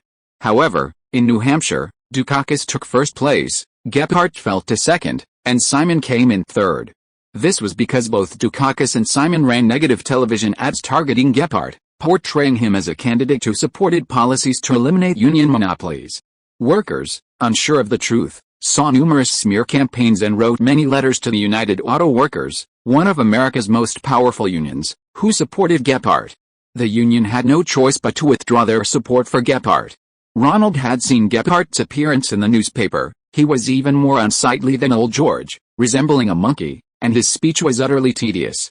Barbara Mama, the vice president's wife, Barbara, walked over, only to be stopped by a group of black children who eagerly tried to get close to her.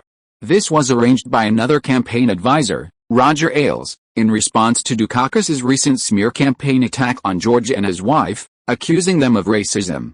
"I'm not your mother, children," Barbara said, pulling away a teenage black girl who was clinging to her and calling her mom. This reminded her of a scene from a Mark Twain novel.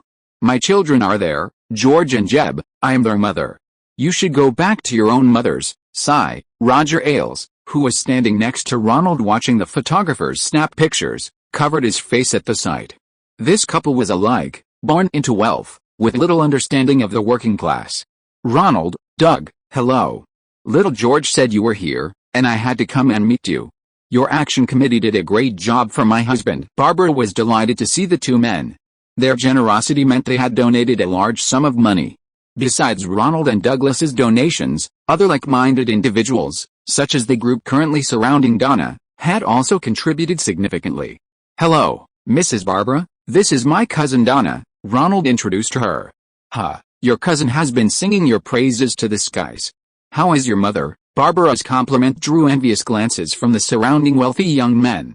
To be able to chat so casually with the wife of a presidential candidate, Donna's ancestors might be among the earliest New England immigrants, with generations of close ties to the George family. They wondered who her mother was, and who this famous lady was. Ronald watched with amusement. He and his aunt's family were from humble beginnings. His uncle was merely a childhood friend of his father's.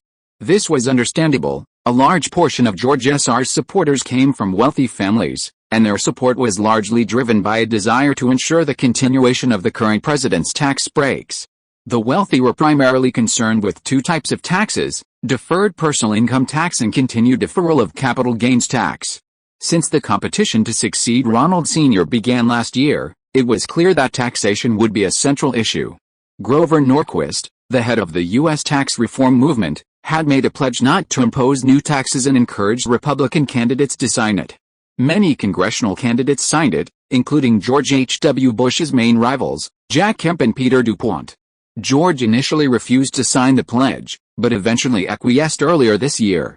He disliked taking explicit sides, preferring to keep a backup plan to maneuver later. Campaign advisors even used this no-tax raise promise to attack their biggest party rival, Bob Dole, who supported tax increases to ensure fiscal balance. "I'm here mainly to ask for your help," Ronald told Barbara, explaining he wanted to invite two female ministers, secretaries, to participate in the Working Girls marketing campaign. He asked Barbara to help make connections. "No problem," Barbara readily agreed. It was a piece of cake for her now, and she was respected wherever she went. Nancy couldn't bully her anymore. Why had this superficial Hollywood actress been in the limelight for 8 years of her presidency? It was time, cough cough, it was time for real professional women to step up. Ronald was delighted. This kind of marketing strategy required someone with his extensive network of connections to implement.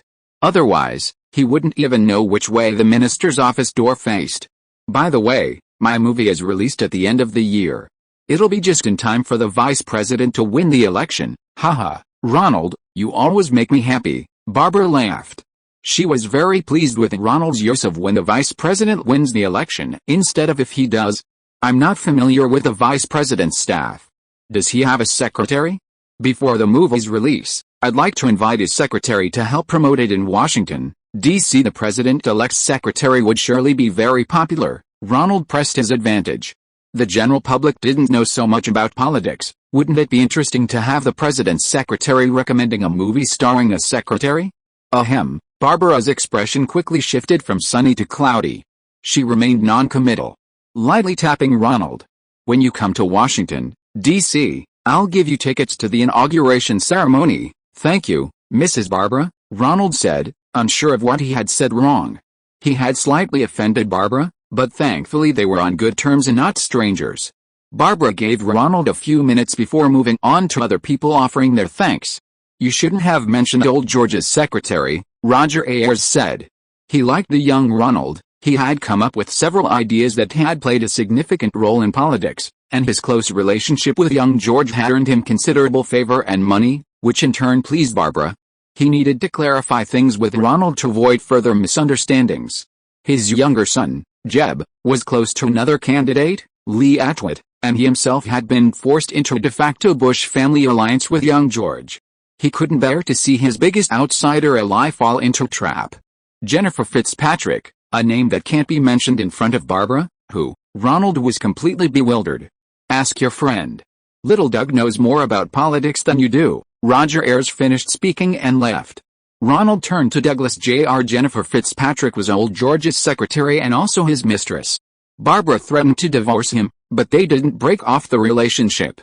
In the end, it was because Roger Ayers warned old George that someone would use this to attack him during the election and make a big fuss about it in the media that old George broke off the relationship with Jennifer Fitzpatrick and sent her away from Barbara. This was known in old George's family and among his acquaintances, and many media outlets knew about it, but they suppressed the news. Douglas Jr., who was in New York, was much more familiar with this kind of political gossip than Ronald. Seeing Donna beside him, listening with her arm around Douglas Jr., Ronald said to her, "Why don't you go socializing with those potential clients anymore? Is Douglas Jr. that attractive? Those people aren't very smart or quick-witted. Compared to them, Douglas is quite clever." Ha ha ha. Ronald and Douglas laughed. Donna's sharp tongue and intelligence were already high praise. What we are showing you now is a recording of today's Democratic National Convention in Atlanta. The convention officially nominated Massachusetts Governor Michael Dukakis as the candidate for the next presidential election. It also announced his running mate, Texas Senator Lloyd Bentsen. Here is what happened on site. That evening, Ronald returned to his house on Fifth Avenue, and Donna, too lazy to go back to her apartment on Long Island, found a bedroom at Ronald's place to sleep. After dinner, the two watched TV. "Hell, it seems this year's election is a complete Yankee versus Dixie battle," Donna said to Ronald, sipping her coffee and pointing at the TV. "Why do you say that?" "You see, although the vice president is from New England, he started his political career in Texas. Now he is generally seen as a representative of Texans. So Dukakis is looking for a Texas senator to offset George S.R.'s influence in the South. I think old George will probably end up choosing a Massachusetts politician as his running mate." That's not necessarily true, Ronald thought, recalling Dan Quayle he'd seen earlier that day. In any case, this year's election was clearly divided. On one side, urban elites; on the other, rural cowboys; on one side, liberals and the electronics industry's innovation hub; on the other, conservatives trying to preserve American tradition.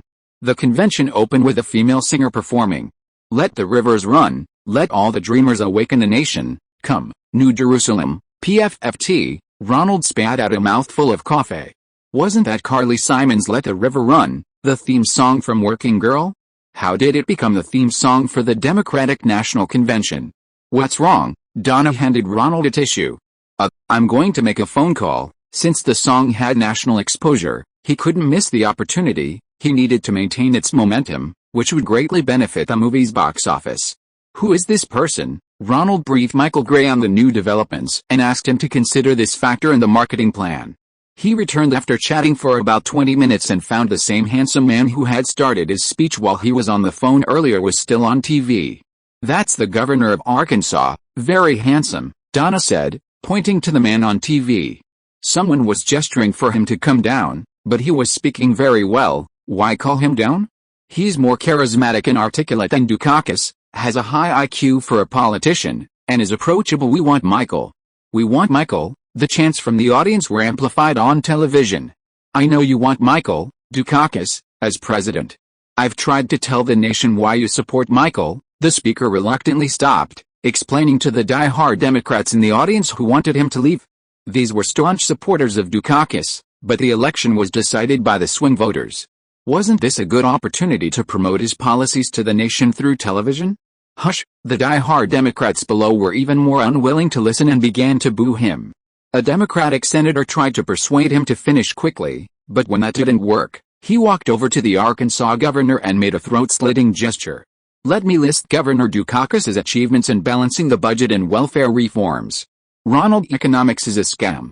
A budget that doesn't cover expenses can't be balanced. This guy could be president someday," Donna said, finishing the last sip of her coffee. She admired politicians with financial acumen, far better than the current president who only knew how to spend money, ignoring the soaring deficit. Suddenly, ABC saw the throat-slitting gesture, and given the Democratic Party's decision to boo a speaker at their convention, it seemed too inappropriate and a sign of serious infighting. They simply cut a video of the speech off. "Looks like ABC doesn't think so," Ronald said with a smile, responding to Donna's assessment. If you are listening to this novel on a channel other than Fanfic World, It means it was downloaded and re-uploaded without effort. We warmly invite you to visit our channel, Fanfic World. There you will find the original version of this story and many other novels of various genres. We look forward to seeing you dive into a world of incredible novels. Chapter 991. It's money-making season again. Before the Donald Party National Convention, the president of 96, after he's finished, Ronald read the newspapers and magazines his butler brought him while eating breakfast the next day. The headline in Newsweek's political commentary column had already pronounced the Arkansas governor's political death sentence. It's a pity, he was quite handsome, smart, and motivated, Donna said, sipping her milk, noticing that the New York Times had even written a classic lawyer joke about the governor. Some American folk jokes aren't very friendly to certain groups, like the one about how many so-and-sauce are needed to, for example, how many poles are needed to change a light bulb? 3, 1 to aim, and 2 others to lift him and spin him around. In a New York Times political column, a reporter wrote a variation of this kind of joke for the governor of Arkansas. How many lawyers would it take for someone in a room to tell the governor he has the right to remain silent? Ronald glanced at it. The governor's point about balancing the budget was actually quite valid, but after being ridiculed by the media, he probably wouldn't be able to continue in politics, because wherever he went, this joke would follow him like a shadow. Just like Mondale, who was joked about by the current president during a televised debate, no one took him seriously anymore. He called a car for Donna and took her to work. Ronald leisurely delivered work documents to his assistant in the New York office, Ricki Lake, the actress who played the fat girl in Hairspray, for her to sign. Lake was still thinking about returning to the film industry. After being an actor, other jobs seemed uninteresting. His appearance wasn't good, he was too fat, and he hadn't received any audition offers for other roles. However, Lake was actually quite competent as an assistant. The chubby girl worked hard, trying her best to satisfy Ronald, and having already lost 10 pounds, it would be normal to give her a role in the future. Call the people on the list and ask them to come see me. Arrange the time so they don't come at the same time. Ronald, dressed in a Hawaiian shirt, looking like he was on vacation, decided to meet the people who worked for him at home. Now he could enjoy the privilege of successful people like Weintraub used to meet him at home to discuss work. Okay, I'll make the calls. Ricki Lake went to the telephone in the outer living room to make the call. Ronald, watching her back, knew exactly what the chubby girl was thinking. It's just that the chubby girl only had a future in comedy, but he didn't know how to do comedy. Besides, Lake was still too fat, he needed to lose another 10 pounds to have a chance. The first to arrive was Ang Lee. He now had his own office, helping Ronald read scripts, earning a salary, and also revising his own scripts. Best of all, he started bringing money home to his wife, and because he wasn't loitering around at home, his wife wasn't watching him all day, and their family relationship had improved. The two discussed script selection at length, and Ronald was quite satisfied. They ended their conversation with Ang Lee early, leaving some time to catch up and chat about industry news. Any movies worth watching in your hometown right now? Ronald asked, remembering he was submitting films to the Palm Springs Film Festival early next year, primarily Chinese-language films. He wanted to know what good films from Ang Lee's hometown he could buy for screening in America. I haven't been back for a long time because I'm working on my green card. This time, my wife and I can go back for Chinese New Year, Ang Lee replied, grateful to Ronald, whose company-sponsored green card would be ready soon. With a stable job, her father could be a little less strict with her. Then go back and help the company. There are quite a few Chinese Americans and fans of Chinese kung fu films. Our company needs to capitalize on this niche market. But there haven't been many commercial films from my hometown in recent years. Director Song, who oversees culture and entertainment, thinks that director Zhang won the Golden Bear at the Berlin International Film Festival, so the government is supporting art films, aiming for the 3 major European film awards. It turns out that Ang Lee's hometown imposes heavy taxes on film screenings. It's already a difficult place to make good films. A few years ago, some films with decent box office performances were made thanks to a romance novel by a certain female writer. Now, director Song is heavily supporting films with a high chance of winning awards, subsidizing each one with hundreds of thousands of dollars and providing tax breaks. Many people in the film industry who make commercial films have to go to television to make a living. And 2 directors who have won awards in Europe, director Hao, who won the Special Jury Prize at the Berlin International Film Festival in 1985 for A Time to Live, A Time to Die, He's Not As Good As You Know, and this award is a relatively minor one. Director Yang, who won the International Critics Award at the Locarno Film Festival in 1986 with Childhood Sweethearts, the film starred How, and the two even had a falling out, received substantial support. As long as they could win gold medals at the three major European film festivals, surpassing their rivals, they would receive continuous financial and resource support.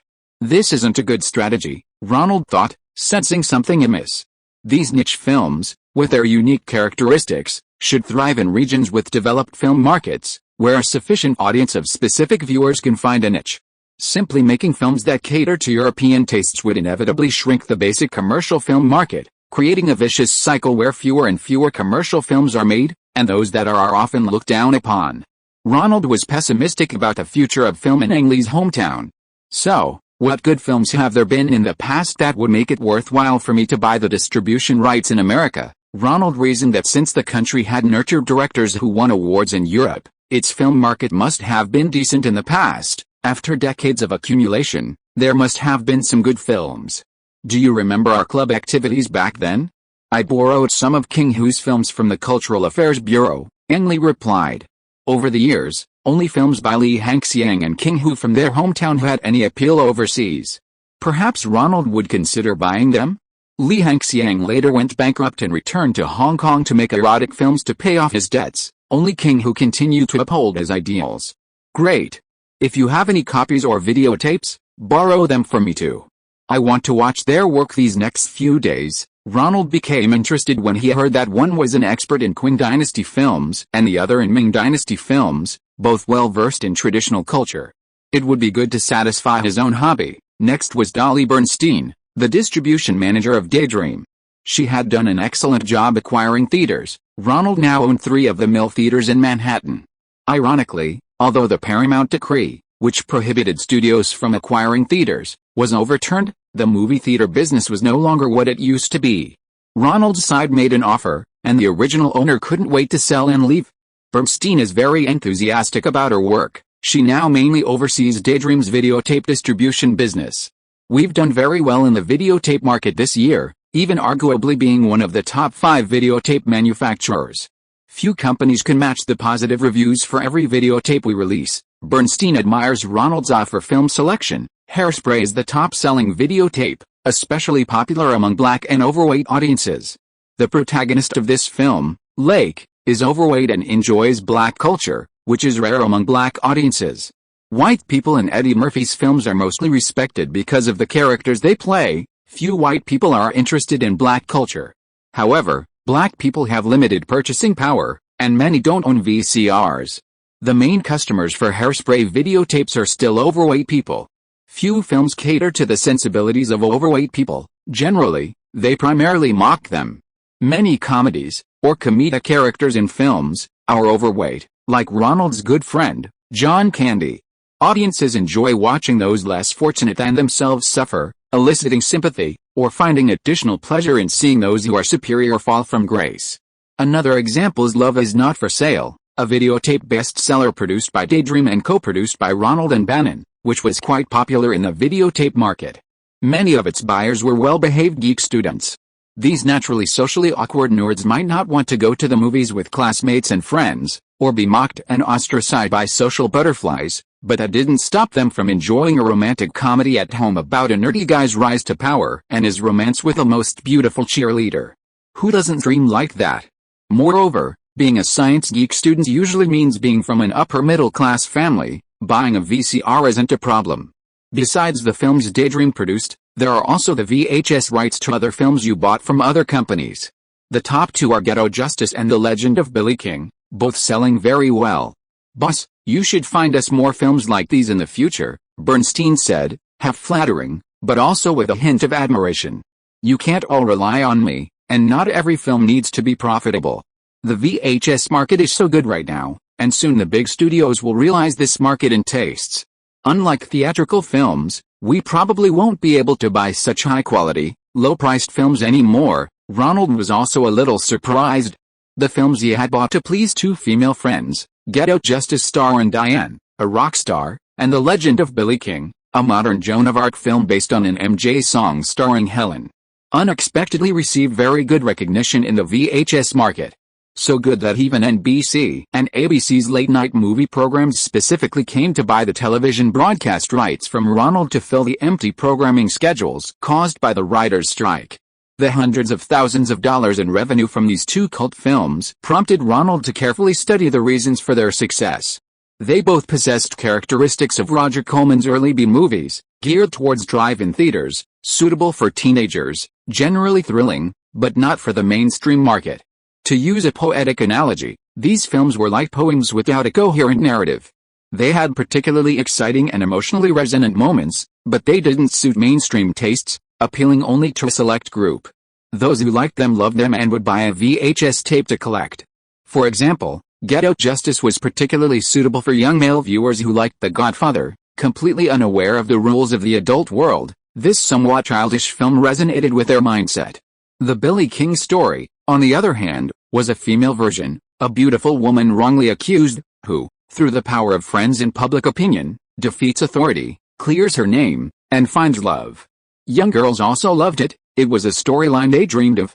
The sales of both films far exceeded Ronald's own expectations. His original intention was to please the two women by giving them the VHS tape rights as a gift. Transferring ownership now would be extremely complicated, involving hefty taxes. Diane and Helen probably don't even have enough cash to cover next year's federal taxes. Even though it's a gift, Ronald would still have to pay a hefty federal gift tax. If it exceeds the lifetime gift limit for an individual, usually several $1 million, the two women would also have to pay a state tax to cover legal loopholes. Judging from this year's income, the capital value of the two films has already exceeded the limit. Furthermore, if the two women want to transfer ownership of the films in the future, they would have to pay capital gains tax, especially if George H.W. Bush loses the presidential election and doesn't extend the tax breaks. Ronald consulted lawyer Lindsay Dole, who suggested that the best solution would be to establish a trust, placing the ownership of the two films in it, with Diane and Helen as beneficiaries. This way, they could continuously receive annuities from the trust's assets each year. This would allow them to enjoy the benefits without any problems. Ronald felt that establishing a trust for just one film wasn't ideal, as the value of the two cult films was still rising. The videotape market is filled with young people, blue-collar workers, and some white-collar movie enthusiasts, a combination of many disparate niche markets. This is very different from the film market, which is a unified market dominated by young men and teenage women. The more niche the market, the more likely people are to pay for what they like.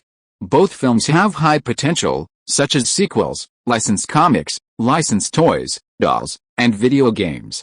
So the final solution was not to directly transfer the copyright, but to transfer the annual revenue from the videotapes to the two individuals. Later, when Ronald's assets accumulate, a trust can be set up, with both of them listed as beneficiaries. Aunt Karen and her cousin Donna can also be handled in the same way. This way, they can receive the revenue from their own work every year without having to raise funds or handle the production of sequels and merchandise themselves. They can simply collect checks at home 4 times a year. The third person to meet Ronald was Ed Bastian from PricewaterhouseCoopers. Besides the second quarter revenue from these videotapes, the overseas sales of your own Beaters films also made you a lot of money, comparable to a domestically successful movie. And then there's the most profitable Spicy Dance. The videotape revenue is stable, bringing in another $20 million, plus 2 soundtrack albums. The original is still going strong, but the Spicy Dance album, probably because many of the tracks aren't from the movie, is seeing a rapid decline in sales. Sigh, now I don't know how to invest anymore. Should I just buy Coca-Cola again? Ronald had a happy dilemma. Hollywood is such a magical place. After a movie becomes a hit, it can continuously bring huge incomes to the creators. Patrick Schwitz, the male lead of Spicy Dance, has evolved from buying a small ranch, then a large ranch, to buying some Arabian horses for races and then starting a breeding business. Screenwriter Linda Gottlieb spends her days telling stories of her success to the New York Jewish community, and has no interest in writing scripts anymore. If you want to invest in the stock market, I suggest you transfer this portion of your income to a company entity in Los Angeles, Ed Bastian advised Ronald. Why? Ronald asked, puzzled. Aren't these all my businesses? To avoid taxes, Ed Bastian replied, pulling out a document. a professional plan he had prepared beforehand. In America, in addition to federal income tax for individuals and companies, state income tax is also payable. Ronald's resident registration and voter eligibility are in New York State. His income in California is taxed separately from his income in New York State. Moreover, both state income taxes are progressive. That is, if he exceeds the annual income cap, Ronald's state tax rate will increase from the lowest bracket of 2%, to 4%, 7%, and finally to 9%. However, if his income is included separately in both states, Ronald can deduct it from the taxes of other non-resident states. This could save him an extra 4% of his tax base, amounting to several $million. My income for the first half of this year is all in New York State, right? Ronald asked. Besides the tens of thousands of dollars in remaining royalties from your previous directorial works. Yes, Ed Bastian checked the documents and confirmed. Okay, then the second half of the year will be attributed to the California company. Ronald made a note in his notebook that he would soon open a new company in California and register a new identity. This technical adjustment would save him millions of dollars in taxes. Paying this PwC partner for consulting fees was definitely worthwhile. If you want this income to be attributed to the California company, then you should also open an account with a California brokerage firm for your stock investments, otherwise your California income declaration may have flaws. Okay, recommend a few reliable ones, I'll have Lawrence handle it. Ronald agreed, then decided to buy Coca-Cola again. After a busy day, the videotapes that Ang Lee had promised had arrived, including several of King Hu's films. Is it a bit boring? Ronald sat on the sofa and slowly watched his A Touch of Zen. The film's pacing was not suitable for modern Hollywood, and the story was rather dull, but its aesthetics and style were still outstanding. Ronald was thoroughly enjoying the film. The authentic Ming Dynasty style of clothing and conversation allowed him to grasp the director's intended message. However, it was a rather old-fashioned Chinese film, and the beautiful Christy Turrington in his arms seemed rather dull. Turrington wasn't watching the movie, she was only watching Ronald, sitting in his lap, admiring his strong facial features. Cindy Crawford wasn't there today. Her relationship with another Hollywood star was progressing smoothly, and she might be able to win him over. She made an excuse not to attend this event. They were all people in the Hollywood circle, it wouldn't be good if their agent spread the word. Then I won't watch any more, Ronald said, turning off the video recorder and focusing intently on staring at Christy Turrington. As an outstanding model, her facial features must be very elegant. Thanks to Ronald's help, Turrington was now Yves Saint Laurent's top model. Kiss. After a long gaze, Christy took the initiative and kissed Ronald's lips. Their lips then met passionately. A warm feeling rose in his chest as Christy hugged Ronald tightly. The FDA has just approved the Arkansas governor who spoke at the Democratic National Convention as an over-the-counter sleeping pill, which surgeons nationwide can prescribe to treat insomnia, came the NBC late-night show host, Johnny Carson, mocking the unfortunate man. With writers on strike, all talk show hosts were forced to come up with their own jokes, and now that they had finally found a national laughingstock, they were going to smear him relentlessly. Being with Ronald felt like eating the most unpalatable ice cream a model could ever eat. He was uncontrollably laid on the sofa, his back hitting the remote control. Buzz, the channel changed. He might be the most boring speaker at the Democratic National Convention. ABC was also relentlessly attacking him, trying to help presidential candidate Dukakis. Sizzle, CBS taunted. The word the audience loved to hear most during this speech was finally. They were all eagerly awaiting the end. Sizzle, this Kansas, no, Tennessee, no. The host of the local black channel pretended not to recognize which small southern state the governor was from. Oh, right, the young man from Little Rock, Arkansas. By the time he finishes speaking, the audience will all have grown beards. Snap. Ronald snatched the remote from under Turrington's body and angrily turned off the TV. Without the distraction, he began to carefully examine Turrington's pretty face again, and then kissed him. Chapter 992 I Want Them All. You just got back from Ronald's, Cindy Crawford asked her roommate, Christy Turrington, who sneaked into the apartment that morning, looking all smiles. She couldn't help but ask her girlfriend. Turrington was wearing large diamond hoop earrings, the reflection of which was almost blinding. Did Ronald give you those? She asked. You didn't come with me, so Ronald made me feel good, Turrington said with a laugh, playfully patting Crawford's waist. You know, right now I want Richard and me to be exclusive. I don't want him to find a reason to dump me now. Cindy Crawford was referring to the Hollywood heartthrob Richard Gere. Becoming his official girlfriend would be a huge boost to Crawford's career. Ronald was a fun-loving and generous guy, but a relationship with him was unlikely. Crawford was happy to have the opportunity to secure Richard Gere, and there was also her roommate. If only she could have it all. "Let me see your new earrings," Crawford said, putting her arm around Torrington. Her warm breath brushed against her roommate and best friend's earlobes. Torrington, still feeling the effects of Ronald's teasing, blushed again. Achoo, achoo. Ronald, being nagged by two models whose status in the fashion world was rapidly rising, sneezed twice. He boarded his private jet and returned to Los Angeles. Sui Hark and Corey Yuen from Hong Kong had finished filming Twin Swords of the Dragon in Phoenix. The two had brought the film reels to Los Angeles to have Cynthia Rothrock and Alan Chow film the final scenes in America. Editing and distribution would take place in Hollywood. Ronald also needed to see the rough cut to decide how much to invest in Hong Kong-produced videotape films. Of course, before that, Ronald needed to get his securities account opened. The investment involved over $20 million and the legal tax avoidance of millions were his top priorities upon landing. "I found a stockbroker at Charles Schwab. Their VIP manager is waiting at the airport. It's the largest securities firm in the West, and they specialize in providing VIP clients with exceptional services, including 24-hour quotes. It's perfect for your needs, large-scale, multi-round, small-batch purchases." Accompanying him was his personal accountant, Lawrence. Ronald didn't want many people to know about his enormous wealth. Lawrence had served him for years without ever revealing it to a third party. "Very good, let's sign the agreement first." Ronald appreciated this efficient approach. Mr. Lee, "I'm a fan of yours." The Charles Schwab VIP manager was extremely attentive to this unexpectedly large client. He thoughtfully explained that his company had dedicated personnel with a 24-hour hotline. Upon receiving Ronald's call, they could provide global market quotes. Their branches in Tokyo and Hong Kong were also operational, allowing them to buy and sell any stock. After opening the account, "How would you like to invest? If needed, I can provide you with our analysis department's daily stock analysis." "No need for that. This time, use all $20 million to buy Coca-Cola. We'll talk about the rest later." "Buy Coca-Cola?" The manager was surprised, but quickly recovered. After all, these Hollywood stars usually bought stocks based on unreliable expert advice from so-called friends. "That's a very good investment philosophy," the manager complimented.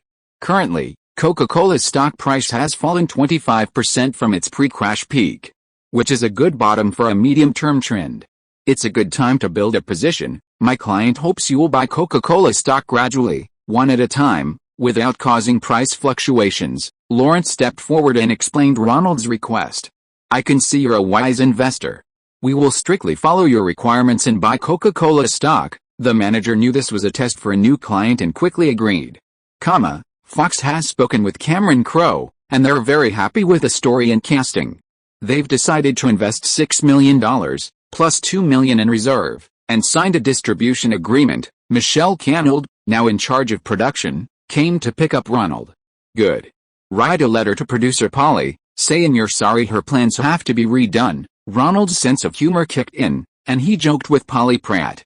"Sui Hark and Corey Yuen will be back from San Francisco tomorrow. I've arranged for you to see the rough cut with them this afternoon." Tasks were efficiently reported to Ronald, and the number of documents requiring his decision or signature was rapidly decreasing. "Is there anything else?" Finally, Ronald noticed Canold's hesitation. "Do you remember Harvey, the Miramax production company owner we met in Cannes?" "Of course. Is he busy?" Ronald asked. "Our Sisters of Sid are going to the Sundance Film Festival early next year. But I heard there are also some strong new films competing in Harvey's case. Should we allocate some public relations budget and try to get in touch with him? We can approve a small budget, but there's no need to invest too much. Spend money according to Oscar standards." Ronald thought for a moment. "Sundance is just a venue for independent films. There's no need to waste money here with that burly Jew." After finishing his daydream, his agent, Nisita, came knocking again.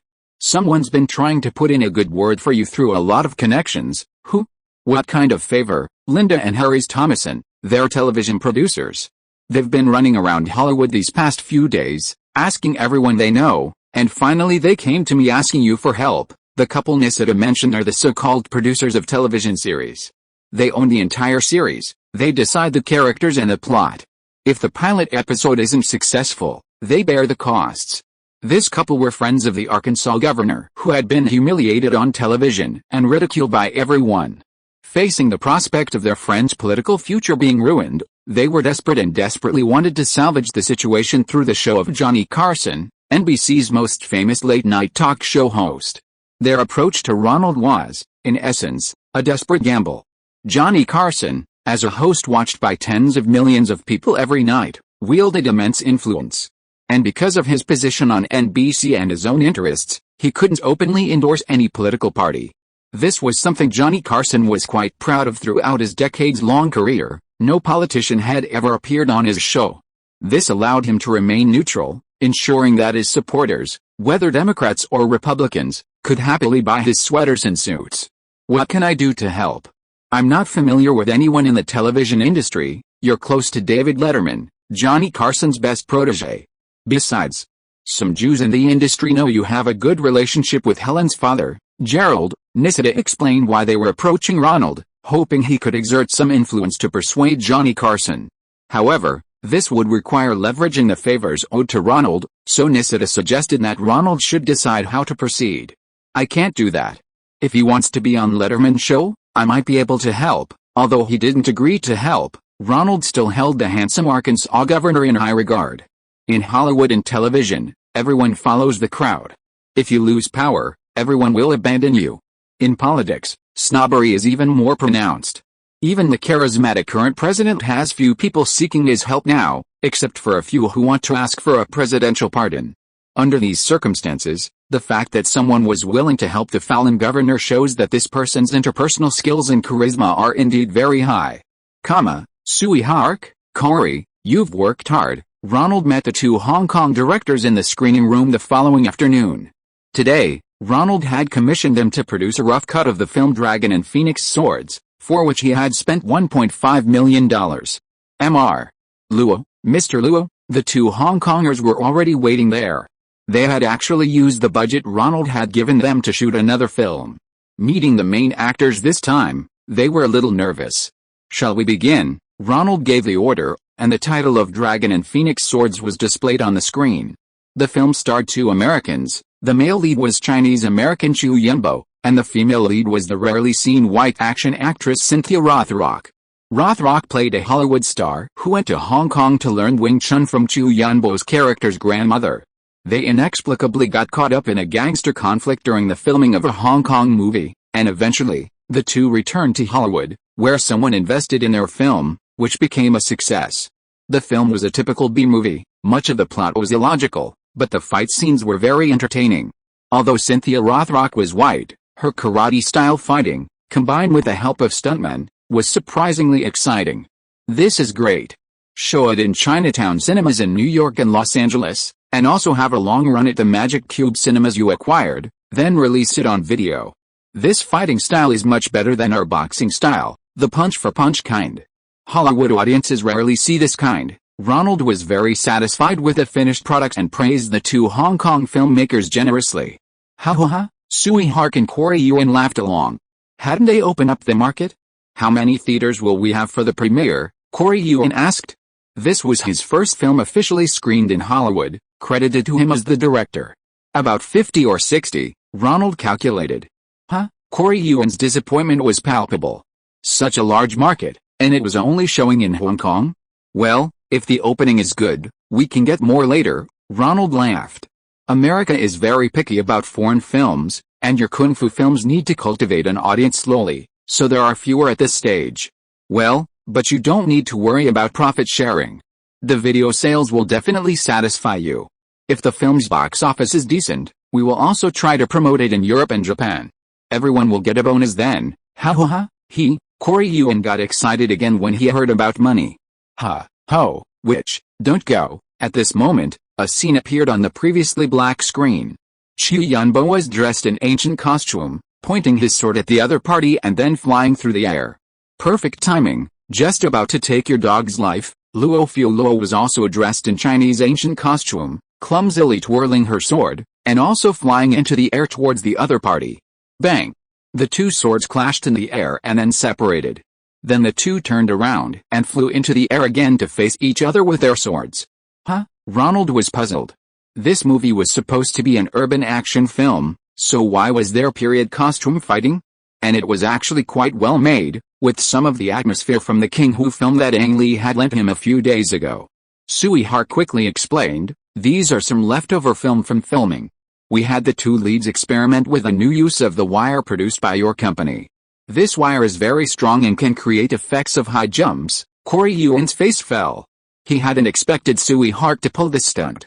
Originally, it was agreed that this film, Dragon and Phoenix Swords, which he directed under his own name, would be aimed at Hollywood, while the concurrently filmed period modern time travel fantasy film, The Twin Heroes, would be directed by Sui Hark and aimed at the Hong Kong market. It seemed that Sui Hark also wanted Ronald to buy his film and supply it in America so that he could get his name on the Hollywood Directors Guild list. But what would Ronald think? Would he think they were both frauds? Very well done. Did you bring the rough cut? I'd like to see the full rough cut, and if it's good, I'll buy it too. I didn't expect that with a budget for one film, you could shoot two movies simultaneously, and both are of excellent quality. I'm very satisfied." Sui Hark was overjoyed. It seemed Ronald didn't care about this simultaneous production at all. It wasn't a big deal. He didn't see it as an offense.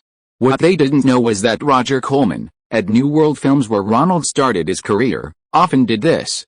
He had a famous film, The Haunted House, which was filmed in one weekend, relying on the money and sets provided by Ape Distribution Company. Roger Corman had Jack Nicholson write the script and star in a role. This was one of Corman's most successful films. Ape also bought and distributed it, and it did well at the box office. In recent years, there have been attempts to adapt it into a Broadway play. The ability to pull off such simultaneous productions is a testament to entrepreneurial spirit. Ronald thought it was great and hoped to purchase more from them in the future. Ronald waved his hand, shook hands with the two men, and congratulated them. Especially Sui Hark. The film has an ethereal quality that Hollywood simply couldn't achieve. Cynthia Rothrock plays a Los Angeles policewoman who goes to Hong Kong to arrest a criminal, Chiu Yunbo. Unexpectedly, after being arrested, Chiu Yunbo, playing a villain, gives a sinister smile, and the two disappear in a cloud of smoke, reappearing in the Ming Dynasty. It turns out they were a constable and a wanted criminal in the Ming Dynasty. On the way to the capital, Rothrock learns that Chiu Yunbo isn't a bad guy, but a loyal minister entrusted by Minister Su Guangqi to purchase cannons from the Portuguese to fight the Jurchens. He was framed by a eunuch, accused of using the cannons in rebellion, and thus unjustly accused by the incompetent emperor and made a wanted criminal. The two admire each other and eventually become lovers. However, the eunuch Wei Gonggong, a highly skilled martial artist, personally leads the Eastern Depot to arrest the traitorous Rothrock. Rothrock tragically dies trying to save Chiu Yunbo, who is still framed by the eunuch and executed at Keishakau. Unexpectedly, during his execution, Chiu Yunbo was transported to the modern era by the mysterious power of aliens. Upon discovering Cynthia Rothrock, it was as if he were awakening her memories, and the two rekindled their past romance. Actually, between the two films, Ronald preferred Sui Hark's The Twins, believing that if it resonated with American audiences, it might even create a new genre. Roth agreed to the urban action film, and that's how the contract was signed. Corey complained, feeling it was a direct challenge to his chance for distribution in America. The two directors disagreed on which film to buy and which to reject, leading to conflict. "I just wanted Roth to see it, releasing it on video would be good too." Sui Hark seized the opportunity, noting that Ronald had just watched clips of his film and seemed to like them. "Don't fight over it. It's not like you can only buy one movie if you die. I want them all. I'll buy this movie too, and have Mr. Canold of Daydream negotiate a price for you, and then arrange a release date. Anyway, it's not much money. If Ronald buys them all, it's just like investing in another movie. It's no big deal." Chapter 993 The Third Labor Negotiation. We're buying daily through different New York Stock Exchange trading seats. The current purchase prices haven't caused any stock price fluctuations, and our strategy of buying Coca-Cola stock at relatively low prices has been very successful so far. The manager at Charles Schwab was very satisfied with Ronald, their VIP client. Compared to short-term traders or speculative traders who try to profit from contrarian price movements every morning, Ronald's strategy of buying 1 million shares daily requires almost no skill from the stockbroker. Even an intern could do it well. Although it's down nearly 25% from its peak, Coca-Cola still has a market capitalization of over $10 billion. These $20 million buy orders, bought slowly, won't cause any significant disruption. Very good.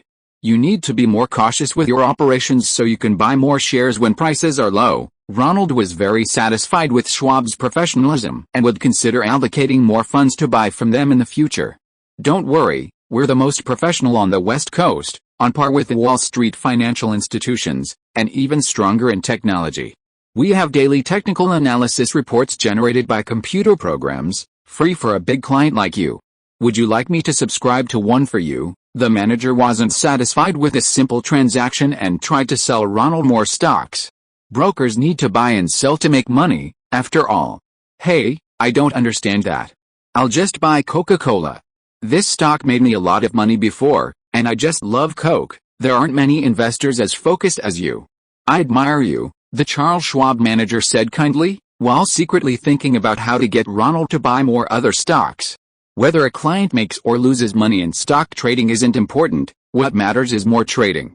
Coca-Cola currently has a PE ratio of nearly 14, it's in the old carbonated beverage industry, and it's being closely chased by Pepsi. With its continuous decline in the first half of the year, Ronald will soon be unable to bear the loss of his wealth. Then, the manager can sell him financial advisory services. Hi, I just need to handle a small matter. Please continue. Ronald emerged from the office where he had been making the call and continued speaking with his visiting guest. The guest was David Horowitz, the owner of a Hollywood public relations firm. He had contacted Ronald through his marketing consultant, Michael Gray, seeking his assistance. The name Horowitz immediately suggested a Jewish identity, and he even resembled one, with a distinctive nose and baldness typical of Eastern European Jews. He had been asked by television producers Linda and Harry Thomason to intercede on his behalf. Linda and Harrison are good friends of mine. They came to Little Rock, Arkansas, and I trust them and owe them one. I've tried many things, but Johnny Carson is the most powerful and egotistical man in American television. I can only try to persuade him to get the governor of Arkansas on his show. You're the second person to come to me about this, Ronald said, looking at him.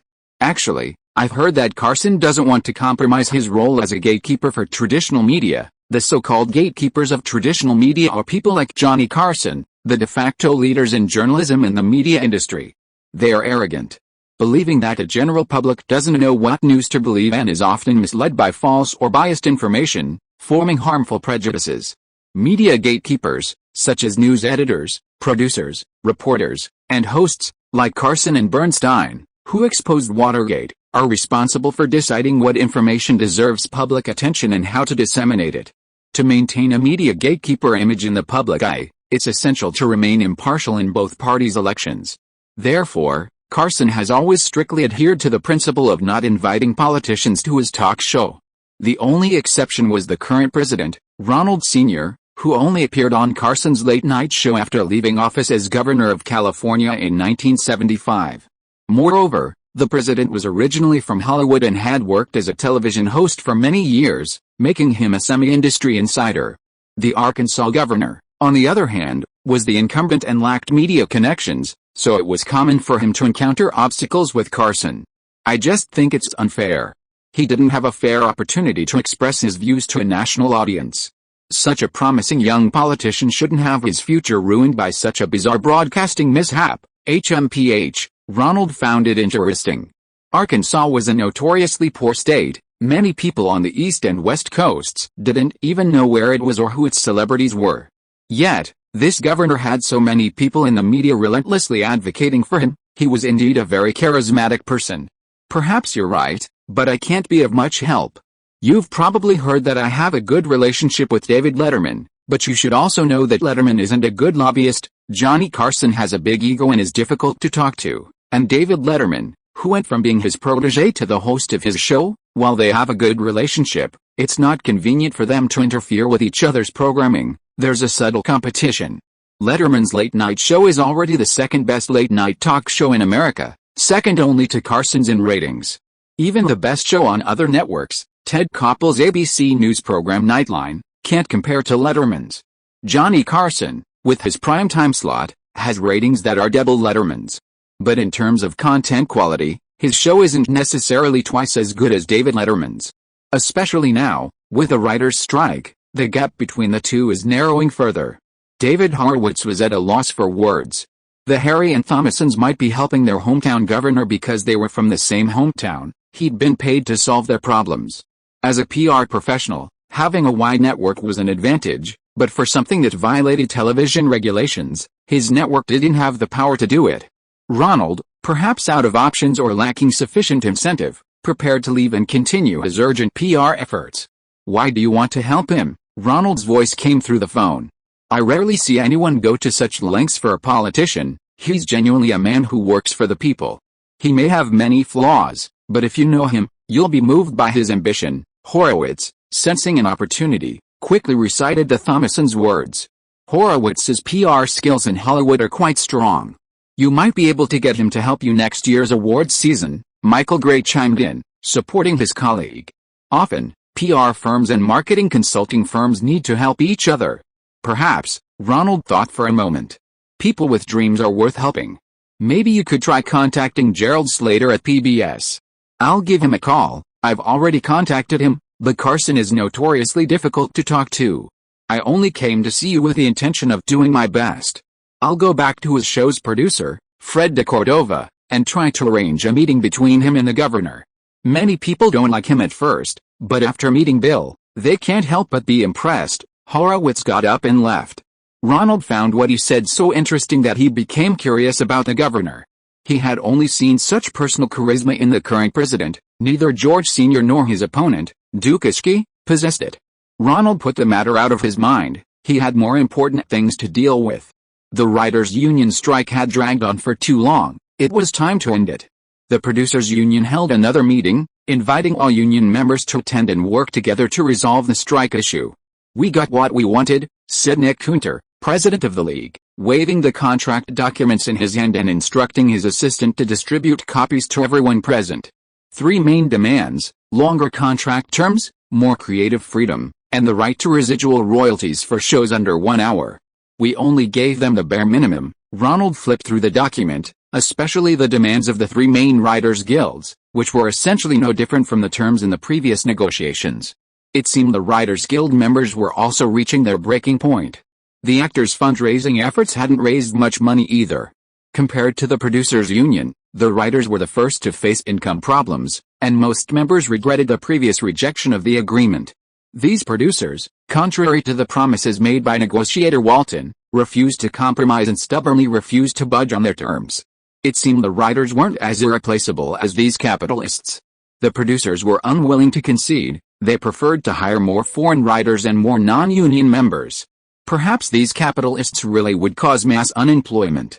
By then, they wouldn't have received any creative freedom or increased profit sharing. They'd starve, their wives would remarry, and their children would be beaten by their stepfathers. This time, the other side refused to compromise, making everyone realize that Walton, the seemingly agreeable negotiator, had seriously misjudged the producers' bottom line. They had been used as cannon fodder. They united and passed a motion of no confidence against Walton. Thus, even the extremist members still immersed in their false dreams had no choice but to agree, persuaded by the president's special envoy, to propose a new reconciliation agreement, taking a significant step towards ending the strike. Now the ball was in the Producers Alliance's court. Ronald looked around. The small and medium-sized producers here were beaming with joy. Many hadn't carefully read the terms, only quickly skimming the key points before discussing how many projects could resume after signing. "Looks like we can't take it anymore," Ronald said, handing the contract to his lawyer, Cand, who represented several producers. After reviewing the contract, he nodded to his clients, indicating it was acceptable. Like the screenwriters, the producers also needed an excuse to gracefully exit the negotiations. After such a long standstill, everyone was nearing their breaking point.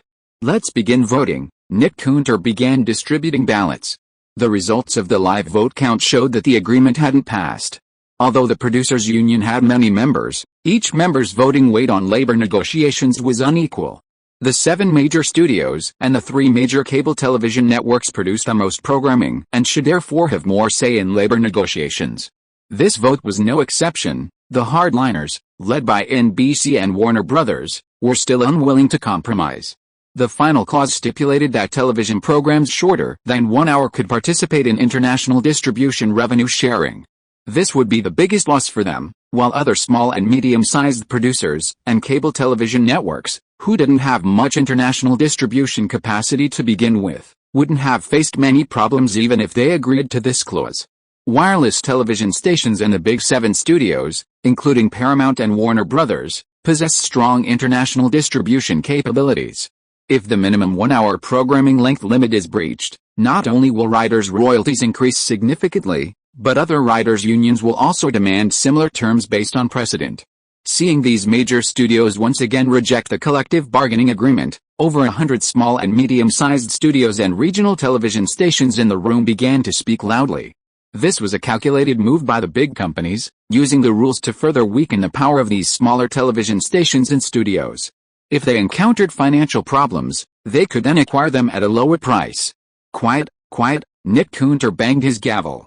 The new collective bargaining agreement has not passed. Seeing everyone quiet down, he took the opportunity to announce the result. The second item on the agenda, the Writers Guild's Board of Directors, has proposed another temporary motion. They can represent the writers in each studio to sign a temporary agreement granting exemptions to everyone's current projects, just like in the Producers Union, where everyone harbors their own agendas. The Writers Guild is also deeply divided.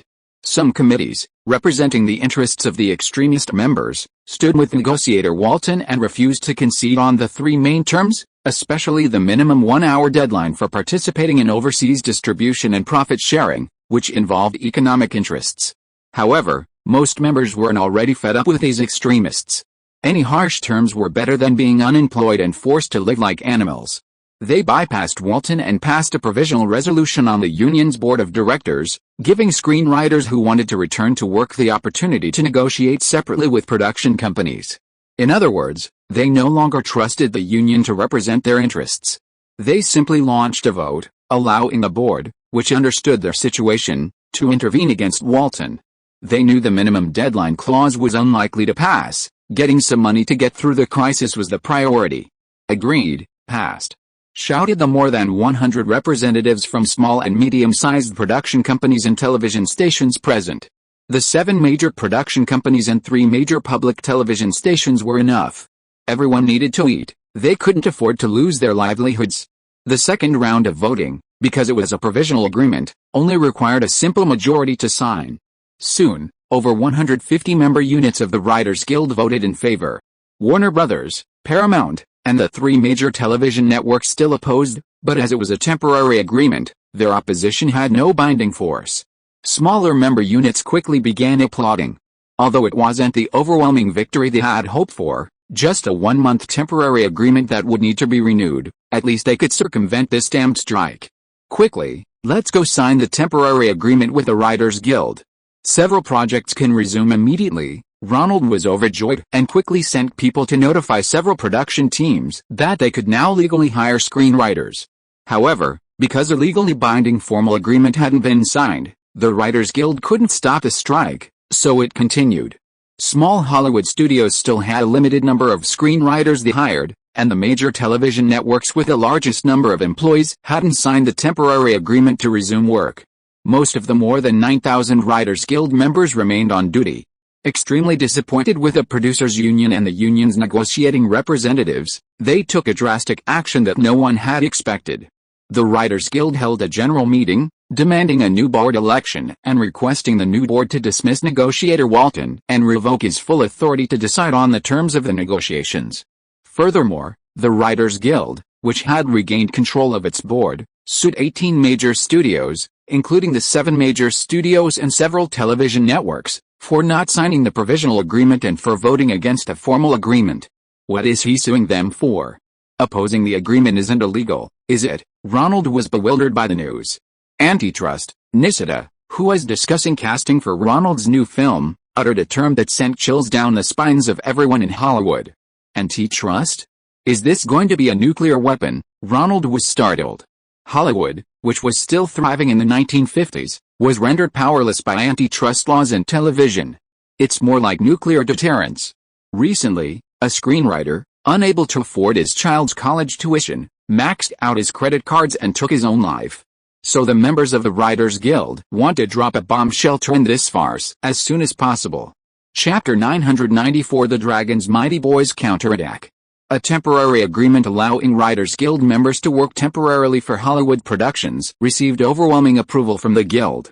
After all, bringing bread home to every screenwriter is more pressing than ideals and vague promises. Ronald's Daydream, like Cannonball Studios and Orion, as well as Spielberg's Amblin Entertainment, Rob Reiner's Castle Rock, and 150 other small studios affiliated with the director, signed a temporary settlement. Why do I feel like the big 7 studios aren't afraid of that antitrust lawsuit? Ronald asked his lawyer, Mitch Cantor, after signing the agreement. In America, the intention behind filing a lawsuit isn't necessarily to win the case, Cantor explained to Ronald.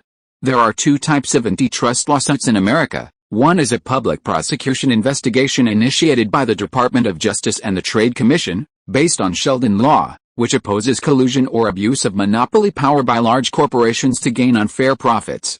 This antitrust action is very severe. Once convicted, it can result in fines, injunctions, or even breakup. Just like when Paramount was forced to break up its theater business. Another type is the private lawsuit filed by some members of the Writers Guild. This antitrust case is mainly based on the Clayton Act, opposing behaviors that lead to monopolies or significantly reduce competition. For example, the alliance formed by several major studios and the 3 major public television networks refuses to agree to the new labor agreement. This law is relatively lenient. If the case is lost, the only penalty is 3 times the damages and legal fees. However, if this case is formally scheduled for trial, it will inevitably attract media attention. It might attract the attention of the Trade Commission and the Department of Justice, and if a politically ambitious minister is involved, a public prosecution investigation could be launched. Therefore, the reason the Writers Guild filed the lawsuit is also to make a threatening gesture, hoping that these hardliners will stop resisting the agreement. Otherwise, the Writers Guild might undergo a leadership change, attracting public intervention, which would be undesirable, regardless of whether the lives of the screenwriters who write scripts for television networks have improved. The screenwriters working for Hollywood and Ronald's Daydream are all smiles. Robert Harlan can finally appear on set as a screenwriter. Several screenwriters and doctors Ronald had urgently hired also began working with him to make emergency revisions to the dialogue and scenes in locations unsuitable for filming.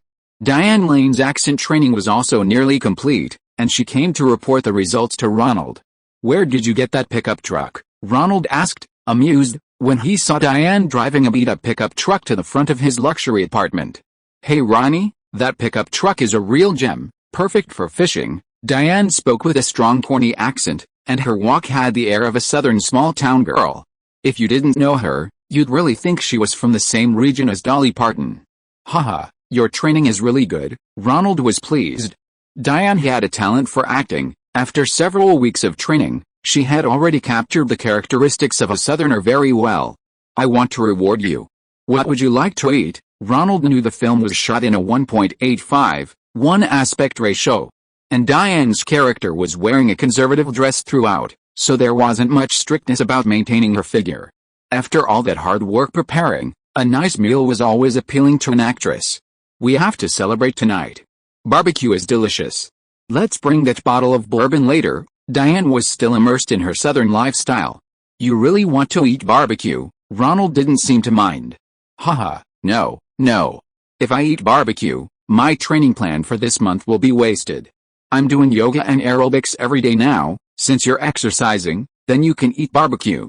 If you want, we'll go. We can do more exercise to burn off the calories." Ronald emphasized the word exercise. "You promise?" Diane chuckled, her eyes lighting up. "Haha, okay, let's go get some good food. I heard the Japanese restaurant lately is pretty good." They didn't get to eat barbecue, but the expensive Japanese Wagyu beef, air-freighted from Japan, was a completely different level of enjoyment compared to the American Wagyu beef that was a cross between Wagyu and local cattle. Mr. Lee, a Mr. Horowitz wants to see you." Just as Ronald and Diane were enjoying their meal, a waiter in a white shirt and black bow tie came to deliver the message to Ronald. Interrupting a lady's enjoyment of food is a crime. Ronald, holding Diane's hand, didn't really want to deal with this public relations consultant, Horowitz.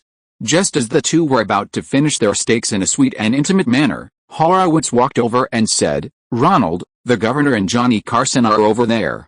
Want to join us? You're such a spoilsport." Ronald wiped his mouth. He could have gone back to exercise with Diane, but he turned to Diane and asked, "Would you like to see Mr. Carson again?" "Sure, I was on his show for my 18th birthday last time, and he even got my name wrong," Diane replied, in a good mood. Meeting the host of the most watched show on television was a good idea. Ronald nodded to public advisor Horowitz and went with Diane to the other side of the restaurant. Near a corner, there was a private room where only Johnny Carson, his Tonight Show producer Fred DeCordova, and the tall governor of Arkansas were present. "Ronald, right? My wife, my 7-year-old daughter, and I all watched your sexy dance video. They would be so happy if they were here." The governor smiled sincerely, stood up, and shook hands with Ronald. His handshake was firm and confident, but not in a way that flaunted his superiority. His dark blue suit and plaid tie were interestingly playful. The governor then placed his other hand on Ronald's elbow, a gesture of intimacy. "It's a pleasure to meet you. I watched your speech at the conference, and putting aside the boos from the audience, I actually thought it made a lot of sense. Haha, that made me feel terrible. I think those half-hour at the conference were the most difficult time of my life.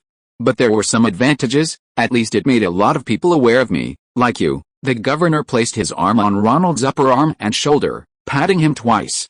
"That's not wrong, Johnny, Mr. Cordova." Ronald felt that this governor was approachable and spoke to him very casually, like a close friend who had gone to high school together and played football on the same team. Ronald was surprised to meet such a charismatic politician for the first time. "Hello, Miss Lane." "Hello, Governor."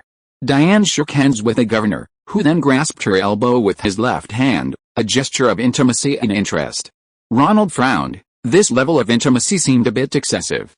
Sensing Ronald's displeasure, the governor immediately removed his hand, pulled out a chair, and offered Diane a seat. "You should talk to Ronald, Johnny. Having political guests on your show isn't a bad thing," the governor said, smoothly steering Ronald back into his conversation with Johnny Carson. "Hi, Diane, we meet again." Johnny Carson was a little embarrassed. He didn't want to discuss this. Politicians not appearing on his show was crucial for maintaining neutrality and attracting more viewers. The show's ratings were plummeting due to the writers' strike. Carson, who could have reached a temporary agreement to reinstate writers, was now forced to hire a large group of recent college graduates, directing them to produce jokes daily, due to the NBC boycott agreement. He'd been wallowing in a mess of problems for months and didn't want to create any more trouble, or be criticized for losing his neutrality. "Mr. Carson, you remember me?" Diane feigned surprise. "I spent my birthday on your show last time." The guests continued their awkward conversation. Ronald ignored them, still holding Diane's hand under the table, stroking it, eliciting a smile from the beautiful woman. "Johnny, I think the governor has great charisma and a good sense of the camera. Why don't you give it a try?" Producer Cordova was starting to lean in that direction. Horowitz was good at public relations and was already inclined to agree, especially since Carson was now strangely facing competition from the much younger David Letterman. Letterman had started out writing jokes for Carson. He was younger and more energetic, and many viewers who didn't watch tonight's show were now watching Letterman's late night show, which aired right after Carson's. Johnny Carson's writing skills have deteriorated significantly, and the college student team, unfamiliar with his style, is making his jokes increasingly unfunny. Meanwhile, the governor is currently a national sensation, and Carson can compete with other shows in leveraging his humor. Now, the governor is offering to appear on his show, and regardless of whether it's funny or not, getting him on will significantly boost ratings. "I understand," Carson says. "TV audiences are completely different from live audiences. I've been on stage, the lights are shining down, you can't see the audience's faces, only their voices are coming through, and I'm so scared I can't speak." Carson empathizes with the governor's predicament. It's the quicksand trap often referred to in the television industry. Everything is going smoothly, but for some reason, suddenly the audience starts to oppose you. You're frantically trying to figure out how to handle it, but before you can react, it's too late. Like being trapped in quicksand in the desert, everything you do is wrong. Only your teammates can pull you out. The governor's mistake was lacking someone with experience in televised speeches. In unfavorable situations, someone could easily step in, interrupt with a few words, and turn the tide.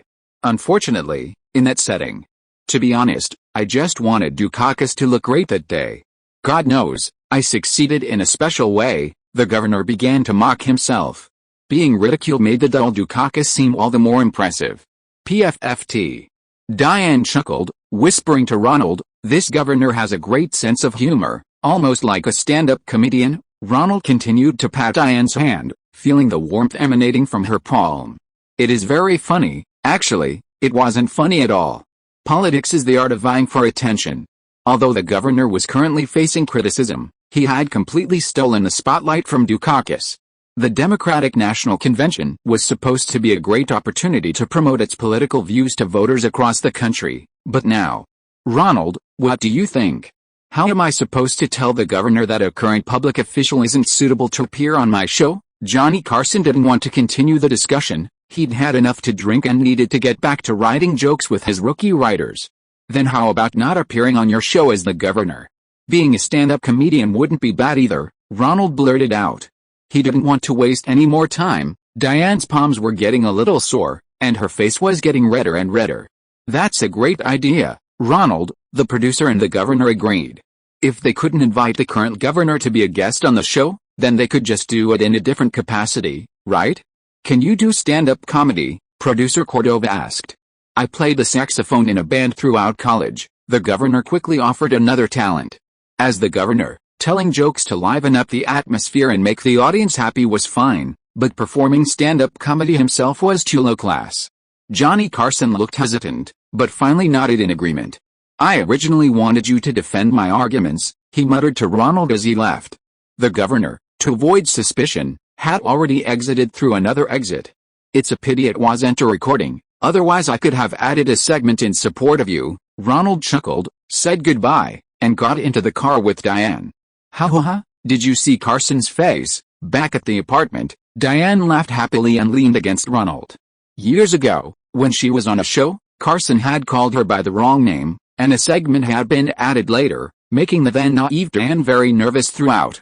"As long as you're happy, I like it," Ronald said, hugging Diane. "I like it when you say nice things, cowboy. Are you this strong when you're working?" Diane mimicked the Southern girl's tone, resting one hand on Ronald's chin, flirting. Ronald felt as if Diane was a different person. The different tone brought a different feeling. The woman in his arms was both familiar and strange, and a desire to conquer surged within him.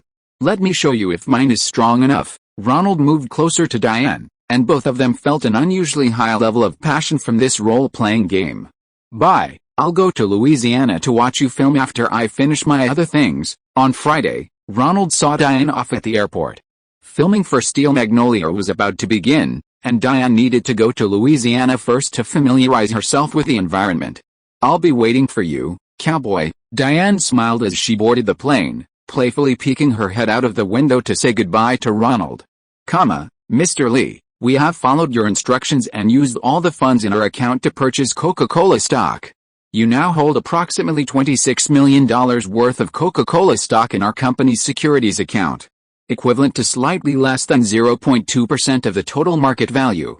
What do you need us to do next?" "Great, no further action needed. I'll just wait for the dividends." Ronald hung up the phone. Including the Coca-Cola stock he had previously purchased, he now held nearly 0.5% of the total share capital. With that much money, he could live comfortably on dividends every year.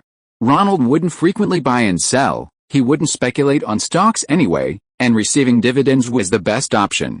He had heard that if someone had bought Coca-Cola stock with their savings during the Great Depression, they would be at least a millionaire by now. It seemed that as long as America existed, many people would likely continue to drink Coca-Cola.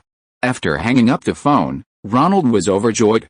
At the current sales rate, Dirty Dancing merchandise, including records, videos, and box office revenue, was expected to surpass $80 million by next year. Adding the profits from other films, he could become a billionaire. He grabbed a can of Coca-Cola from the refrigerator, turned on the TV, and started drinking. It happened to be Johnny Carson's show that evening. As music played, the governor took the stage and sat opposite Carson. His tall, imposing figure was somewhat intimidating to Carson. The confidence gained from his political career also made Carson, who usually held the upper hand, feel a little suppressed. Carson asked, Mr. Governor, how are you? Then he took out a series of hourglasses, placed them upside down on the table, and started timing. Ha ha ha! The audience roared with laughter. It wasn't easy to gain the upper hand with Carson. The whole nation knows you now. What happened? Carson smiled again. Experience counts. A prop was all it took to regain the upper hand. I don't know, it just doesn't work. I mean, what can I tell you? The governor, though a little embarrassed, was eager to win over the audience.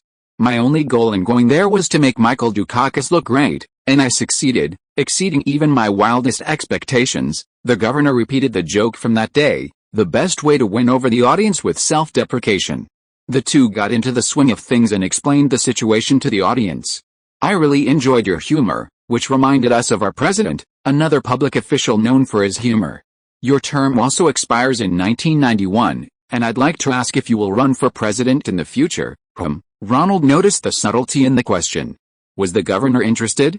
Whether it's possible or not depends on my performance today. The governor made another humorous impromptu remark, which drew the loudest applause from the audience. This guy would be a great actor too, Ronald thought, sipping his Coke. I think I might go sometime, but not now. Because I haven't yet fulfilled my promise to this state, and my daughter Chelsea is too young, only 7. I think running for president would be very busy, which is too cruel for a 7-year-old. I think I'll wait until later. Thank you for coming, Governor. But according to the rules, we can't invite current public officials as guests, so you must perform a piece as an entertainer and a news figure. I heard you've been playing the saxophone for a long time and often participate in band rehearsals. Finally, the governor went on stage and played a jazz piece with a band. The governor's skill level wasn't professional, but it was top-notch among amateurs. Ronald found the audience's enthusiasm amusing. Just hours ago, the governor was a laughingstock to the nation. Now he's a darling of the nation. Real life is more unpredictable than any movie. Even a screenwriter couldn't write such a funny and dramatic script. If you had the governor's quick wit and humor, you could easily make a great show without a script. The next morning, the doorman delivered the newspapers as usual. Arkansas governor goes from media dreadstone to media darling in just 1 week, the Associated Press exaggerated in its report the following day. All it took was a smile, some self-deprecating jokes, and a song. Before Carson's show, it was over. Playing the saxophone on Carson, the Donald Party's new hope, Newsweek, which had been mercilessly mocking the Arkansas governor the previous weekend, also made a 180-degree turn. This was the Dragon Boys' first return to the national stage, a comeback story that would make our jealous. The New York Times even compared the Arkansas governor to Daniel Radcliffe from Ronald Reeves' film Dragon Boys, a story of a young man who defied the odds. He even brought up Tennessee politician Al Gore for comparison. Both were Southerners, both charming, and popular with housewives. But men, especially celebrities, preferred this guy who was humble and approachable like a buddy. A political upstart. Writers Guild in fighting, Ronald flipped to the entertainment section and finally found big Hollywood news. The 3 television networks and several major studios accused of antitrust issues weren't just sitting around waiting for the antitrust case to generate more buzz. They took action. The 21 dissident union members who still support the proposal of June 16 have filed a complaint with the National Labor Relations Committee, demanding that the union rules prohibiting them from returning to work during the strike be invalidated. Some dissidents have threatened to resign their union memberships and return to work if the strike is not resolved by July 28. Some union Trojan horses, using the seemingly legitimate reason that they can't make a living without work, instigated a coup within the Writers Guild. Chapter 995 The Great Rebound. The governor's impressive debut significantly shifted public opinion, even winning over the Democratic candidate, Michael Dukakis. Some even publicly declared, "Damn it, we might have chosen the wrong candidate." This statement originally came from the media after President Ronald S.R.'s defeat in the 1976 primary and his subsequent brilliant speech at the National Convention. People clearly saw a younger version of the current president, with great personal style and a good sense of humor. This even displeased the actual candidate, Michael Dukakis. Fortunately, the governor publicly stated on Johnny Carson's show that he wouldn't consider running until his daughter was grown up. Such public statements carry weight in American politics. Therefore, powerful figures in the Democratic Party didn't try to suppress him. However, It was clear that the Democratic-controlled media began to downplay the governor's coverage, focusing more on Dukakis's small economic miracle brought about by high technology in Massachusetts. Suddenly, Dukakis's approval ratings soared in various newspaper polls. After the Persian arms scandal, people were getting tired of the incumbent president who had been touted as the leader for 8 years. The small economic miracles brought about by Massachusetts's high-tech industries, computers and pharmaceuticals, had rekindled public expectations. Coupled with the attention brought by the Arkansas governor, whose approval rating had surpassed George H.W. Bush's by 10 percentage points, the Republican Party began to panic. They started preparing for their largest national convention in history in New Orleans, hoping to use the convention to regain media attention and achieve a significant rebound in approval ratings. Meanwhile, Ronald was in New York. There, he, along with Douglas Jr., some prominent figures from Staten Island, banker Steve Bannon, and New York City Council District 1 Representative Susan Molinari, held a regular meeting of the Continuing to Promote Jobs and Prosperity Action Committee. This action committee, ostensibly to promote the incumbent president's policies of low unemployment and rapid economic growth, hoped that the next president would maintain these policies and bring benefits to the American people. In reality, it was a group of wealthy people from Staten Island and Wall Street who hoped that if George H.W. Bush were elected, the existing tax breaks and income tax deferral policies would remain unchanged. By the time the Elephant Party's national convention was held over the weekend, both candidates would be finalized, officially entering the decisive stage of the general election. In any battle, logistics are paramount. Barbara had repeatedly hinted and explicitly stated that the committee should continue to donate to George H.W. Bush's campaign. Neither George H.W. Bush nor Michael Dukakis possessed any personal charisma. They relied entirely on campaign funds to support advertising and marketing to gain influence and support. Therefore, donations were like ammunition, and with the ammunition running low, the vice president's side was anxious. It's not that we don't support the vice president, in fact, we've done more support than most committees during the primaries. But the vice president has only tacitly agreed to the extension of the tax cut bill. He hasn't publicly stated his position. Little Douglas had become the mouthpiece of this small political group, representing Ronald and the Elephant Party's local power base, making his demands. At the vice president's side, Roger Ayers and his eldest son, George H.W. Bush, were present at the meeting.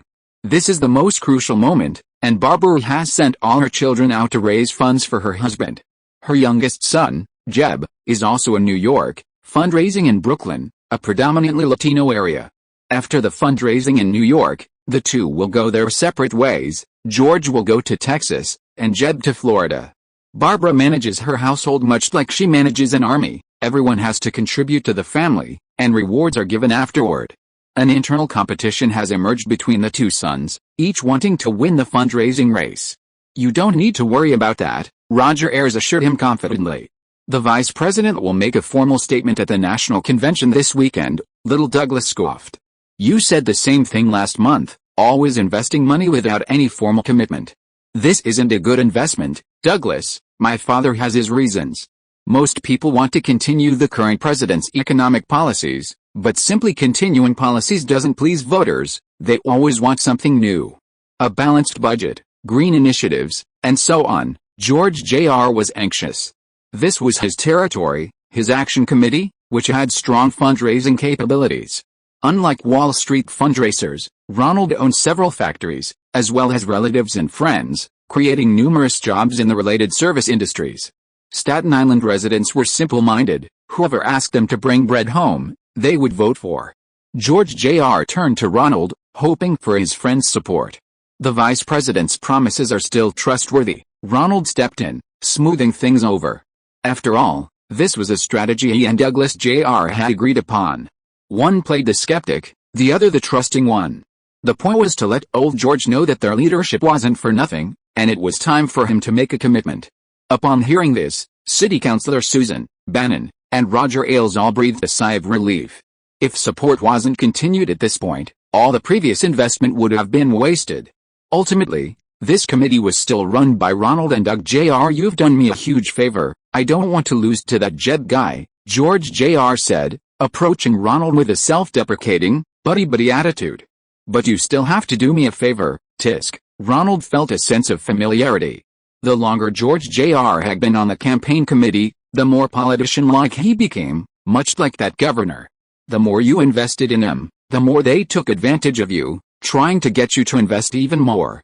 Of course, this was a common characteristic of successful politicians in America. Ronald hadn't expected the former playboy George Jr. to have reached this level. "I have to get to Texas right away. Could you help me get someone to New Orleans, Louisiana? She can't take a commercial flight." Ronald was going to visit the set of Steel Magnolia in Louisiana to check on Herbert Ross's directing style and see if he was getting along with the actresses. He could easily take someone with him on his private jet. But George used the pronoun she for a woman. Was he having an affair with someone he was keeping from Lauren? It's an actress from Hollywood, you know what I mean. She doesn't want to be disturbed. You can pick her up at her place. I'll call her, she's very punctual. Where does she live? I'll have someone pick her up. Ronald wondered why George was dating actresses too. Anyway, it wouldn't be a problem to secretly give someone a ride. "Oh, I never knew Manhattan had such a beautiful place. It's like Beverly Hills in Los Angeles." On the day of their trip to Louisiana, Ronald and Douglas, who wanted to meet George's lover, went to pick up the actress. Buddy drove north from the Broadway Theater District, along the Hudson River, through Washington Heights and the University District, until he reached North Broadway. Near the address, a large, white Victorian-style house nestled among hills came into view. As the car drove uphill, through a dense canopy of tall trees, more details of the house were revealed.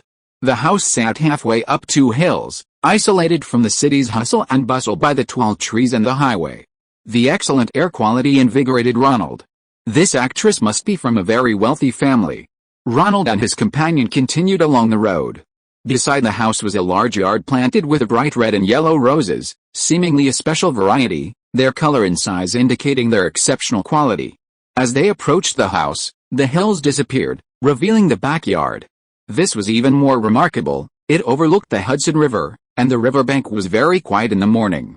Apart from a few boats on the river, the opposite bank in New Jersey was lined with upscale residential areas. Ding dong, Ronald rang the doorbell. Coming, a short, elderly woman who looked to be over 70 answered the door. "You must be Ronald." Little George called, "And I've packed my luggage." Ronald was taken aback. Wasn't this Helen Hayes, the actress who played the stubborn yet affectionate Queen Mother in Ingrid Bergman's 1956 film Anastasia? Mrs. Hayes, let me help you with your luggage. Ronald showed great respect for the veteran actress. Born in 1900, Helen Hayes, known as the First Lady of Broadway, was a top actress in both theater and film. She had won an Academy Award for Best Actress and Best Supporting Actress, a Tony Award for Best Actress, and an Emmy Award for Best Actress during the golden age of Chinese cinema.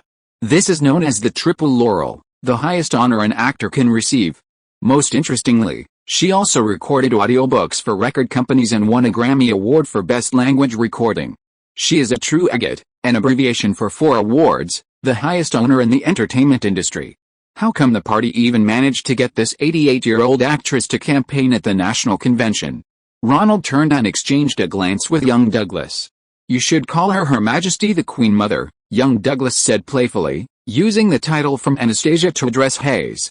"Haha, I like you, young man, give me a hand." Helen Hayes got into the car. The old lady was in good spirits, but much older than when she played the Queen Mother. Ronald instructed young Bud to drive carefully.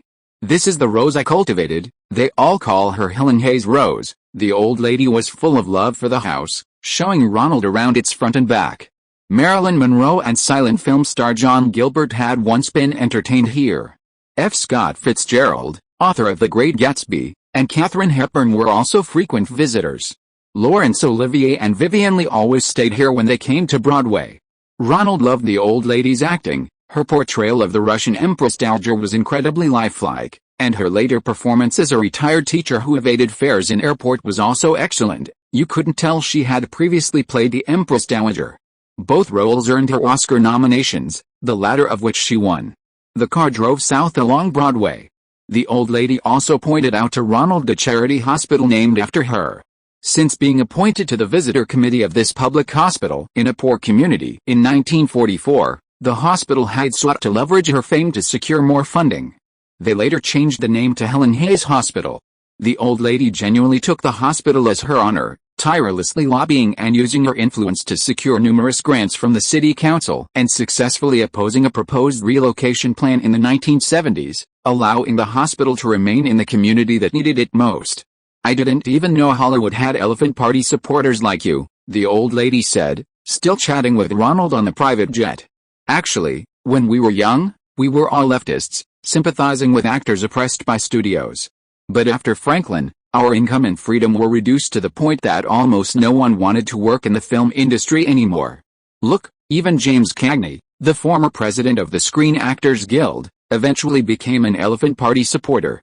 The Democrats always talk about fairness and justice, but in reality, they're a mess." The old lady was telling the truth. Back then, actors were a vulnerable group, and the Guild had helped many of these poor, low-income individuals. But as time went on, it slowly became corrupt, now only knowing how to fight for power and profit, regardless of its members' lack of work and income. Being an 88-year-old woman, the old lady soon dozed off on the plane. When the plane arrived in New Orleans, Ronald personally helped Helen Hayes off the plane. Her people were already waiting at the airport. "It's so nice to meet you. You have to come next time my hospital does a charity fundraiser." The old lady liked Ronald very much, holding his hands tightly and refusing to let go until he promised to come back and raise money for the hospital. Only then did she happily get into the car to the hotel. Her life had been smooth, she had pursued the career she wanted and loved the people she wanted to love. In her old age, aside from meeting up with good friends like Lillian Gish, the only thing she couldn't let go of was the hospital named after her. Little Douglas stayed in New Orleans to attend the national convention. Ronald also flew to Nassau, the filming location of Steel Magnolia. You came to see me so soon," Diane hugged Ronald, overjoyed. She was staying at the house of a friend of screenwriter Robert Harlan. Many people in the town stayed with friends and relatives for the filming, leaving their Southern-style houses for the actors. "I always come to the start of filming. How's Herbert, the director, treating you guys? How are the rehearsals going?" Ronald playfully pinched Diane's nose. Seeing that she had an important supporting role in the film made Diane seem much more cheerful. She genuinely loved acting, not just the other things that came with the profession. "Herbert is all right with me, Olympia, Dukakis, Sally, Field, and Shirley MacLaine. It's a normal director-actor relationship. But what? He's not good with Julia Roberts, or Dolly Parton." "Not really. Herbert is quite strict." Diane stuck out her tongue. "Dolly's a professional actress, and Julia just made one movie. Herbert always criticizes them for not having acting skills." Tisk, Ronald thought to himself, this needs to be addressed. With so many actresses, a director who's too strict might make them cry. The two of them cuddled together, lying on the sofa watching TV. Diane and Ronald both treated their time together as a relaxing break. "I believe that, just as he has done an excellent job as vice president for 8 years, he will excel in even more important tasks. I believe I have found the best person to continue leading the American people forward," the president reaffirmed at the assembly, giving George Sr. his endorsement once again. "As everyone knows, I am an Elephant Party member." Helen Hayes also took the stage, praising the vice president's qualities and giving him special recognition. Later that evening, George Sr. finally took the stage to begin his acceptance speech for the Elephant Party's 1988 presidential nomination. Ronald put his hand on Diane's shoulder, watching George Sr.'s speech intently. Roger Ayers had made a promise.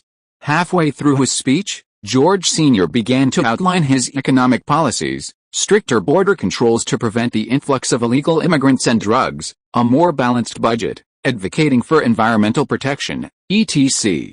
But Ronald's biggest concern was the question of whether or not to raise taxes. "Look at my lips, no new taxes." Finally, the topic of taxes came up.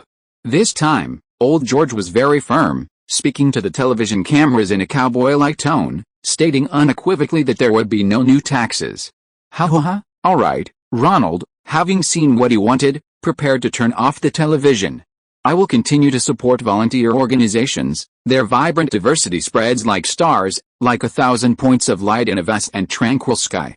We must keep America moving forward, forever forward, for a better America, for an endless, lasting dream in 1,000 points of light." Old George read from his prepared speech in a dry tone. What's 1,000 points of light? Ronald didn't understand at all. It was probably some literary metaphor. The next day, Ronald woke up late, grabbing the newspapers outside.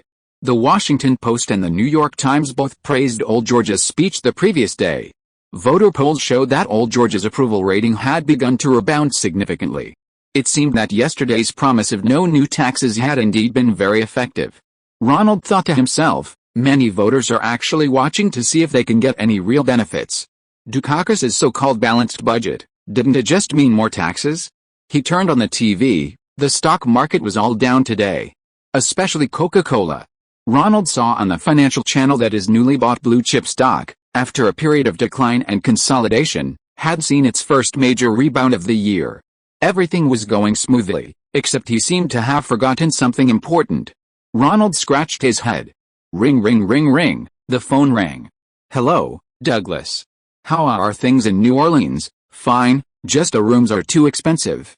This is the second Elephant Party National Convention held in the Deep South. The entire city only has 20,000 rooms, and over 30,000 people have come. Could you call George Jr. and ask who the vice presidential candidate is? Our action committee has been calling me all night. After a few words, Douglas Jr. revealed the reason he had bothered Ronald that morning. The committee also needed to invest in the vice presidential candidate, and now they could only watch helplessly. I didn't have time to watch last night. Did Old George announce it? Ronald finally remembered something he'd forgotten. The vice presidential candidate hadn't been announced at the convention. George, I'm sorry to bother you and Laura this morning. But people in New York have been urging me. Wasn't the vice presidential candidate supposed to be announced at the convention? Who is it? It's Quill. It'll be announced this afternoon. You can tell your partner what's going on. Ronald was still confused. That afternoon, the television station finally announced that Senator Dan Quill from Indiana had become the vice presidential candidate, running alongside George. Tisk, they don't want their limelight stolen, Ronald thought, looking at the senator on TV, who looked like a movie actor, and finally understood why it hadn't been announced at the convention. George knew his image and charisma weren't great, and Dan Quill was a handsome man comparable to the governor of Arkansas. He didn't want the vice presidential candidate to steal the spotlight like the governor of Arkansas. Chapter 996. Can you act? The next morning, Ronald emerged from the mansion Diane had rented, stretched, and went to sunbathe in the large yard. The house faced a small lake in town, and at the end of the yard was a small dock.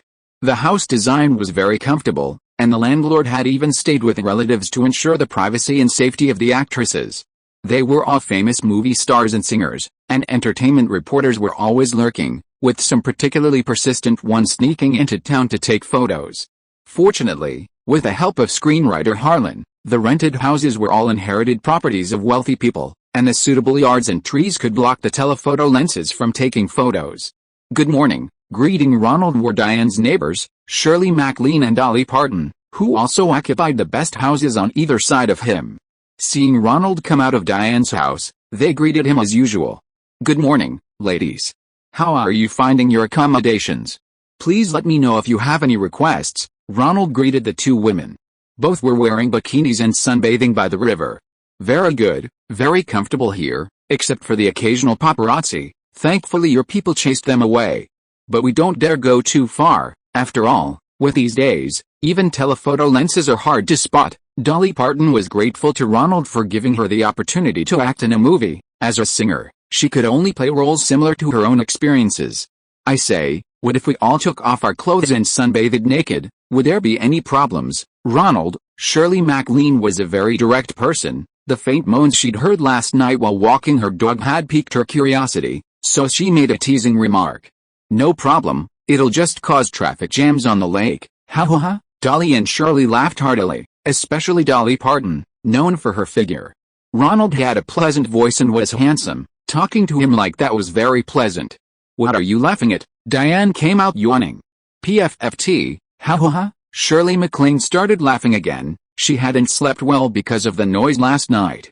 This laughter amused everyone. Ronald picked up the coffee in his thermos and poured Diane a cup. Ah, so sweet. They're as sweet as molasses, like two tightly intertwined vines. Unwilling to separate, the two middle-aged actresses started teasing, making Diane feel embarrassed as she picked up her coffee cup and drank it. Although it was instant coffee, it tasted really good. If Nora were still alive, she would never have come to the set to visit me during the filming start date. This is the most important part of shooting a movie. All the actors need this day to get to know the director. A brief opening ceremony was held in the morning, and director Herbert Ross was still rambling on about his fiancée's shortcomings. This old man is really pretentious. Less than a year after his wife's death, he's preparing to marry a socialite, yet he's comparing his new fiancée to his first wife, listing 1, 2, 3 reasons why she's inferior to Nora. Coffee. Ronald waved his hand, and his assistant brought over a cup of fine coffee made by the crew's coffee machine. After arriving on set, Ronald, Diane, and several actors confirmed that director Herbert Ross was under a lot of mental stress and had a terrible attitude towards the actors during rehearsals. To alleviate the hormonal imbalance of the soon-to-be-married old man, Ronald brought his assistant's coffee machine to the set so Herbert could always have his favorite freshly brewed coffee. A large Americano shut Herbert up, and he began directing the actors for their first scene, a scene in which Julia Roberts as Shelby, Sally Field as her mother, Olympia Dukakis as her friend, and Diane, playing a hairdressing assistant, are doing wedding hair for 3 women in a hair salon owned by Dolly Parton. This is Shelby's first appearance and introduces the backstory of her serious diabetes, which is about to lead to her wedding. The women's scenes are tightly paced, and the 2 weeks of rehearsals and Southern accent training will soon be put to the test. Herbert Ross, with his theatrical background, directs from the outset by shooting challenging scenes. This ensures the actors trust his direction and guidance, and allows for replacements if any actors are unsuitable. While he doesn't frequently replace actors in films, this habit remains. I want a camera here, a medium shot, then start panning back to this position, and finally a main shot to establish the environment and characters. Herbert Ross had his own vision for cinematography. He didn't use the typical Hollywood approach of starting with a main shot, then zooming into a medium shot or even a close-up. Instead, he did the opposite. He started by establishing the 2 main characters, then gradually introduced other characters into the shot, slowly pulling back to show the audience the complete scene. Ronald nodded. This technique wasn't used very often in Hollywood, and Herbert Ross had clearly prepared thoroughly, his every move meticulous. With a director like that, he could rest assured. He left the set to pick up a Coca-Cola marketing director. It wasn't far from Coca-Cola's headquarters in Atlanta. Ronald had proactively contacted them and secured a sponsorship of over $1 million. Coca-Cola made several appearances in the wedding and subsequent airport party scenes. However, the main characters didn't have many close-up shots with Coca-Cola, and Coca-Cola wasn't a major prop, so the product placement wasn't too expensive. This was the result of their bidding war with Pepsi. In today's scene, you'll see glass bottles of Coca-Cola in the refrigerator and on the table. There will be more shots in the wedding scene later, Ronald explained to the visitor. We are honored to work with you again, Director Lee. Actually, we have selection criteria for this kind of product placement.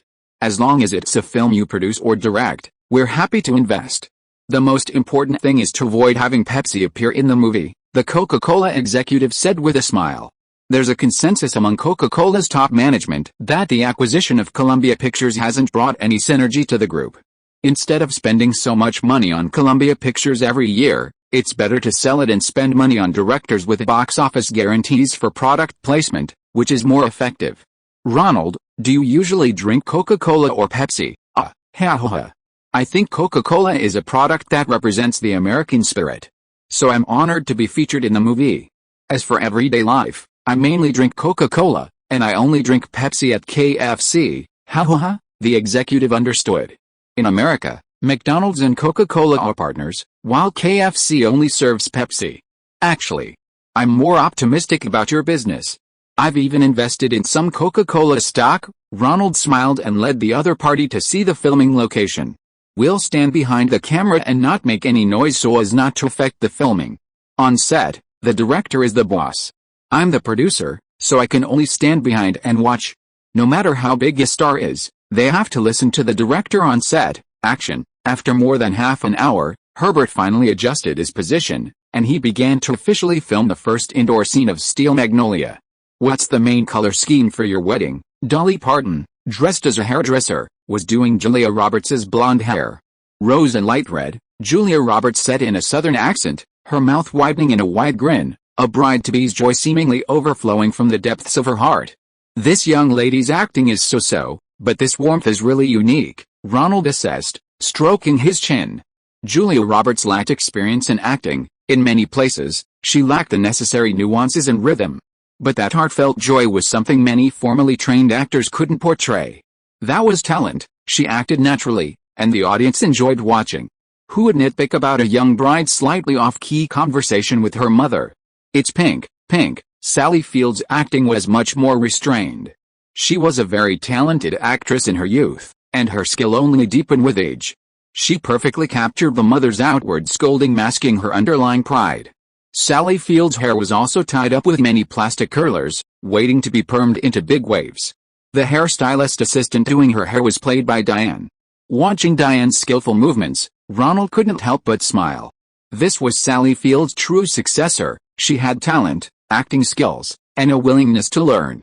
She removed the hair clips from Sally Field's head and then naturally clipped them to her clothes, the most natural movement a hairstylist could make. This action was performed even more professionally than Michelle Pfeiffer's portrayal of a shampoo girl in Married into the Gangster. Cut. Just as Ronald was admiring Diane's acting, Herbert Ross, dissatisfied, called for a halt to filming. I've told you this many times during rehearsals. Shelby is an independent woman, that's true, but she wouldn't be so aggressive towards her mother. This is the South. Don't bring your Yankee attitude here. It doesn't seem that serious, does it? Ronald thought. Maybe Southern women are less direct, but Shelby is the daughter of a wealthy family, and sometimes it's not impossible for her to act like a girl from a big northern city. Julia Roberts was almost in tears from his harsh words, her big eyes welling up with tears. Sorry, director, I'll do it again. She quickly composed herself and prepared to shoot again. Director, she didn't mean it. Don't be so harsh on her. Dolly Parton, who always wanted everyone to be happy, couldn't stand seeing this and stepped in to smooth things over. And you, Dolly. You're playing a hair salon owner, not a country singer. This is a service industry, not a celebrity. You're the one trying to please the customers, not the other way around. My character has been doing Shelby's mother's hair for years. They're more like good friends. Dolly Parton, the pop star, got angry and started discussing with Herbert Ross. HMPH, why don't you demonstrate how I please the client? Sometimes, when actors encounter difficulties on set, they also have some professional discussions about acting with the director. Ronald quickly said a few perfunctory words to the Coca-Cola executives, then went out with his assistant to the airport. It wouldn't look good for the sponsors to see this kind of argument on set. Do it the way I said. Let's do it again. You all have to act according to the script. Don't add your own scenes. Don't change the lines, not even a punctuation mark. Ronald returned just as Herbert Ross finished instructing the actresses and began filming the second take. Action. Now Julia Roberts is completely following the director's instructions. That powerful, infectious talent is gone. Ronald frowned. Is it really that important that every word matches the lines? Besides, this kind of genuine emotion is a rare talent. If I were directing, I'd definitely use Roberts's take. Forget it, I'm not the director. We can always fix it in the editing room later. Just as Ronald was about to continue, Herbert Ross suddenly called cut. What's wrong with you? Why aren't you putting in any emotion? I asked you to follow the lines, not to be a puppet. What's the difference between you and a tape recorder directing someone to repeat lines? I'm sorry, director. Julia Roberts was even more bewildered. She lowered her head, tears welling up. Sally Field and Olympia Dukakis were both working with Herbert Ross for the first time and disliked his rigid directing style. Diane also went to comfort Julia Roberts. Still crying? What's there to cry about? I'm the one who should be crying. Ronald, I'm telling you, Ronald. Herbert Ross turned to Ronald. Can you get Michelle Pfeiffer back for me? I just can't take this anymore. How can this pretty face with no acting skills play Shelby? Wow. Julia Roberts, called a pretty face with no acting skills by Herbert, couldn't hold back any longer and burst into tears. Enough, Herbert, can't you show some respect for us women? We can talk things out, don't insult our dignity. Dolly Parton couldn't take it anymore, walked up to Herbert Ross, put her hands on her hips, and criticized his attitude. Do you think you're any better? You're a pretty face with no acting skills too, so can you even act? Herbert Ross was still dissatisfied with Dolly's acting method. His anger hadn't subsided, and he launched into another tirade against her. Of course I can't act, Dolly Parton glared, but you're the director, making me look like I can act is your job. Get out, you bitch. Herbert Ross swore, pointing at Dolly Parton and cursing. How could an actress these days talk back to a director? Times have really changed. When his wife Nora was still alive, no actor would dare talk back to him to his face. You have to respect us, Herbert, Shirley MacLaine chimed in, speaking up for the actress. This director was going too far. Herbert, you have to respect us. Actors and directors work together, not the other way around. Look at Ronald directing my films, he never tells me what to do. He respects our improvisation and the chemistry between the actors. Olympia Dukakis wasn't impressed with this director either. She was incredibly lucky to have Ronald. God, Herbert Ross slammed down the microphone. Ronald, couldn't you find me some actresses who can actually act, Herbert? Let's talk. Ronald had been thinking about how to smooth things over since the argument started. He couldn't directly contradict Herbert Ross on set, as that would undermine his directorial authority. But he also couldn't let Ross continue using this domineering directing style. This film relied on the chemistry between the actresses. If he made them act entirely according to Ross's ideas, it wasn't necessarily going to fail, but a great film could easily become mediocre. Ronald led Herbert Ross to the trailer outside the set, and as soon as they got in, he slammed the door shut. Are you fucking crazy? Why did you insult them to their faces? These actors are all Oscar nominees and winners, with extensive acting experience. Dolly Parton and that newcomer Roberts are also very talented. If you're unhappy, why are you yelling at them? You're the one who's crazy. Why can actors talk back to the director? Is this how you make movies? Young man, let me teach you what a director should do. In a film, no actress is irreplaceable. Don't let them take advantage of you, first. Except for Julia Roberts, everyone else's salary is no less than yours, and their contribution to the box office is no less than yours. Ronald was furious. This Rose, how could she still be such an old stubborn person? Second, they either have Oscars or Golden Globe winners. In the crew, you're not the most artistically authoritative one. You're right, in a film, no one is irreplaceable, including you, Herbert, but I'm doing this for the sake of a good film, Ronald. The script for this film is excellent, and I really want to make it my most satisfying work.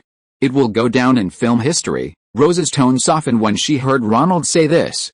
She still needed her salary to buy a wife, a large expense. If she were fired now, it would be a real problem. I'm glad you think that way, Herbert. Sometimes, for actors like Dolly and Julia who haven't received enough training, letting them improvise more isn't necessarily a bad thing. Ronald let out a sigh of relief. Before signing the contract, the director was in control. After signing, it's up to the producer. If you don't listen, you're fired without a penny, and they'll even hold you accountable for the project losses you caused. Worse still, they'll put you on Hollywood's blacklist, making it impossible for you to work for years. You have to go back and apologize to Dolly, and Julia too, Ronald said. What? Don't do this. Ronald, are you trying to embarrass me? Herbert Ross, who had already given in, became unhappy again upon hearing about the apology. Apologizing to the actors, how could he maintain his position on set afterward? What would the other actors think? Would they resent him? Privately, I don't care what you say, just make them feel that you have no personal grudges against them outside of professional matters. Okay, Herbert Ross lowered his head helplessly. After chatting privately with the two actors for a while, Herbert Ross adjusted his attitude and continued filming. The actors returned to their good state. Without the direct insults, they were more relaxed, and relaxation brings more inspiration. Cut. This print is good, Herbert Ross gave the director of photography a thumbs up, and everyone finally breathed a sigh of relief. Apart from his temper and tendency to yell, Ross's directing skills were actually quite good. Diane winked at Ronald, implying, "You've even managed to change Ross's mind, impressive." Ronald returned a look. However, he couldn't stay on set too long. He needed to smooth things over and let Diane prepare. He shouldn't be in the way of such a great opportunity to act alongside a group of award-winning actresses. "The president is waiting for you." The Coca-Cola marketing executive returned to the Atlanta headquarters and was immediately called to a meeting by the president's secretary. In the conference room, President Donald Keogh was meeting with the CFO and several vice presidents, who nodded to him as he entered. "So? Do you think changing our investment methods in the film industry will affect Coca-Cola's exposure and penetration?" President Donald Keogh was from the Midwest, of Irish descent. Since becoming president in 1981, He had led Coca-Cola to overcome the challenge from Pepsi, and now the business was booming. As long as we can continue to sponsor blockbuster directors like Ronald Lee and Spielberg, pushing Pepsi out of Hollywood's mainstream screens, I don't think our influence will be weaker than the influence we gained from Columbia. Understood? Donald Kia nodded. The key issue is that Columbia was losing money every year. Rather than that, it would be better to use that money for sponsorships and sell the film company for a good price. We're in a meeting right now, and our CFO has made a startling discovery. Donald Kia gestured for the CFO to repeat the issue.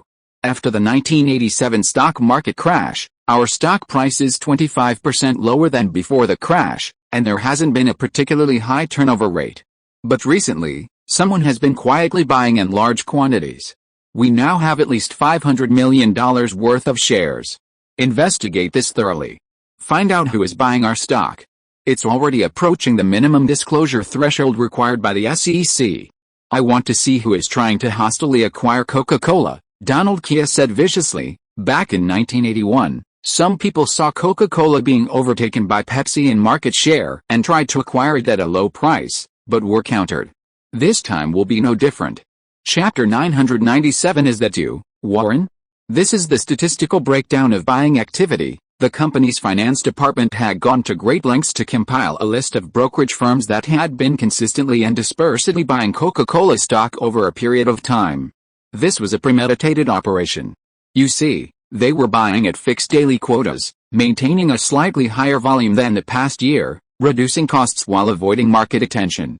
Once they exceeded 5%, they would have to disclose it to the SEC. That's when they would join forces with other minority shareholders to propose a motion to replace the board members at the annual shareholders meeting. Donald Kia's fighting spirit was ignited by this behavior.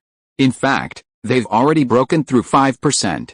Besides these relatively consistent purchases, accumulating to over 4.5%, they also have several other hidden buyers, which I suspect are connected to this acquirer.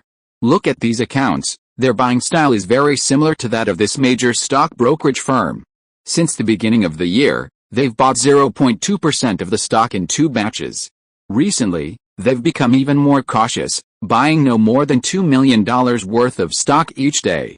If we're careless, they could launch a surprise attack. The finance department representative pointed out that the other party might use their shareholding, along with a portion of the S&P 500 fund currently holding Coca-Cola, to propose a special shareholders meeting, potentially catching management off guard. Sergio, what do you think? While everyone was offering their opinions, President Donald Kia noticed that Sergio Seaman, the marketing director who had just returned from Ronald's office, was deep in thought, holding the stock purchase records.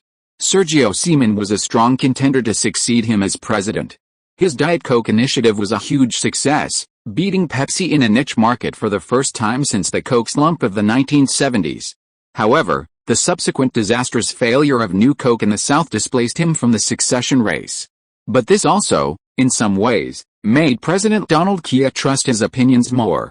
Have you guys noticed that none of these stocks were purchased by Wall Street brokerage firms? Huh? Everyone looked at the spreadsheet after being reminded.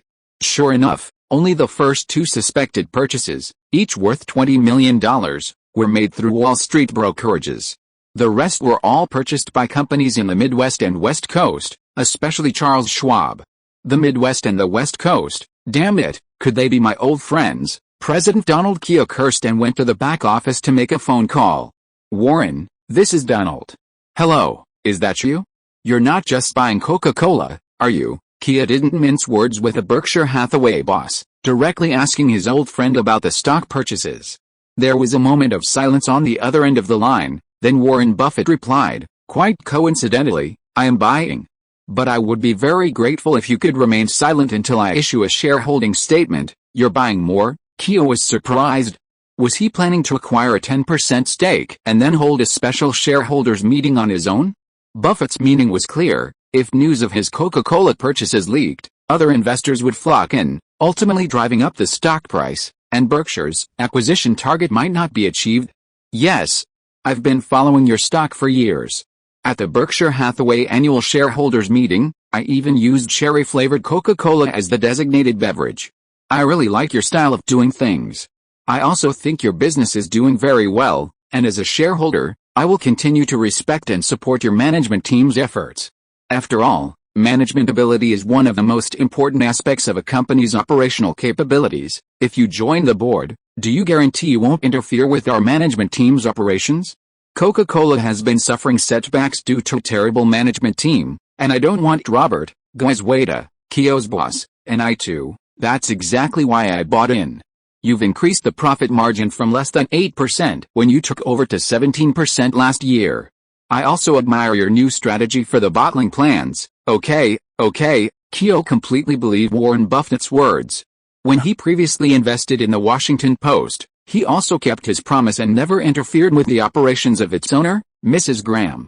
But Warren, don't go overboard. Keogh was still very welcoming of having such a strategic investor who supported his team. The alarm was lifted.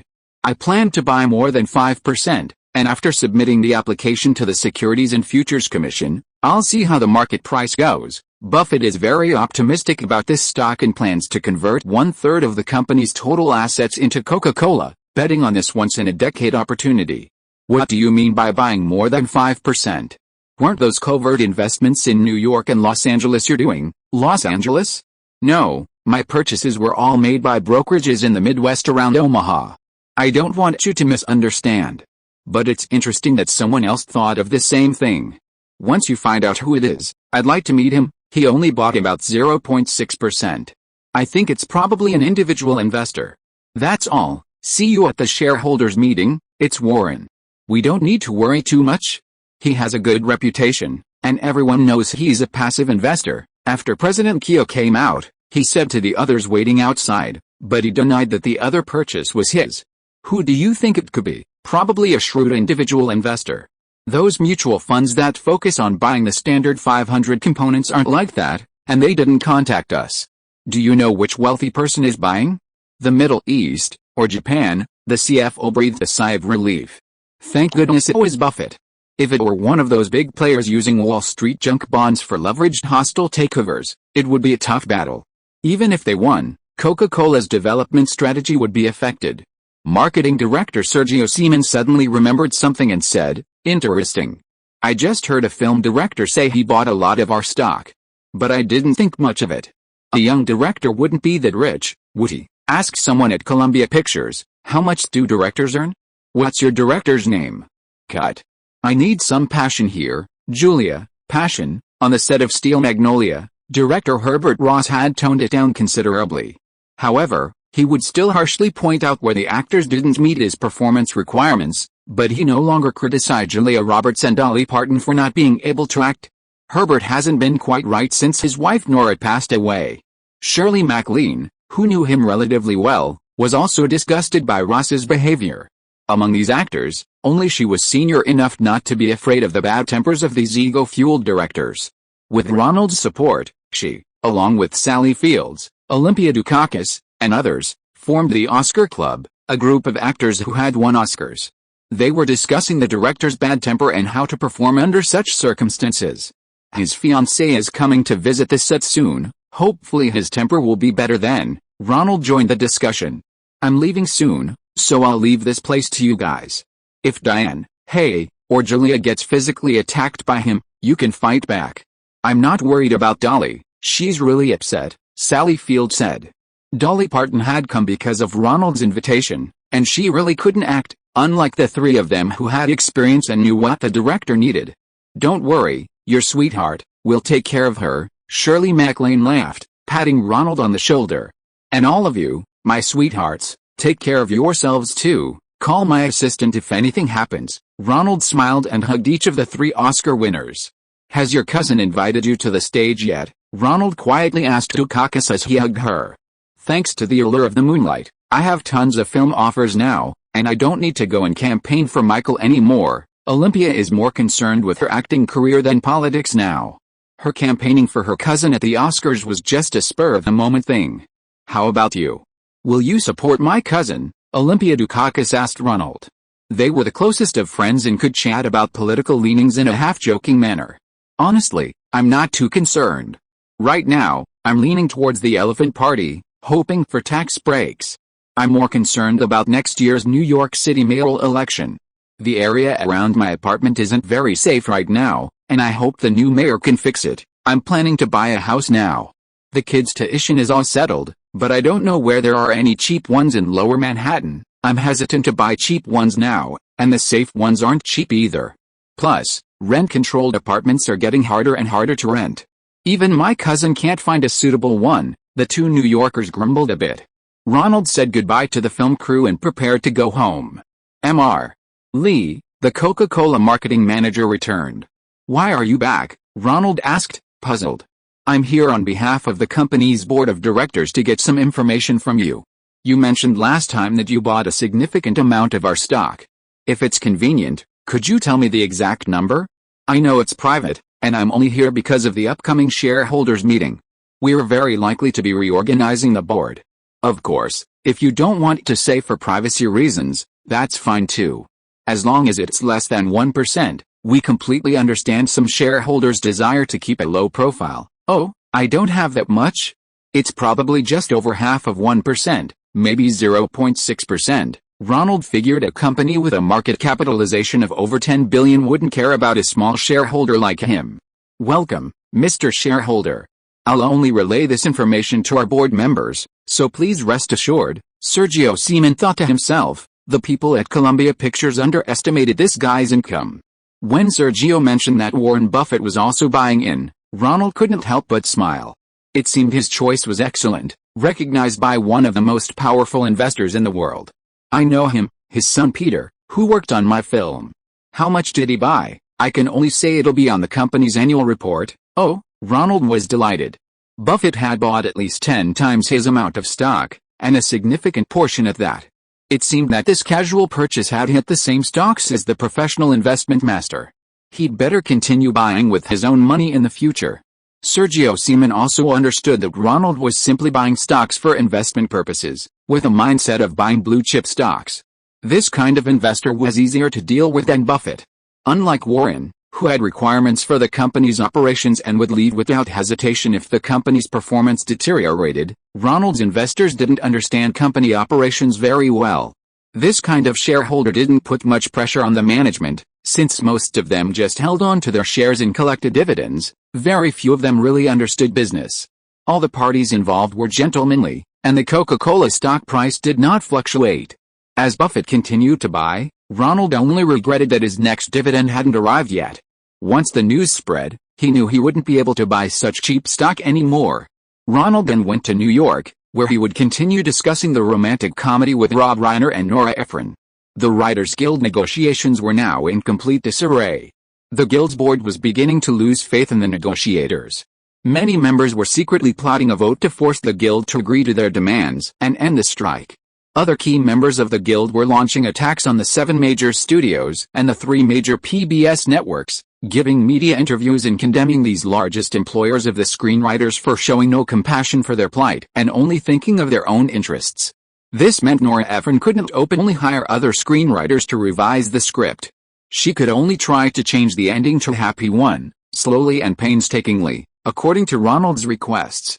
"If I have to change the ending, I don't even know how I'm going to direct it," Rob Reiner said, pouting as he held Nora's revised first draft at a secret gathering of the 3. "What's so difficult about that? Audiences like this ending, and why can't Harry and Sally be together? Many people go through this, only to end up with their original partner again. This character change feels wrong, and it disrupts the pacing of the earlier parts of the story. I'm not insisting on not making a happy ending, but this kind of twist will seem strange to the audience, and it might not be good for the box office." Rob Reiner insisted on his opinion. "Let's think of something else." Ronald knew that what Reiner said wasn't without merit from a dramatic theory perspective. But a romantic drama doesn't have to win an Oscar, right? A few plot flaws don't necessarily affect the audience's enjoyment. These New York filmmakers have this problem. Although they don't have as much ego as Hollywood people, making communication easier, they also have their own ideas, and you can't change their opinions without finding reasons they agree with. This is a common problem among New York artists. 5 people, 6 different opinions on a single play. One person might say, if Woody Allen directed it, it would be like this. If John Cassavetes directed it, it would be completely different. What do you think? Ronald had no choice but to ask Nora Ephron, who stood silently beside him. "I don't know. Sometimes I think Robert is right, and sometimes I think Ronald is right," Nora Ephron had never encountered a director like Ronald before, who considered the film's plot and tried to keep it as simple as possible. His theory was simple: audiences all have regrets in their love lives, and coming to the theater is to let them make up for those regrets on screen. I want to get an advance on production costs. I'll interview real couples in real life. We always say that princesses and princes live happily ever after, so let's see how many couples in the real world are truly happy together. This will also prove whether a couple like Harry and Sally can't be together. That's a great idea. How much do you need? I'll pay you in advance, Ronald agreed immediately. These artists don't understand statistics. If you go to a couple who are still married, what are the chances that they often argue in real life and can't even get a divorce? It seemed his idea would definitely be proven true. You should go and interview her, it'll definitely confirm my thoughts, Rob Reiner insisted. He himself had initially been attracted to Penny Marshall because of their shared talent, but later grew tired of each other, leading to a very painful divorce. Okay, let's let the real interview decide, Ronald chuckled. If you are listening to this novel on a channel other than Fanfic World, it means it was downloaded and re-uploaded without effort. We warmly invite you to visit our channel, Fanfic World. There you will find the original version of this story and many other novels of various genres. We look forward to seeing you dive into a world of incredible novels. Chapter 998: Courage is the most important thing. One day, my friend Arthur and I were having dinner at a restaurant when this beautiful girl walked in. I said to Arthur, "Do you see that girl? I'm going to marry her." 2 weeks later, we got married. Nora Ephron acted quickly. A few days later, the videotapes featuring elderly couples she had interviewed in New York were finished. Ronald, she, and Rob Reiner sat and watched them together. On the screen was a typical white elderly couple. The man was boasting about his story, and the woman was watching him with a hint of girlish sweetness. 50 years later, we're still husband and wife, Ronald smiled. The following videotapes mostly featured sweet couples who had reached the end together. There was a Chinese couple who had returned to their hometown in the South for an arranged marriage. They were also very sweet. Only one Italian couple had a history of relationships. The man had many female companions after their marriage, but 35 years later, he remarried his first wife. You see, most people who love each other end up together, Ronald pointed out with a smile. Oh, right, Nora Ephron began to doubt her own perception. Perhaps her marriage to her ex-husband Bernstein was more about admiration than love, and that was the reason it didn't last? No, Ronald, I almost fell for your tricks. You had Nora interview couples. Divorced couples wouldn't be interviewed together, but don't you think they all love each other? These couples, when they look at each other, their eyes overflow with love. Like Harry and Sally, they love each other very much. When they break up with their partners, they comfort each other. It's a subconscious expression of their mutual love. Ronald, of course, wouldn't admit it and continued to insist on his point of view. That's true, Nora Ephron had been won over by Ronald. Okay, I agree that for the sake of box office, we can film it this way, but I still insist that, from an artistic point of view, the film should separate the two characters. Rob Reiner's attitude softened a little. His Castle Rock Film Company had only just started producing films, and box office revenue was a very important indicator for him. If the first film she was involved in producing failed at the box office, then Castle Rock might not have a sequel. Nora Ephron put away the videotape. She felt her screenwriting skills were somewhat lacking when dealing with commercial films like this. So she asked Ronald if she could bring in her friend, another screenwriter. Of course. Who is she? Carrie Fisher, Princess Leia from Star Wars, Ronald and Nora Ephron confirmed. It was indeed Princess Leia. After filming Star Wars, Carrie Fisher didn't have many successful acting roles. Realizing she couldn't reach the top of Hollywood stardom, she began to turn to behind-the-scenes work, which truly interested her. Nora Ephron was a good friend of hers, and coincidentally, Carrie Fisher's personal life was similar to Sally's in the screenplay. Carrie initially lived with singer Paul Simon for several years, then dated Canadian actor Dan Aykroyd, and they were engaged. But when Paul Simon came back to her, she called off the engagement and returned to Simon's arms. After finally marrying Paul Simon, the marriage lasted only a year before ending in divorce. However, she maintained a close relationship with Simon after the divorce, making her a real-life version of Sally from the script. Recently, she's been dating a U.S. senator, and it's said she's found true love this time, currently enjoying a sweet romance. The happy ending just happens to require an actress currently in a relationship. Nora Ephron is confident about this. Because of a temporary agreement signed with the Writers Guild, Carrie Fisher can now openly work on the set.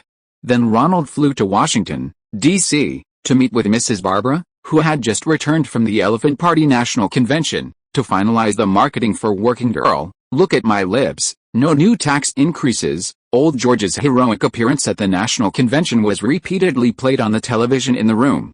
I will continue to support volunteer organizations. Their brilliant diversity spreads like stars, like thousands of glimmers in a vast and tranquil sky. Barbara sat in front of the television, never tiring of this segment. As she watched, she was reciting the Founding Fathers' speech to herself. How passionate, how infectious. The American people must have been moved by the pride of their ancestors who sailed the Mayflower to open up a new world. What do you think, Ronald? Barbara turned to Ronald and asked. Very infectious.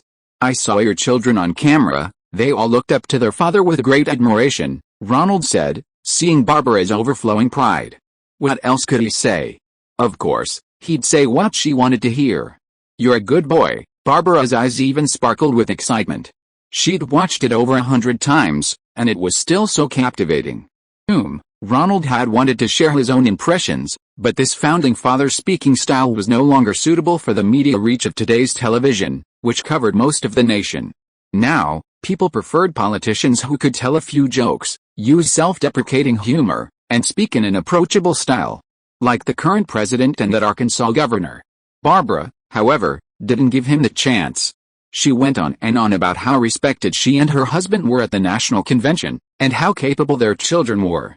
During her 8 years as the vice president's wife, she'd had enough of being sidelined by First Lady Nancy. Now, suddenly, as the president-elect's wife, or so she thought, she was respected by everyone in the party. This contrast thrilled her a little too much. Ronald could only listen to Barbara repeat herself several times, patiently waiting for her to finish her boasting. Then he picked up the phone and called the two former and current female ministers to finalize their trips to the Working Girls campaign. Thank you so much, Ronald said, rubbing his hands together. Asking Barbara for anything in return was proving difficult.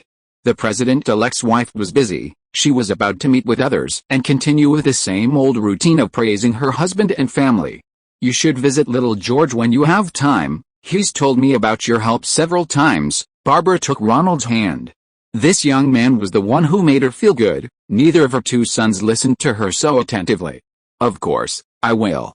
My friend, little Douglas, will continue to support the Continue to Promote Jobs and Prosperity Action Committee for Mr. Candidate. Ha ha ha, you really know how to make me happy. Barbara patted Ronald's hand and turned to leave. Of course, being with you is enough. I just have to praise your husband and children. Ronald said with a satisfied smile as he left. I didn't expect it to be you, Ronald. In Washington, D.C., Ronald also had a date with Warren Buffett of Berkshire Hathaway. Ever since learning from Coca-Cola that the investor who had made the same judgment and bought a large amount of Coca-Cola stock was none other than his old acquaintance Ronald, Buffett became interested and arranged to meet him in Washington, D.C. I also bought it for the dividends. Ronald could clearly sense that Warren's enthusiasm was even greater than on their previous meetings. David has a great talent for composing. We're going to have him compose the scores for several of our Daydreams films. Warren Buffett was clearly more interested in discussing stock investments than his son David. He pulled Ronald aside to talk about buying Coca-Cola. Many people didn't understand the significance of investing heavily in such a long-established, relatively stable blue-chip stock. Now, having found a kindred spirit, Buffett was delighted and spoke at length. David, Ronald tried to steer the conversation back to his son. Talking about one's son was a surefire way to win over one's parents. He's a talented person, it's just a pity he doesn't like investing, Warren Buffett commented on his son, immediately returning the topic to stocks. It seemed Buffett was quite dissatisfied with David, the most talented of his children. The kid was clearly very smart, yet he was involved in film scoring. You see, dividends are a very good idea, if we consider stock price fluctuations as dividends. So, if we use the discount rate to convert the increase into dividends, then we can actually treat stocks like bonds. That's a really interesting idea. If bonds don't pay dividends, and the price reflects the dividend value at the time of redemption, wouldn't that be the opposite of stocks? Ronald, drawing on Buffett's line of thought, continued. Wow, You're a gifted investor. Few people understand what I mean so quickly. Buffett was even more pleased, then used a lot of jargon Ronald didn't understand and gave his analysis. At the current price-to-book ratio of 5, many people only saw that buying Coca-Cola only yielded a 6.5% return, which was less than the 9% return on long-term government bonds. Ronald initially understood that many on Wall Street thought buying Coca-Cola was worse than buying government bonds. But they didn't see how promising Coca-Cola's future was. But many people haven't seen the amazing creativity of Coca-Cola's management team.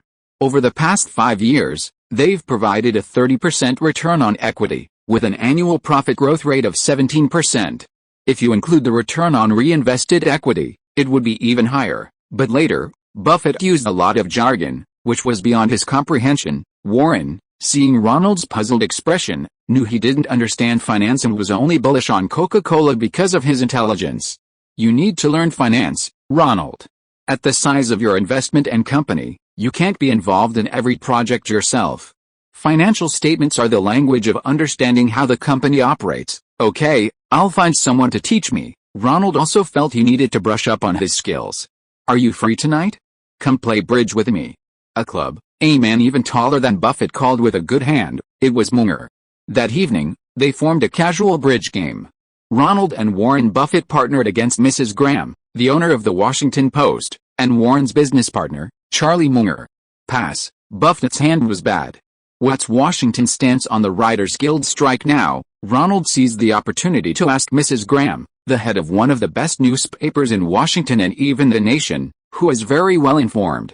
These casual card games were a good place for everyone to exchange information. No Trump, Mrs. Graham called, indicating she had a strong hand and might win a slam. The president has sent a special envoy to mediate again, and this time no one is on the Writers Guild's side. The new season of the TV series is about to be cancelled, and no one can stop the anger of all the housewives, so, the TV station can't continue either. Mrs. Graham agreed with Ronald's assessment. Hurry up and call, this hand is going to be a slam, Munger urged Ronald impatiently. What does no Trump mean? What time was it again? Ronald disliked this precision bidding system. Ironically, Munger and Graham used the same system employed by the American team in the World Championships. In this system, a club indicates a hand of 16 to 20 high cards, and the response precisely describes the hand's type and value, hence the name precision bidding. Its advantage is that it reveals both players' hands, making it easy to reach a game or slam. 8 to 10 high cards, Mrs. Graham explained. In bridge, if you don't understand the opponent's bidding conventions, you can ask them to explain. Oh. I passed too. Ronald couldn't bid. The advantages of precision bidding quickly became apparent, and Ronald and Buffett were put into a game, losing 120 points. You need to learn precision bidding, Ronald. This bidding system is like investing. Charlie Munger, an academic, spoke about investing even more eloquently than Warren Buffett. Really? Ronald, still annoyed, picked up the dealt cards. But sometimes, you can't be too precise. It takes a bit of courage, especially in our line of work. 3 hearts. Ronald barked a fierce preemptive bid. Ronald and Buffett were using natural bidding. There weren't many conventions. Whatever suit was bid meant what suit they would play trumps in. Opening with 3 hearts meant I only had 7 hearts, and the rest of my hand was pretty bad. Hey, 4 hearts, Warren Buffett chimed in, raising to game. If Ronald could make it now, they could turn the tables. Munger grimaced. The opening bid was 3 levels, and his precision bidding started from the first level, which allowed him to convey a lot of information, but Ronald's reckless, or rather, courageous, bidding had blocked that. After thinking for a while, he was still worried that his hand didn't match Graham's, so he had to let it go. Ha! Ronald was overjoyed when Buffett's hand was revealed. They had a chance to make this hand, but if Munger had opened, their spades could have gotten a small slam. In the end, Ronald played flawlessly, stealing a game from his opponent with courage and intuition. Ronald, your card skills and courage are both impressive, Mrs. Graham said admiringly. In business and life's adventures, courage is perhaps the hardest thing to acquire. She seemed to be referring to Ronald's card-playing skills, but also to something else entirely. Ronald seemed to understand, and sure enough, the next day news of a new strike arrived. 21 dissident union members, still supporting the proposal of June 16, filed a complaint with the National Labor Relations Committee, demanding that the union rules prohibiting them from returning to work during the strike be invalidated. Some union members who disagreed with the negotiating representatives threatened that if the strike was not resolved by July 28, they would resign their union memberships and return to work. The protracted strike had finally achieved a substantial turning point. Chapter 999 Hollywood Charity Sale. Ronald was in Mrs. Graham's office in Washington, D.C., overlooking the Post's offices and printing press. During former President Jimmy's administration, the Washington Post had also faced a serious strike crisis. However, since President Ronald Sr. took office, economic development had made such large-scale strikes rare. After the ultimatum is issued, the president will send another special envoy to mediate. This is the largest strike during his presidency since the air traffic controllers' strike during his first term. The president hopes to finish well and leave a good impression on the American people, Mrs. Graham told Ronald, sharing some of her personal experience. Dealing with strikes requires patience and courage, like a hunter waiting for the right moment to strike. So, what should we do to end the strike as soon as possible? Right now, your focus is on those screenwriters who are dissatisfied with the union, threatening to withdraw, and filing charges with the National Labor Relations Committee. If their proposal to invalidate the union rules prohibiting them from returning to work during the strike can be passed, Hollywood's predicament will be resolved, Ronald pondered. The key to this was to disable the union leadership capable of organizing pickets. Things had reached this point, everyone was already tempted. The main obstacle to mediation came from the negotiator, Walton, and the public television stations. But this shouldn't be your concern, Ronald. You should be thinking more about how to convince me to lend you the Post's offices for filming. Last time they wanted to borrow it to film a reporter's Watergate expose, and I didn't agree. Mrs. Graham deliberately put on airs, wanting Ronald to convince her before lending her the offices of America's best newspaper. Haha, our movie is different, Ronald chuckled. Our movie won't have any short people, it'll be all handsome men and beautiful women. I'll even be on set to supervise, choosing the most beautiful time of day when the sunlight streams in through the windows. That way, the Post will look like the true conscience of America in the public's mind. Mrs. Graham was referring to All the President's Men, a film starring Dustin Hoffman and Robert Redford, whose plot required a dark and gloomy atmosphere, with the Wall Street Journal's offices resembling a prison. Ronald, on the other hand, was filming a romantic comedy, chances are, naturally portraying the Post in its best light. The scene inside the Post would feature Robert Downey Jr. as the male lead applying for a job. He and Ryan O'Neal, two handsome men, would make any aspiring Post reporter feel that it was a worthwhile place to work. Ha ha ha, Mrs. Graham was pleased by the compliment. This young man clearly understood her ideas. Dustin Hoffman's imposing appearance as a Post reporter would scare away fresh blood. The chances are crew finished filming their scenes in Maryland, where costs were lower, and returned to D.C. to shoot the final two scenes. Their filming in Maryland went so smoothly that Ronald didn't receive any requests for his involvement during that time. Emil Adorino was incredibly focused during this period, even his mustache looked a little tired. When Ronald told him he had secured the Post's office space, he gave a thumbs up and clenched his fist in encouragement. Seeing the director gradually gaining confidence, Ronald was happy and hugged him in celebration. And I also got the Smithsonian National Museum to lend us half a day to film the auction scene. Ha ha ha, director Emil Adorino was even happier now. Many American children visited the museum when they were young. Sybil Shepherd's character in the show is the curator of the First Lady Museum within this National Museum. The museum houses wax figures of past First Ladies, as well as personal items donated by them. The most famous item is a pair of earrings belonging to Eleanor Roosevelt. Ronald contacted the current First Lady, Nancy, who was considering creating a wax figure of herself and donating some personal items to the museum. Ronald offered to invite her and her husband to give speeches in Hollywood after their retirement. Therefore, the request to rent the museum was quickly resolved thanks to Nancy's concern. The film crew enjoyed shooting in Maryland, and this news made them very happy, causing them to cheer. Being able to film in real historical buildings was a great encouragement for the actors. "Mary, how are you feeling?" Ronald asked Mary Stuart Masterson, who played the daughter and was the youngest actress in the film. "Miranda is smarter than any other character I've played, you know.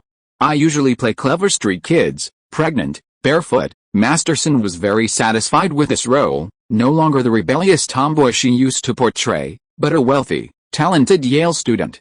I heard you acted really well, Emil kept praising you to me. Hey, my high school was a lot like Yale.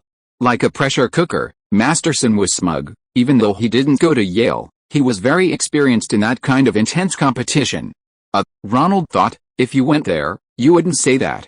Yale is relatively a free place, without the uniform values of Harvard, and without the pressure of MIT. It's a school where you can work hard or just relax. Oh. Mom's here. Ronald saw the female lead, Sybil Shepherd. During filming, her 2 8-month-old twins were on set every day. They even hired 2 nannies to take care of them, one for each twin.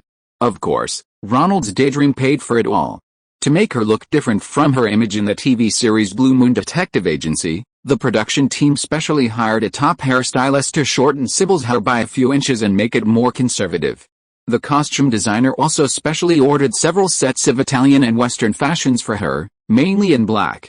This was a color scheme Sybil Shepherd had never tried before, and paired with her conservative hairstyle, it unexpectedly gave her a dignified and sexy look.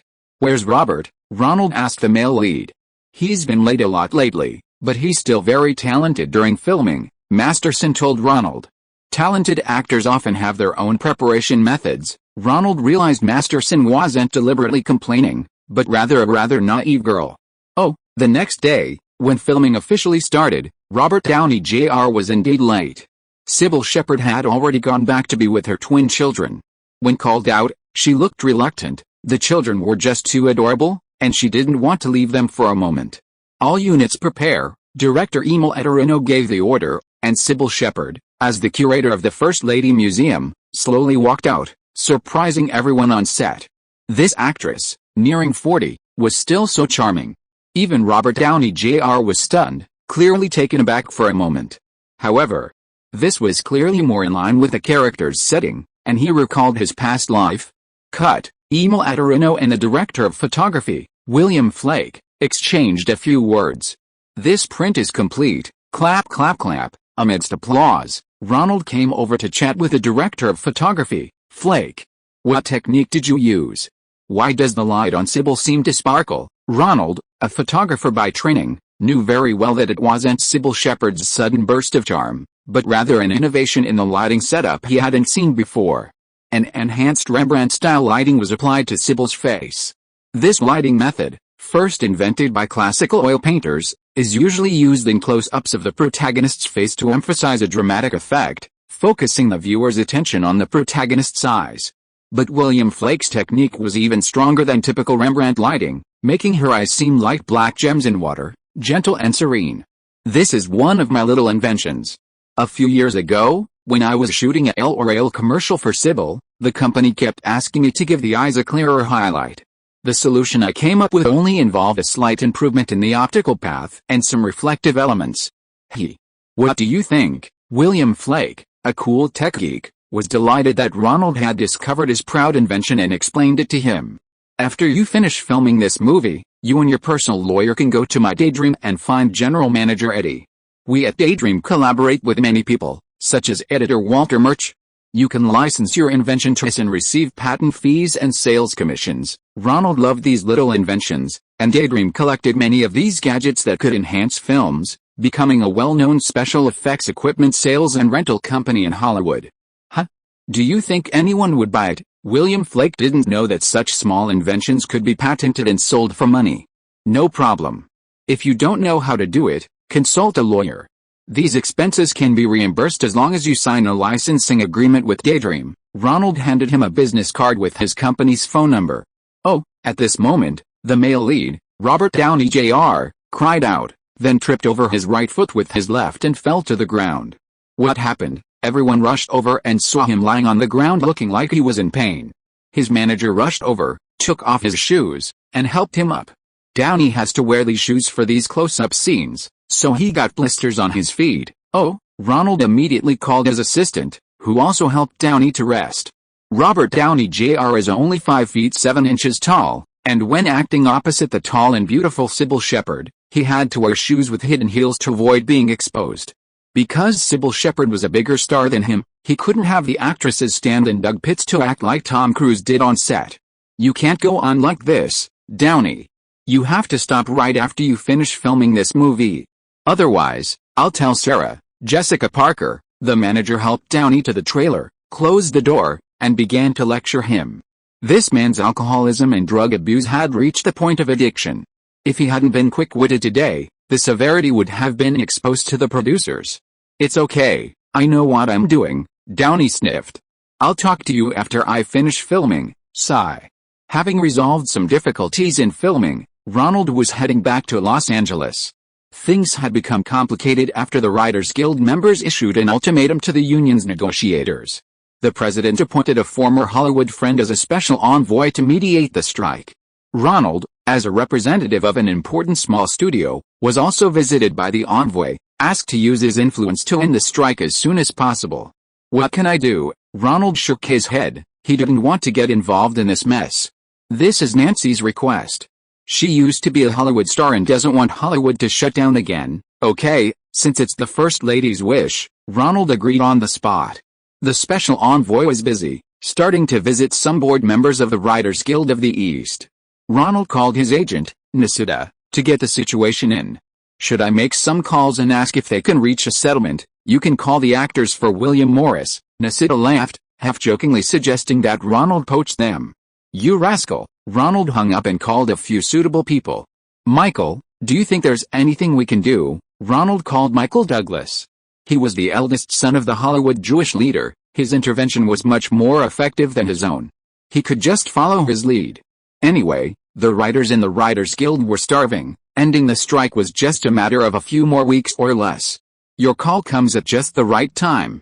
We're organizing a fundraising event to raise some temporary relief for those screenwriters who dare to stand up for the union." Michael Douglas wasn't referring to the die-hard unionists who dared to defy the producers' union. He himself owned a production company and was a member of the union, but rather the screenwriters who stood up against the union. The key to breaking the deadlock now lay with the screenwriters who were threatening to leave the union and return to work for the television stations. Their voices were gradually gaining recognition from most union members. As long as they persisted, they could gather more and more voices. And the 3 major wireless television stations they were going to work for wouldn't displease the stations. Securing these 20-odd senior screenwriters was the starting point for resolving the strike. The most important thing now was to keep them in the game as long as possible. So they needed to raise some funds for them so they could continue attacking the chief negotiator, Walton. On the 23rd, formal negotiations resumed again under the auspices of the federal mediator. However, the negotiator was still unwilling to give up his terms, which was the foundation for his continued standing within the union. On the 30th, negotiations broke down. The Hollywood Production Union threatened to cease further haggling and instead abandon collaborations with screenwriters, focusing instead on producing non-union scripts. Ronald, already back in Los Angeles, began preparations for Cameron Crowe's new film, To the Point. Just then, Michael Douglas sent an invitation to a Writers Guild charity auction that was scheduled for the weekend. Douglas asked what items he had to auction. "I have a few Andy Warhol paintings, but they're not worth much." "That's all right, everyone's just doing their part. You can auction off some other people's stuff." Chapter 1000, The Producer's Job is Like a High School Principal. This is one of the 3 earrings Marilyn Monroe wore in Some Like It Hot, made of rhinestones, at a charity auction for screenwriters in Los Angeles. A pair of Marilyn Monroe earrings was being auctioned. While sparkly and beautiful, they weren't particularly valuable. They were donated by a collector named Kent Warner, who used to work in the props department at MGM and had many liberated film props. 15,000. Any more bids? 2,000? 2,005? 3,000? 3,000 twice. 3,000 3 times. Goes to number 68, Ronald Lee. Thank you for his contributions to the Writers Guild. Ronald stood up and greeted everyone. At these events, these were mostly small items brought in to fill the auction. Their sentimental value outweighed their actual worth. Ronald handed his number to Helen Slater next to him. The earrings had some sentimental value and weren't expensive, which suited Helen's environmentally conscious personality and her willingness to recycle. She was quite happy to have the opportunity to wear Monroe's earrings. Next up for auction is another item from Marilyn Monroe's collection, a pair of Salvatore Ferragamo stilettos she wore. The starting bid is $3,000. Ronald didn't bid. Second-hand earrings, with their classic movie memento value, were acceptable, but the shoes were the wrong size. However, these stilettos were truly beautiful. with hundreds of artificial rhinestones adorning the scarlet satin upper, sparkling brilliantly. One could imagine how sexy Monroe looked wearing them. $5,000, okay, $5,000, $6,000, $8,000. Ronald didn't want them, but there were still many bidders. Soon the price had been driven up to $20,000 and was still rising. $35,000 goes to Mr. Hugh Hefner. Ronald smiled. This was the Playboy founder making the bid. Hollywood rumors said he was obsessed with Monroe, and the first issue of Playboy featured a nude photo of her. He always attended any auctions of Monroe's belongings. His needs differed from others. He collected everything Marilyn Monroe had ever worn, including clothes, shoes, and personal items. He refused to buy any jewelry or other mementos. Let us thank Mr. Hugh Hefner and Ms. Anna Strasberg, the auctioneer announced, and both the buyer and seller stood to pay their respects. Next up is Elizabeth Taylor's costume from the film Serenade. Ronald felt a wave of nausea. This Anna was Lee Strasberg's widow from Actors Studio. Lee Strasberg, the executor of Monroe's will, had kept everything Monroe had left for her family and friends for himself. Now, whenever there was an auction of Hollywood star items, he would put up a few pieces, making money and gaining favors at the same time. Ronald thought back to the days when Lee Strasberg ran haphazard training courses, teaching emotional memory techniques that had made actors weep. Perhaps Monroe, who pursued acting skills, had become depressed because of these inhumane methods. On the contrary, this couple, now relying on Marilyn Monroe's fame to make this kind of dirty money, are setting a very bad example for later acting teachers. "Ronnie, it's your turn to paint," Helen reminded Ronald, who was lost in thought. Oh, Ronald had brought 8 Andy Warhol paintings he had bought, including a few that weren't of Monroe, to the auction. He had bought them for $3,000 each. And now he hoped to get his money's worth. $3,000, $3,000, anyone interested? The auctioneer on stage began to draw out his words, using various tricks to promote the painting to the audience. But no one was stupid. How could these prints be compared to works created by a painter with a brush? Okay, the gentleman in the back has bid $3,000, $3,000, any higher. Seeing that the painting was about to go unsold and everyone's faces were grim, the auctioneer vaguely pointed to the back, as if someone had actually bid there. This heated up the atmosphere and gave other buyers a signal that the painting wasn't trash. $3,000, $3,000, is there anyone bidding higher? The auctioneer's face was not good. What kind of garbage was this? He had made a virtual bid, but there wasn't even a counterbid. He looked at Ronald, thinking, you should just buy it yourself. Ronald didn't understand these things and pretended not to see them. Anyway, a sucker had already paid, so it would be best to get rid of it at a reasonable price. $3,005. Helen had seen many charity auctions in New York and knew how it worked. She smiled and raised her paddle, deciding to buy it and give it to Ronald as a gift. After all, he had given her a pair of earrings that were worth about the same. Why did you buy it? If you want it, I can give it to you, Ronald thought to himself. Isn't this a waste of money? Besides the auction price, there's also a handling fee. You don't know anything about this either. Helen laughed and told Ronald the inside story. Sigh, I really fell for David Geffen's old trick. It's so beautiful. Back at the hotel, Ronald put the necklace that Marilyn Monroe had once worn on Helen's finger. The most important thing about jewelry is not the material or the design, but that it matches the wearer's temperament. Helen Slater possessed a serene and gentle air. Wearing these artificial rhinestone earrings, she exuded a youthful, environmentally conscious charm. They looked no less striking than her original diamond earrings. Perhaps the Marilyn Monroe influence also gave Ronald some psychological support. He felt Helen looked beautiful tonight. Thank you, Ronald, Helen said, closing her eyes and accepting Ronald's kiss. Thank you for returning that painting to me. Ronald hadn't wanted it, he'd given it to Helen as a gift. However, Helen, not one to take advantage, returned it. Considering Helen wouldn't be able to sell it and it would just take up space, Ronald thought he should find another way to compensate her. How's your filming preparation going? Ronald asked Helen. The movie Deep Affection would soon begin filming. As the lead actress, although she was already 24, she maintained a cheerful mood and possessed natural talent, making her portrayal of a high school student quite natural. After all, romantic comedies about high school students typically used slightly older actors. The audience was used to it. Let me show you my preparations. Helen left Ronald's embrace, slipped on a silk nightgown, and cleared her throat. I've taken some college courses this year, and I've glimpsed a bit of the future. All I can say to you is, let's go back to the present, haha," Ronald laughed. Cameron Crowe's script was quite interesting. It was a dry humor, teasing that the future challenges were too great, and that everyone would miss high school. However, this kind of humor was hard for those who hadn't experienced it to understand, so after Helen's character finished speaking, the entire audience fell silent. Only the male lead understood and laughed. "You're very well prepared." Ronald pulled Helen into his arms again, the silk feeling wonderful against his skin. What do you think of my preparations?" Helen resisted Ronald forcefully, insisting on an evaluation. "You're definitely suited for this kind of idle drama."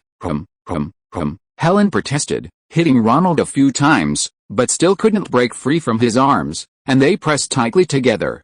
The $1 million raised on site was delivered to the Writers Guild members who had launched the rebellion.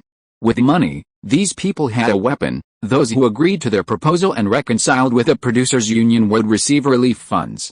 Those who disagreed and stubbornly supported negotiator Walton, fighting to the death with the producers' union, would have to go to him for their money. Soon, the screenwriters who received the money had their first decent income in months. Returning home, they saw smiles on their families' faces. Their wives' brows began to unfurrow, and their children's words, "Finally, we can see Dad's TV series on TV," eased many screenwriters' anxieties.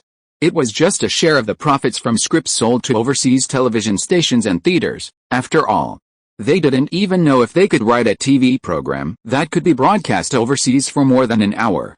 The union had gained the right to advise directors and actors, which already represented a victory for the strike. Taking advantage of the screenwriters' exhaustion, Producers Union President Nick Coonter immediately began shuttle diplomacy. He first met with the film writers of the Western Writers Guild, securing their support, a number only half that of the Eastern Writers Guild. Then he boarded a chartered plane and flew to New York to negotiate with the Writers Guild of the East. A special envoy sent by the president also attended the meetings as a supervisor, ensuring the negotiations proceeded in a goodwill and harmonious atmosphere. The process went smoothly. The hardliners led by negotiator Walton became the weaker party within the union. The new negotiating team consisted of backers from major studios like 20th Century Fox and Universal, whose productions largely relied on domestic screenwriters. Through their efforts, a new negotiation plan was drafted, and labor negotiations were scheduled to resume in Los Angeles 3 days later. Thus, only the three television networks and Warner Brothers, the Hollywood studio, remained hoping the strike would continue. Ronald called the screenwriters he had worked with, also trying to help ensure the smooth progress of this final, and last negotiation. Now, everyone was wealthy, and they all hoped the strike would end quickly. The television broadcasts and remaining videotape revenue from Ronald's films were unaffected by the strike, so it wouldn't harm their quality of life. These individuals did wield some influence within certain circles. For example, Xiang Li, the screenwriter of Moonlight Seduction, had gained considerable influence on Broadway after winning an Oscar. At his urging, over 30 screenwriters stood up to support the labor agreement. On August 2, negotiations finally began. The Writers Guild's negotiator, Walton, with a troubled expression, finally shook hands with Nick Coonter of the Producers Union. After a marathon all-night meeting, Walton ultimately conceded, and the new agreement largely followed the Producers Union's proposals. Overseas distribution revenue sharing still only applied to projects longer than 1 hour. The screenwriters also received a symbolic right to offer creative suggestions. These were all minor details. The most important clause in the agreement was that screenwriters could join productions before the agreement was voted on by both sides, without being considered to be in violation of the union strike. Under American law, unions have the power to force members who do not wish to participate in strikes to return to work. In other words, strikes are not voluntary but mandatory. Anyone wanting to go to work would be violently stopped by picket lines. With a temporary work agreement lifted, the system of mutual supervision and whistleblowing among union members immediately became ineffective. Everyone rushed back to earning money. Anyone who tried to persuade them later would be seen as a fool. The initial unity and determination to fight capital to the end vanished. Soon, Johnny Carson and David Letterman's talk show saw the writers return. The show's quality instantly soared, surpassing its pre-strike ratings. Those writers had secretly amassed quite a few jokes during the strike. Ronald also seized the opportunity to get Cameron Crowe's Deep Affection crew to start filming immediately. It's your turn to give the orders, Cameron." After a brief opening ceremony, Ronald, seeing Cameron Crowe hadn't moved, whispered a reminder in his ear. Yes, we'll start right away." Cameron Crowe seemed still reeling from the surprise of his wife's arrival. He had rarely seen the adoring look in his wife Nancy's eyes lately, despite her being a rock star. "You have to tell the cinematographer what kind of shot you need, and he'll take care of it," Ronald said, seeing Cameron getting a little carried away and unsure what to do. "I want a shot of Helen, Slater, and John Cusack, talking at a 45-degree angle." Finally regaining his composure, Crowe began to articulate his ideas. "Phew," Ronald breathed a sigh of relief. Thankfully, he was there to keep things under control. Unlike Herbert Ross, the overconfident and domineering director of Steel Magnolia, Cameron Crowe's problem was a lack of confidence. He had been a screenwriter for years, and finally, the opportunity to direct his own film had arrived. The pressure of the challenges had left him somewhat overwhelmed. Action! Cameron Crowe's first command to start filming finally came through the loudspeaker. The deep rumble of the video camera's motor witnessed the birth of a new Hollywood director. After watching the entire take, Ronald realized Helen was indeed playing herself. She was very good at portraying intelligent, beautiful characters who had been well protected since childhood. Or perhaps it was simply a reflection of her own personality, mirroring John Cusack's performance. John Cusack, with a theatrical background, like his sister Joan, was a seasoned actor. Combined with Helen's characteristics, the performance flowed smoothly. Cut. Crowe looked at the director of photography and producer Polly Pratt. Receiving the approval, he finally breathed a sigh of relief. "Let's take a break. Next, we'll shoot the scene of the male and female leads at their school graduation." No one obeyed Crowe's order to dismantle the camera. They all looked at each other, unsure what to say. Finally, all eyes turned to Ronald. "Hey, Cameron, come here for a second." Ronald almost burst out laughing. Cameron Crowe didn't understand filmmaking. Did he think movies were just shot one scene at a time from beginning to end? Do you know the Hollywood method, the rule of one main shot followed by two over-the-shoulder shots? What? Crowe looked completely bewildered, clearly unaware. It's a working method passed down from Hollywood's golden age. A main shot establishes the scene and characters, then an over-the-shoulder shot. You just finished filming Helen's part, and now you need to switch the camera and film an over-the-shoulder shot of Cusack talking to her. Then comes the close-up shots of the two, also called reaction shots, used to edit to the characters' reactions when they hear each other speak. Seeing this, Ronald had no choice but to repeat the 10-minute director's crash course that Roger Corman had taught him years ago. The most important rule of directing is to always find a place to sit down and rest on set. You'll walk a lot and stand for long periods. See that stool with your name on it? Sit down and rest whenever you have time. Directing is a very tiring job. You have to persevere. Otherwise, you might as well go back to being a screenwriter. "I understand." Cameron Crowe was quick to grasp the concept, and after listening to Ronald's crash course, he immediately started filming with considerable skill. As Crowe got into the swing of things, Ronald stepped aside and instructed producer Polly Pratt, "I'm leaving this to you. If he has any problems, please help him out. If you can't solve them yourself, call me. You trust him too much?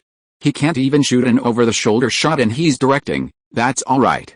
Orson Welles didn't know any of this when he made Citizen Kane, which is why he was able to create such a unique cinematography. Ronald believed that talent was more important than Hollywood dogma. However, it seemed Polly would be spending a lot of time on set, helping Crowe solve technical problems he couldn't handle and helping him establish his directing authority. His plan to transfer Polly Pratt to the Steel Magnolia set to suppress Herbert Ross after filming went smoothly had fallen through again. This Herbert Ross, since leaving, had started speaking rudely to Julia Roberts and Dolly Parton again.